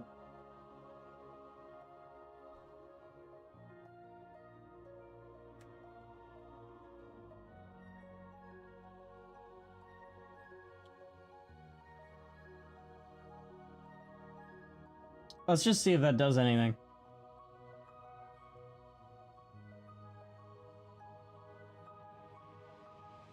I think it will, but we'll have to see.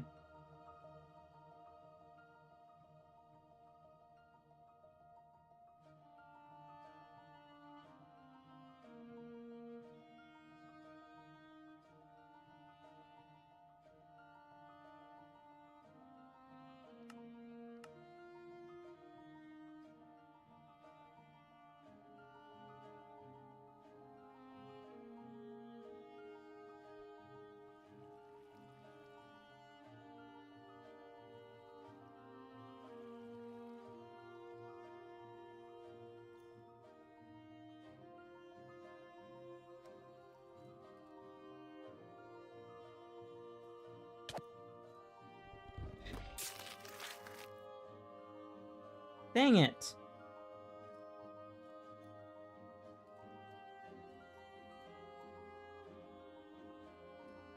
Oh, he doesn't have a target on the client, does he? That's probably what's going on.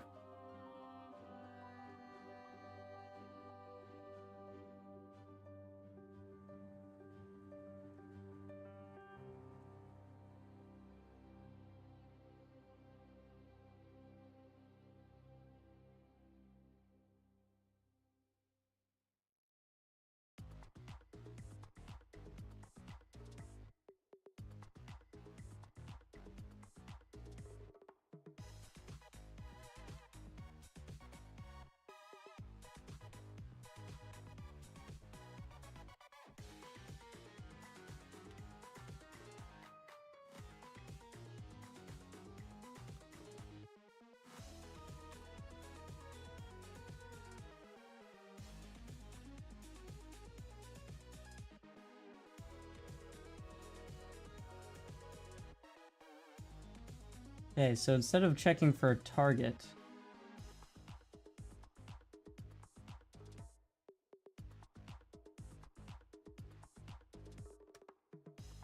If it's awake... Or actually, if it's not awake... There. And then by default, awake needs to be false, which I'm pretty sure it is. Yeah. And then on tick, which we overrided somewhere...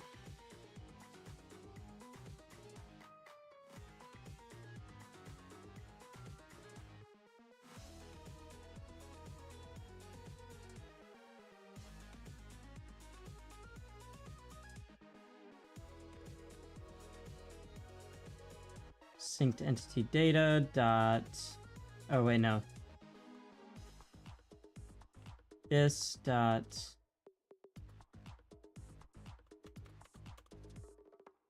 Oh, no, we want the tick.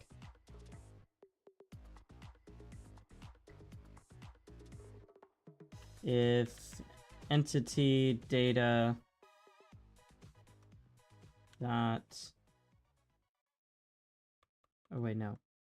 If this dot get target doesn't equal null,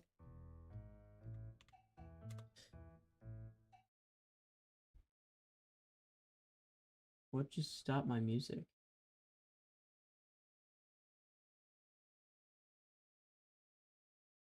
What on earth? That was weird.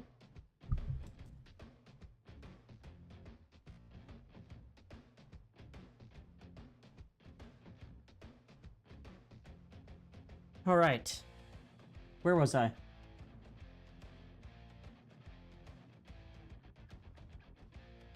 That's right. If the target is null, then entity data dot.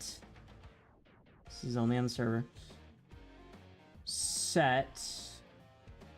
No, get. Awake. Wait, no, I do want to set. Set awake. True. Else. The opposite.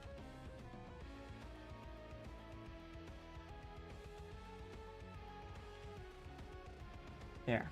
And since that supposedly syncs between client and server, it does for the attack animation, so it should for this also. We should be able to get our treasured idle animation.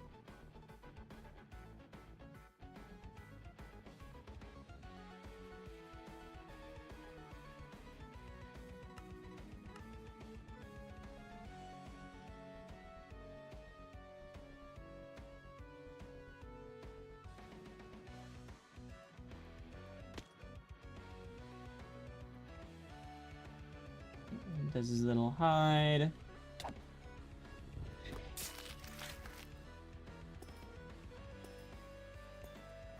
Wonderful.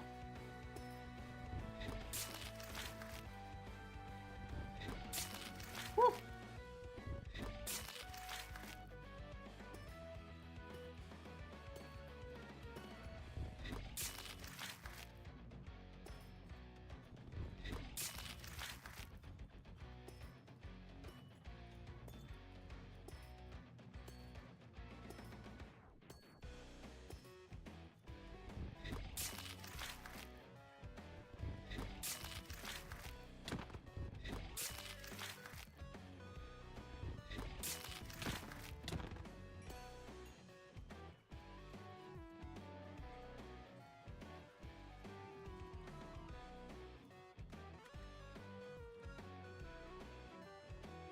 I wonder where my crystal centipede went.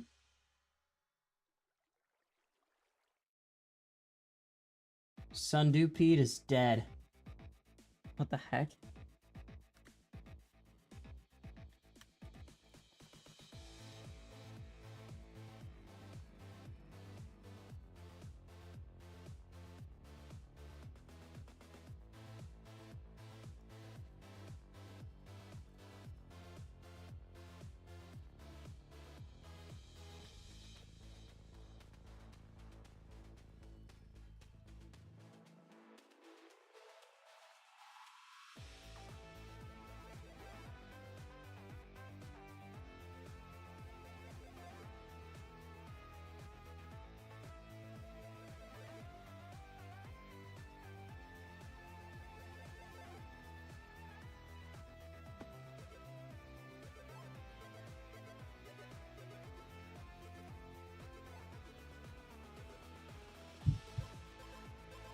Man.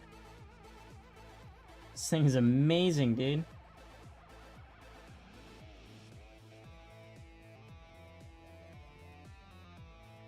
And now,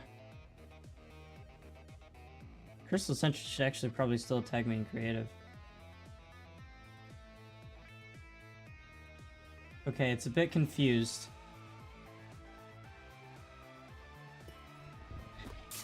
Yeah. It's a bit confused when I'm in creative.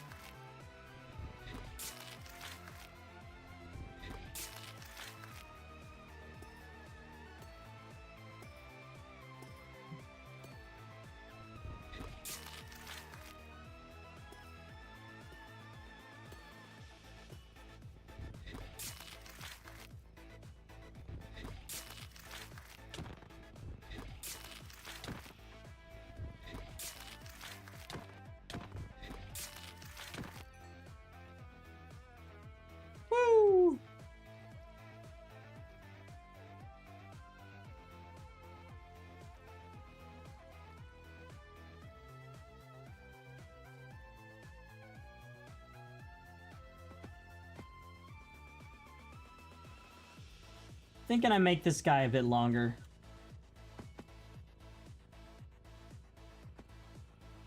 He deserves to be a bit longer.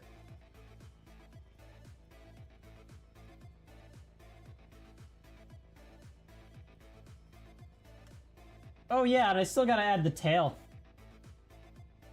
Let me add the tail. Where is it? There it is. Okay, so it's pretty much gonna be this exact same thing as the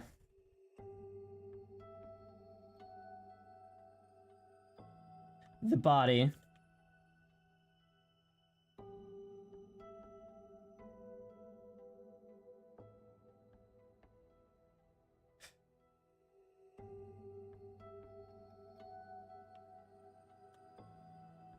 So it'll be sundupede tail.go.json and sundupede tail.animation.json. And of course,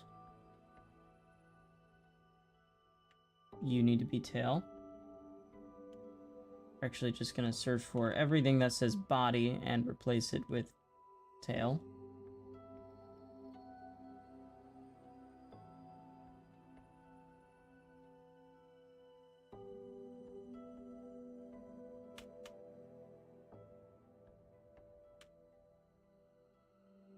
Really?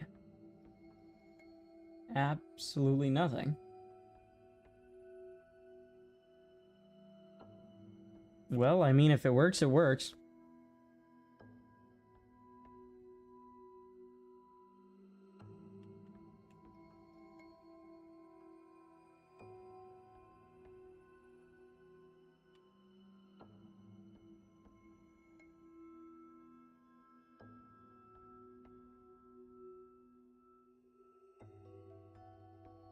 What?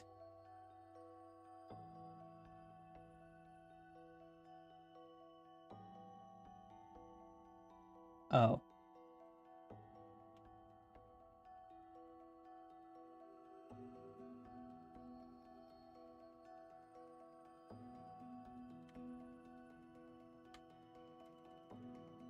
Okay, you need to be sundupede tail entity. Be sundupede tail. Sundupede tail. Sundupede tail. And sundupede tail. And now we have to go into the client event, not the client events, the event bus events. And you, of course, sundupede tail dot get, and in here, oh, that's right. Renderers are registered over here.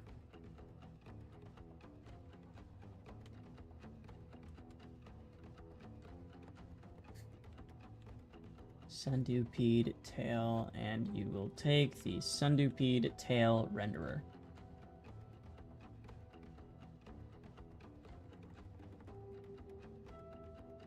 Why don't you like that?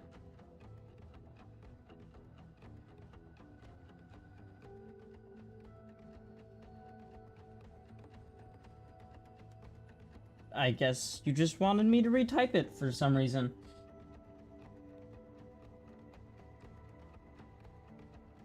And of course, we are going to make a... How much longer do you think I'll be streaming? Probably, I don't know, an hour or two. I gotta push this content out, you know? Let's see. So now let's go ahead, open model, open the tail. Amazing. We are going to possible rip. All right. Convert project into a GeckoLib animated model. And then export GeckoLib model. you just need to be lowercase. And you're going in downloads.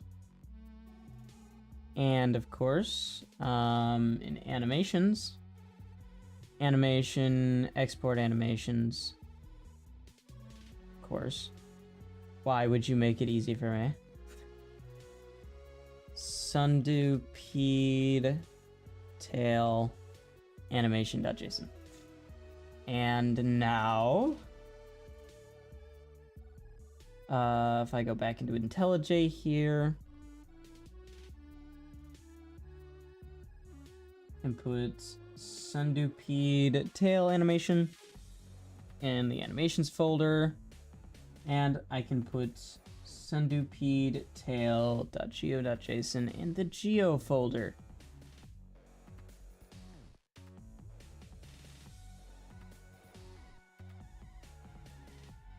Now, where is my sundew head? There we go. You're gonna get a few more children. And then one for the tail.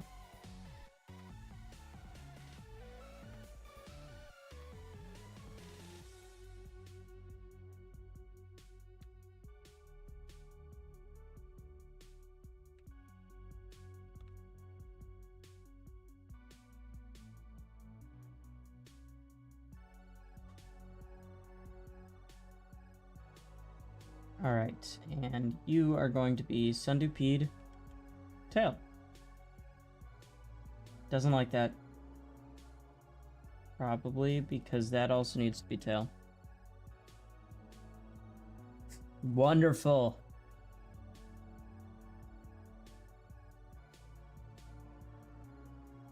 For real. Bye, Dr. Brown.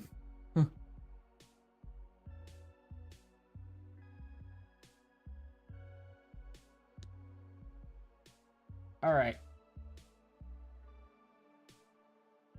In theory, that might be it for the sundew peed.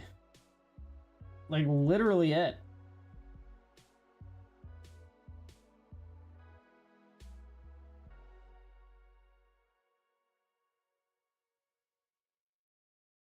I think it could do with some sounds and sending a packet to the client to make like a screen shake, and then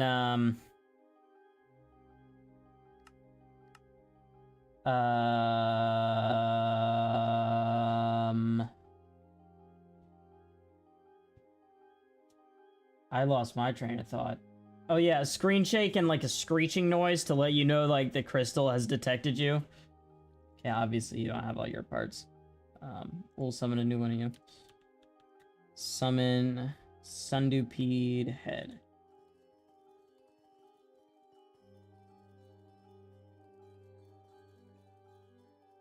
Did I miss something?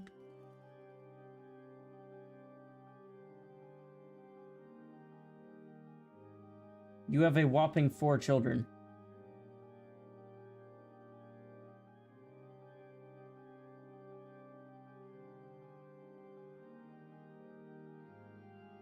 What?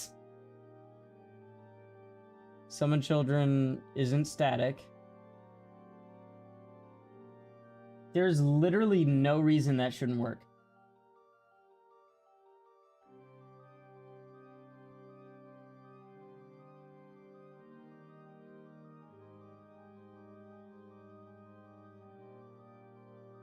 One, 2, 3, 4, 5, 6, 7, 8.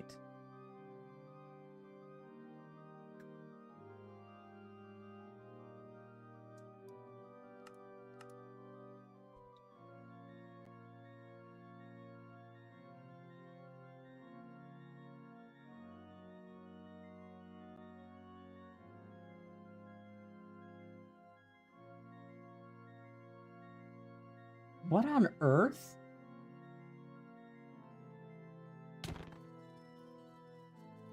Does the client just not want to recognize them?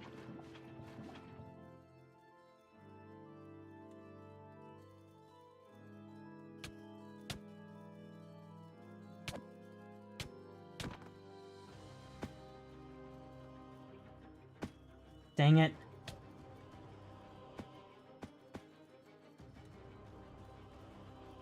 How am I missing?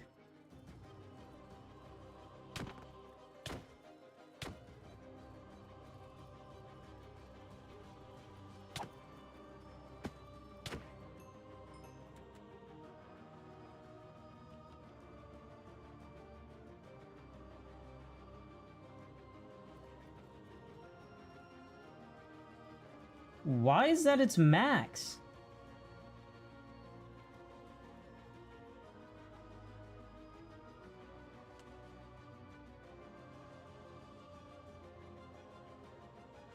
If I just set it to this one to be a tail one. Because why not, I guess. What does that make it do?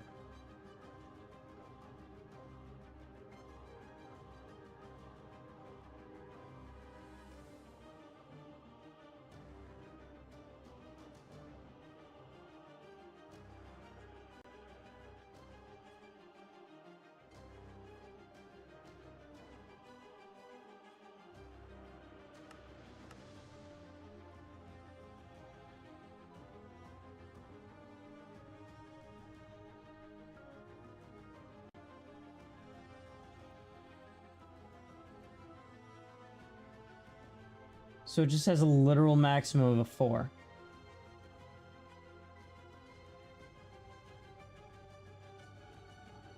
Why? Why is that its max?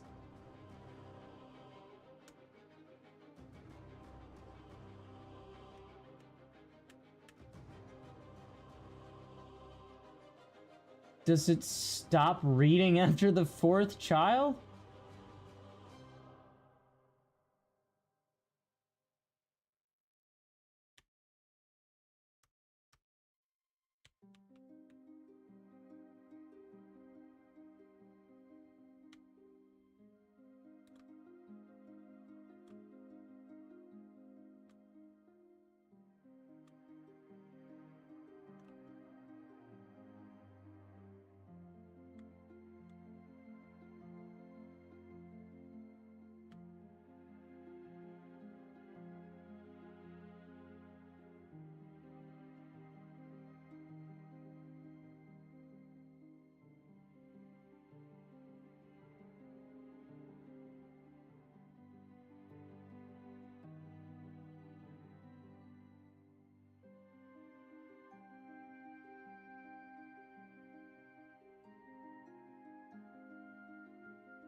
It reads all of them. But it refuses to summon the last ones.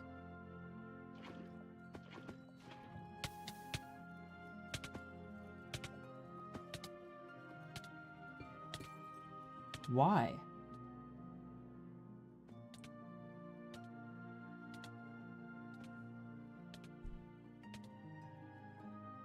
Like, what is its problem? What?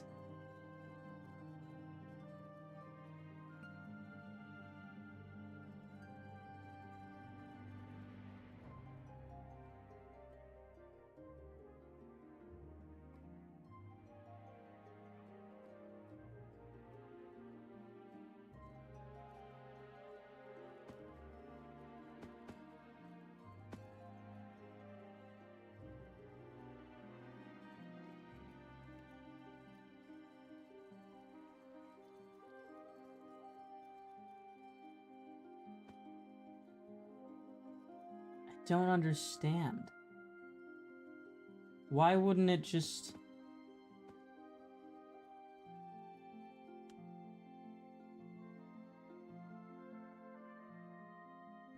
summon the rest of the children?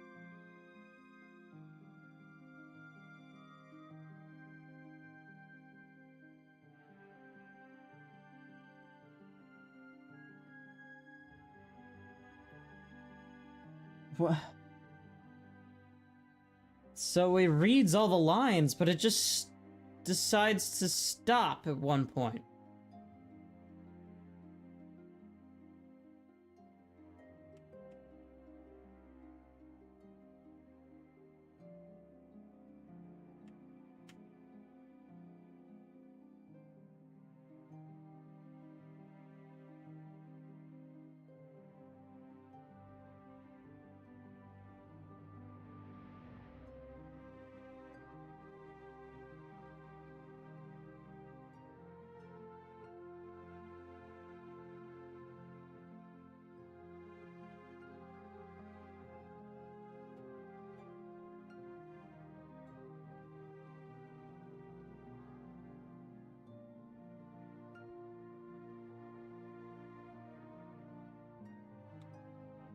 Maybe for I equals 9.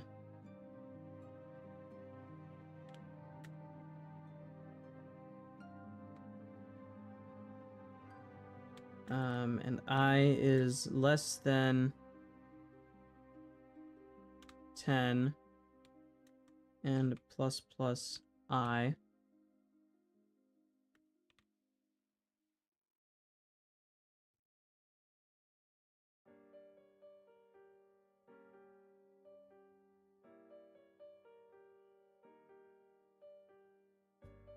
Sundew Ped tail entity last summoned equals null.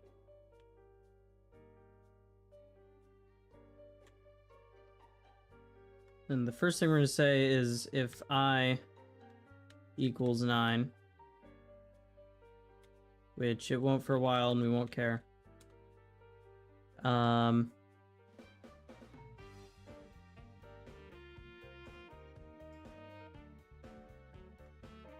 Last summoned equals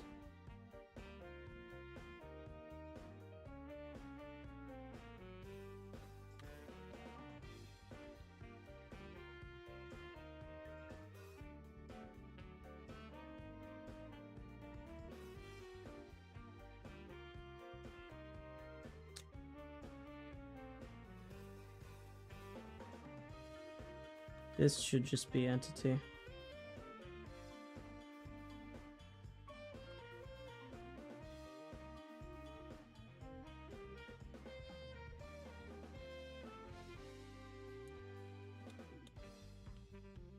Entity parent equals last summoned. And then why? Oh, it needs a parenthesis. And then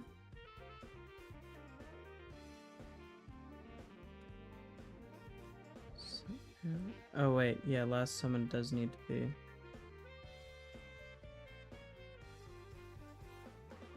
Sundew Ped body entity.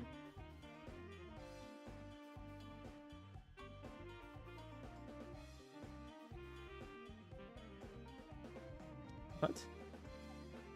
Oh.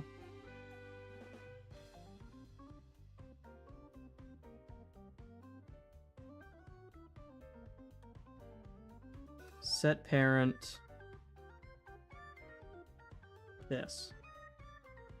That's of course.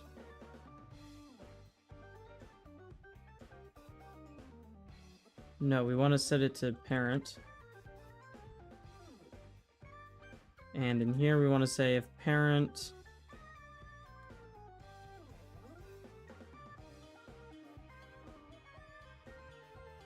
oh wait, no, we're gonna say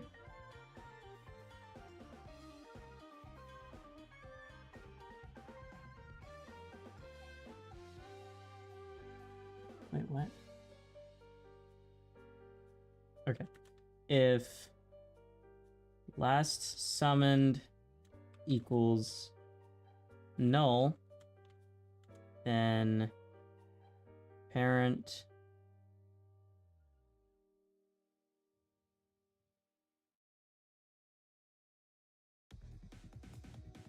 actually we can just say if parent equals null.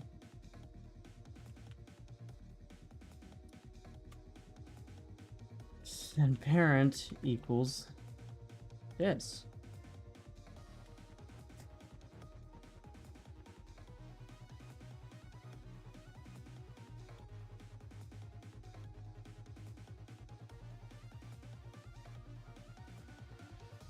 There. And get rid of all of this stupid complicated stuff. Whoops. Still want to declare the level.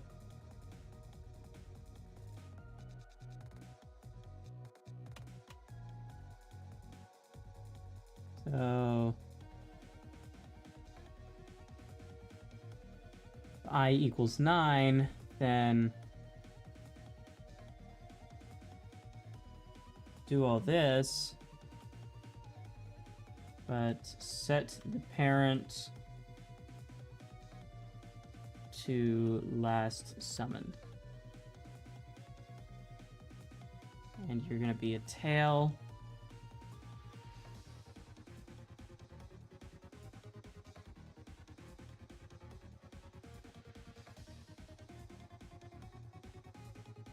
Is that all I needed?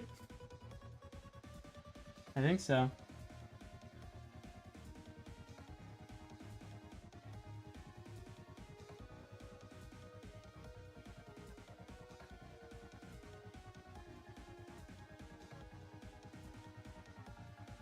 Well, this is better code, but I don't know if this is gonna fix whatever wacko bug I had.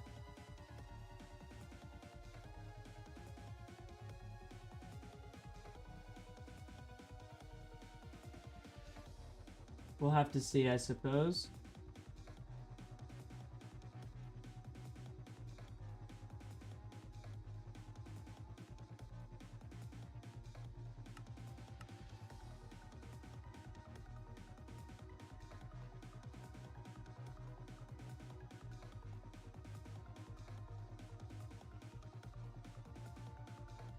Well, it worked. Don't ask me why, but it did.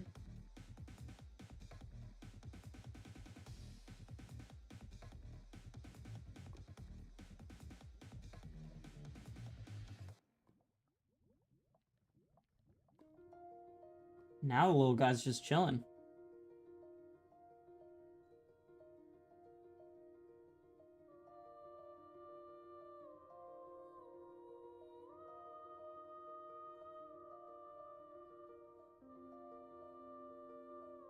Look at the little guy.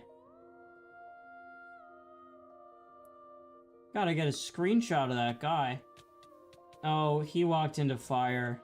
Silly goose. Yeah, he's cooked. Rest in peace. Thank you.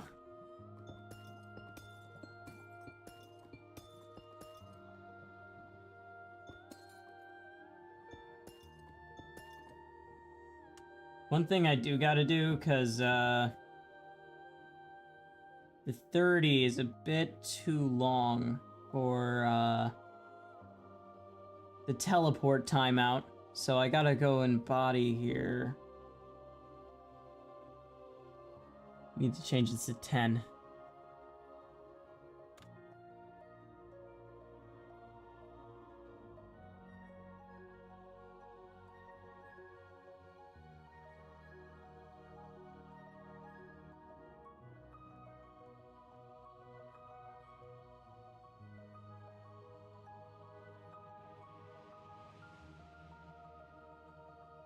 And we are going to have to do the same thing in the tail because they share the same code.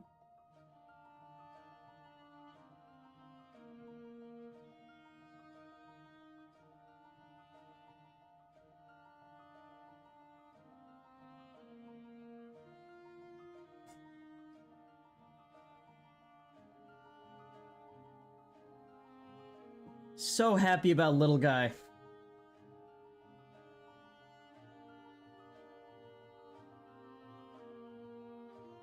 Oh wait, one thing I do want to do, here in Crystal Manager, we're gonna go if Detected dot contains player. If it doesn't have the player in it already, then we'll do that. And then, of course,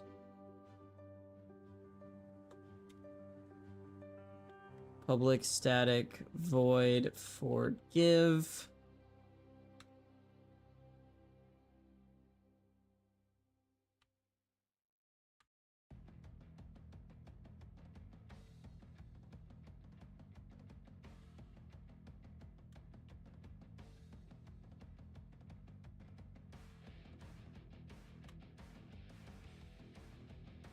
This time we need to do remove.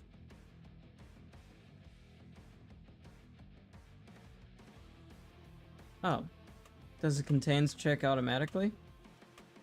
That's pretty cool. Why is it in animals?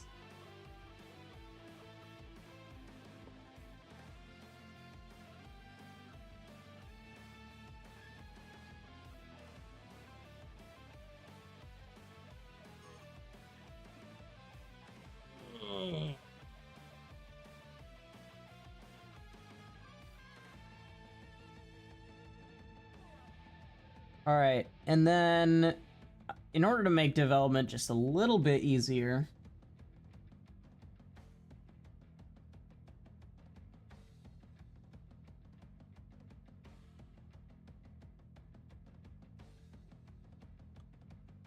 if player, oh, I need to do event.player. Player.game mode. Oh, is creative. Crystal manager dot forgive events dot player. Cast it to server player.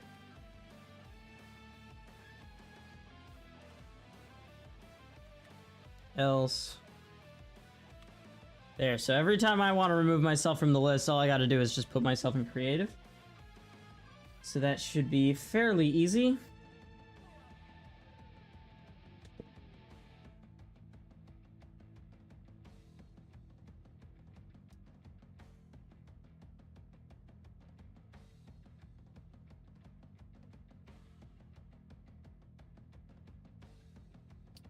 And then some other time I'm gonna have to make sounds for all these guys.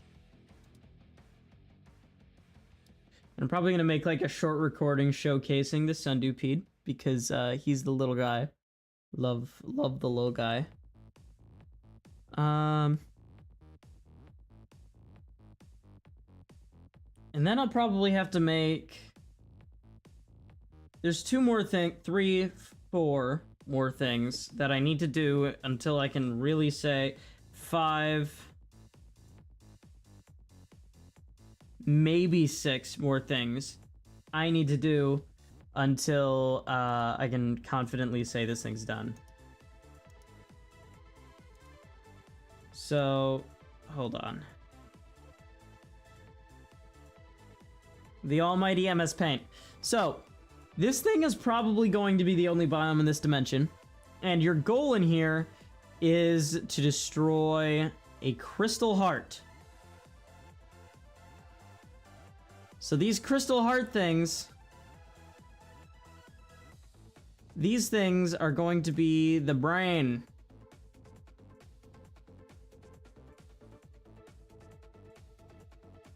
Give them like multiple rings, right? And these rings can only be destroyed by explosions.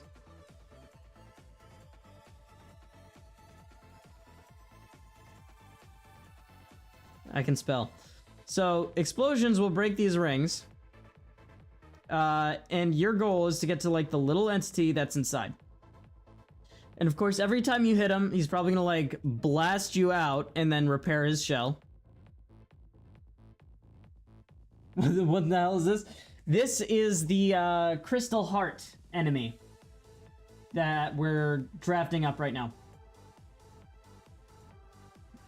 So it's technically the brain of the entire biome. More like the segment, actually, because there's going to be multiple of these things.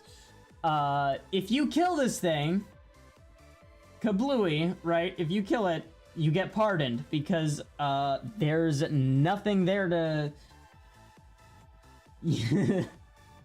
Maybe a little, yeah. So, if you kill that thing, you get pardoned, and that's because, well, there's nothing there to know that you're on the naughty list. There's another option. I might make it split into smaller brains. That'll, like, burrow, but I don't know, that might not make sense. I'll probably find some way to make the escape, like, actually kind of tense. But, you know, maybe fighting this thing will be tense enough. We'll have to see. Because this thing is going to be throwing, like, literally everything it has to kill you. So, like... Well, it's also how you get out of the dimension. Yeah, this is the entire reason the mining facility was constructed. It's to keep this giant crystal hive mind at bay. So there's ores down here, sure, but the main reason this thing was constructed in the first place was because they were going to, oh no, there's this giant crystal hive mind that's going to consume us all. So the people of the past made these mining facilities to destroy these things. Yeah, death spasms. I might leave out the tense escape for this one. Because if I'm being honest,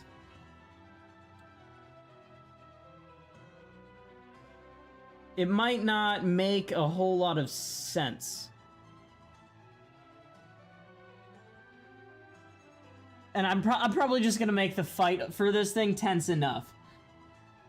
It's gonna be like the Amoran Heartstone, kind of, like from Deep Rock, but obviously with my own flavor. The only thing I need to actually do this thing... Fun before lore. Yeah, I'm going to try and do both, believe it or not.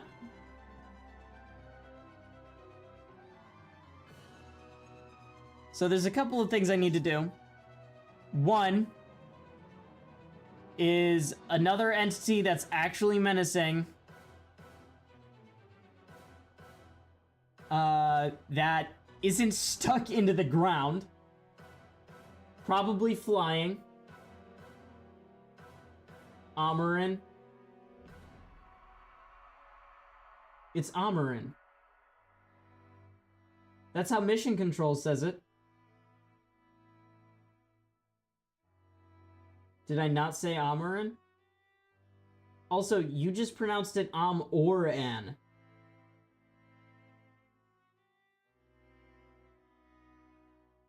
Anyway, this entity is probably going to be like a mosquito of some kind. Like, he's going to be flying.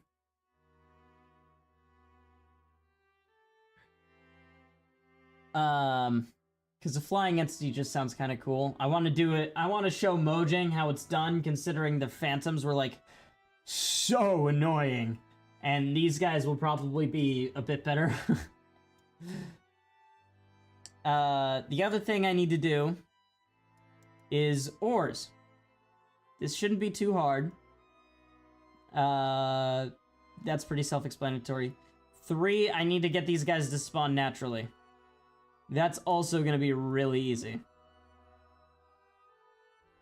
And then, of course, I also need to get the Amoran thing designed and spawned. Stuff like that. And then I also need to make... Where the heck did my mouse go? There we go. I also need to make the way to get in.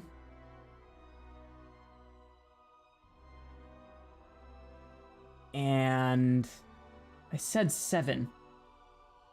But I don't have anything else off the top of my head. This is all I can think of. Was there something else?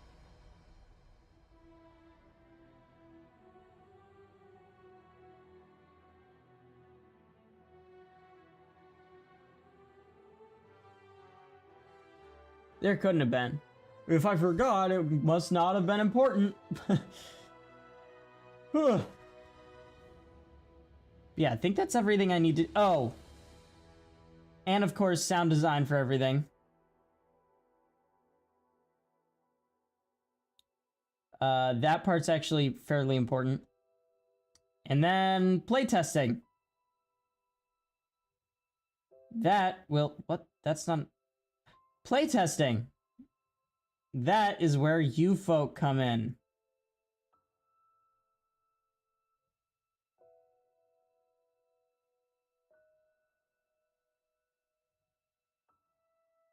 Everyone loves the playtesting. And of course, after I finish all of this, then I get to make my large abundance of shorts regarding this biome. Post them all at the same time. And then we start work on the next one. So there will be like a small gap of dev streams there. And I'll also work a lot on the structures in that gap too. Because juggling all of this is like ridiculously difficult. But this is the game plan so far. So this flying entity is going to be the topic of the next dev stream. These two, I'm probably going to do on my own time since they're going to be really easy. And then after we get this guy, then this guy is the next topic. And then depending on how difficult this is, this will or will not be streamed. Sound won't be streamed. And playtesting, I mean, it could be streamed. If you guys want to see me playtest this on stream, let me know. But sure, Reptile, I might. Probably only a few matches.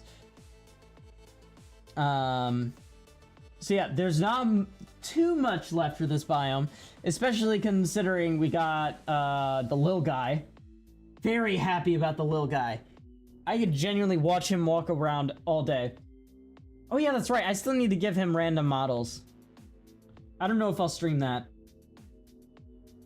That might just be annoying and uninteresting.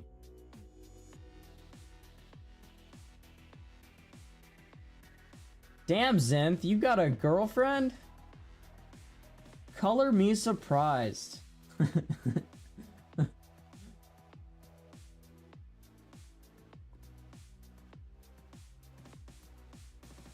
Oh, where'd he go? Oh, that's right, he died.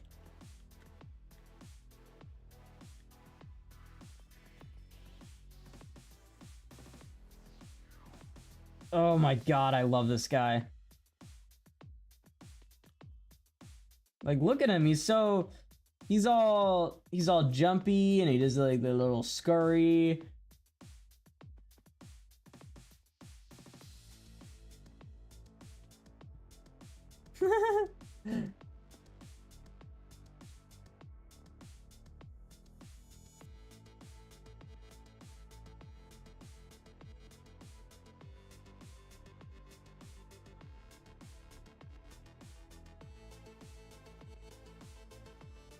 Let me grab like a telescope. Oh, was it a spyglass? Look at him. He's just chilling, minding his own business.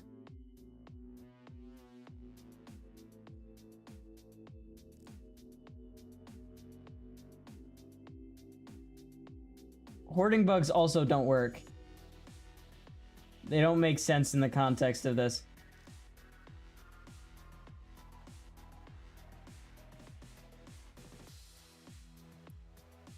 Very, very happy. No, I did not randomize the body segments. They're just going to be entirely different models.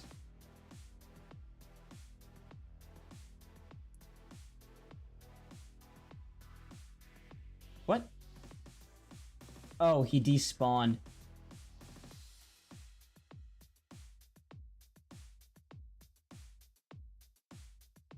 So yeah, we actually got something going for us here.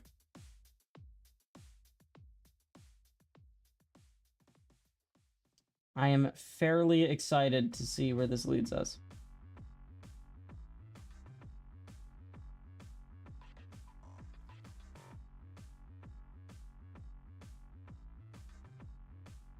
And then we can move on to the next one, which will probably be a dimension for coal mining. Coal is going to be fairly rare in this biome. Like, if you see it, it'll be like a little treat, but nothing sustainable.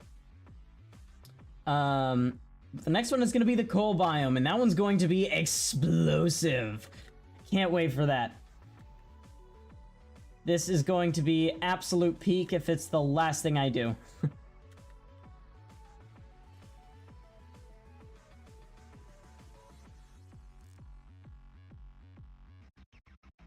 I can't get over him. He's so the coolest thing ever.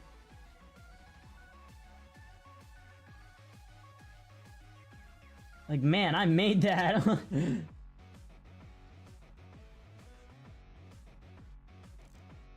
The bike on Battleground doesn't make sense in the lore.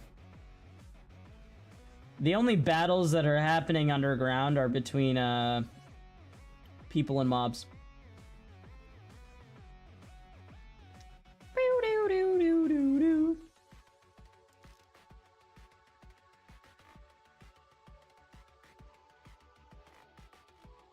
PvEVE.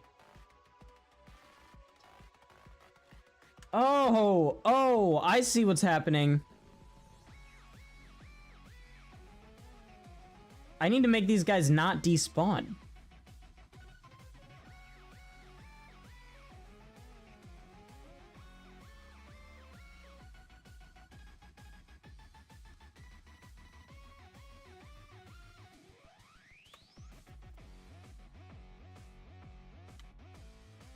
There, that should fix it. The head will still be able to despawn, but the tail and the body won't. I very would. Okay, and I think to close up, I have like a few more announcements. For those of you patiently viewing the announcements channel, I have recently been monetized. So now I've made like, well, they're not animated. I don't know why, but look. I made all the little guys into emojis. I think they're only accessible by members. I don't know. Someone try posting one of these emojis. I don't think anyone's a member. But can anyone post those?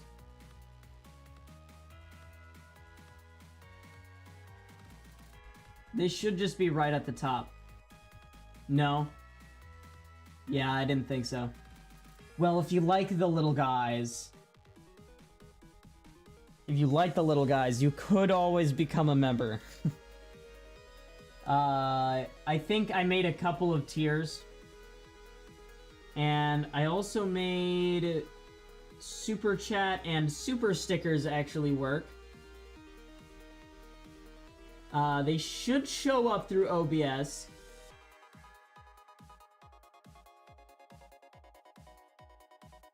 I'm pretty sure. And I don't really know what a super sticker is. I'm not really... Oh, I guess YouTube has a bunch of them. Weird. Anyway, yeah, so now those are actually accessible. I'll probably find a way to make it tie to a soundboard. So you could, like, donate $1 to play a boo-womp noise when something doesn't work. But... that is things to figure out. So if ever you have a spare dollar, check it out. Anyway, that is probably it for today's stream. So thank you all for those who watched, and if you are broke, then just watching helps in and of itself. So thank you all for attending, and I'll see you all next time when we design this mystery flying entity that I don't really know what I'm going to do with yet. So I will see you all later. Bye-bye!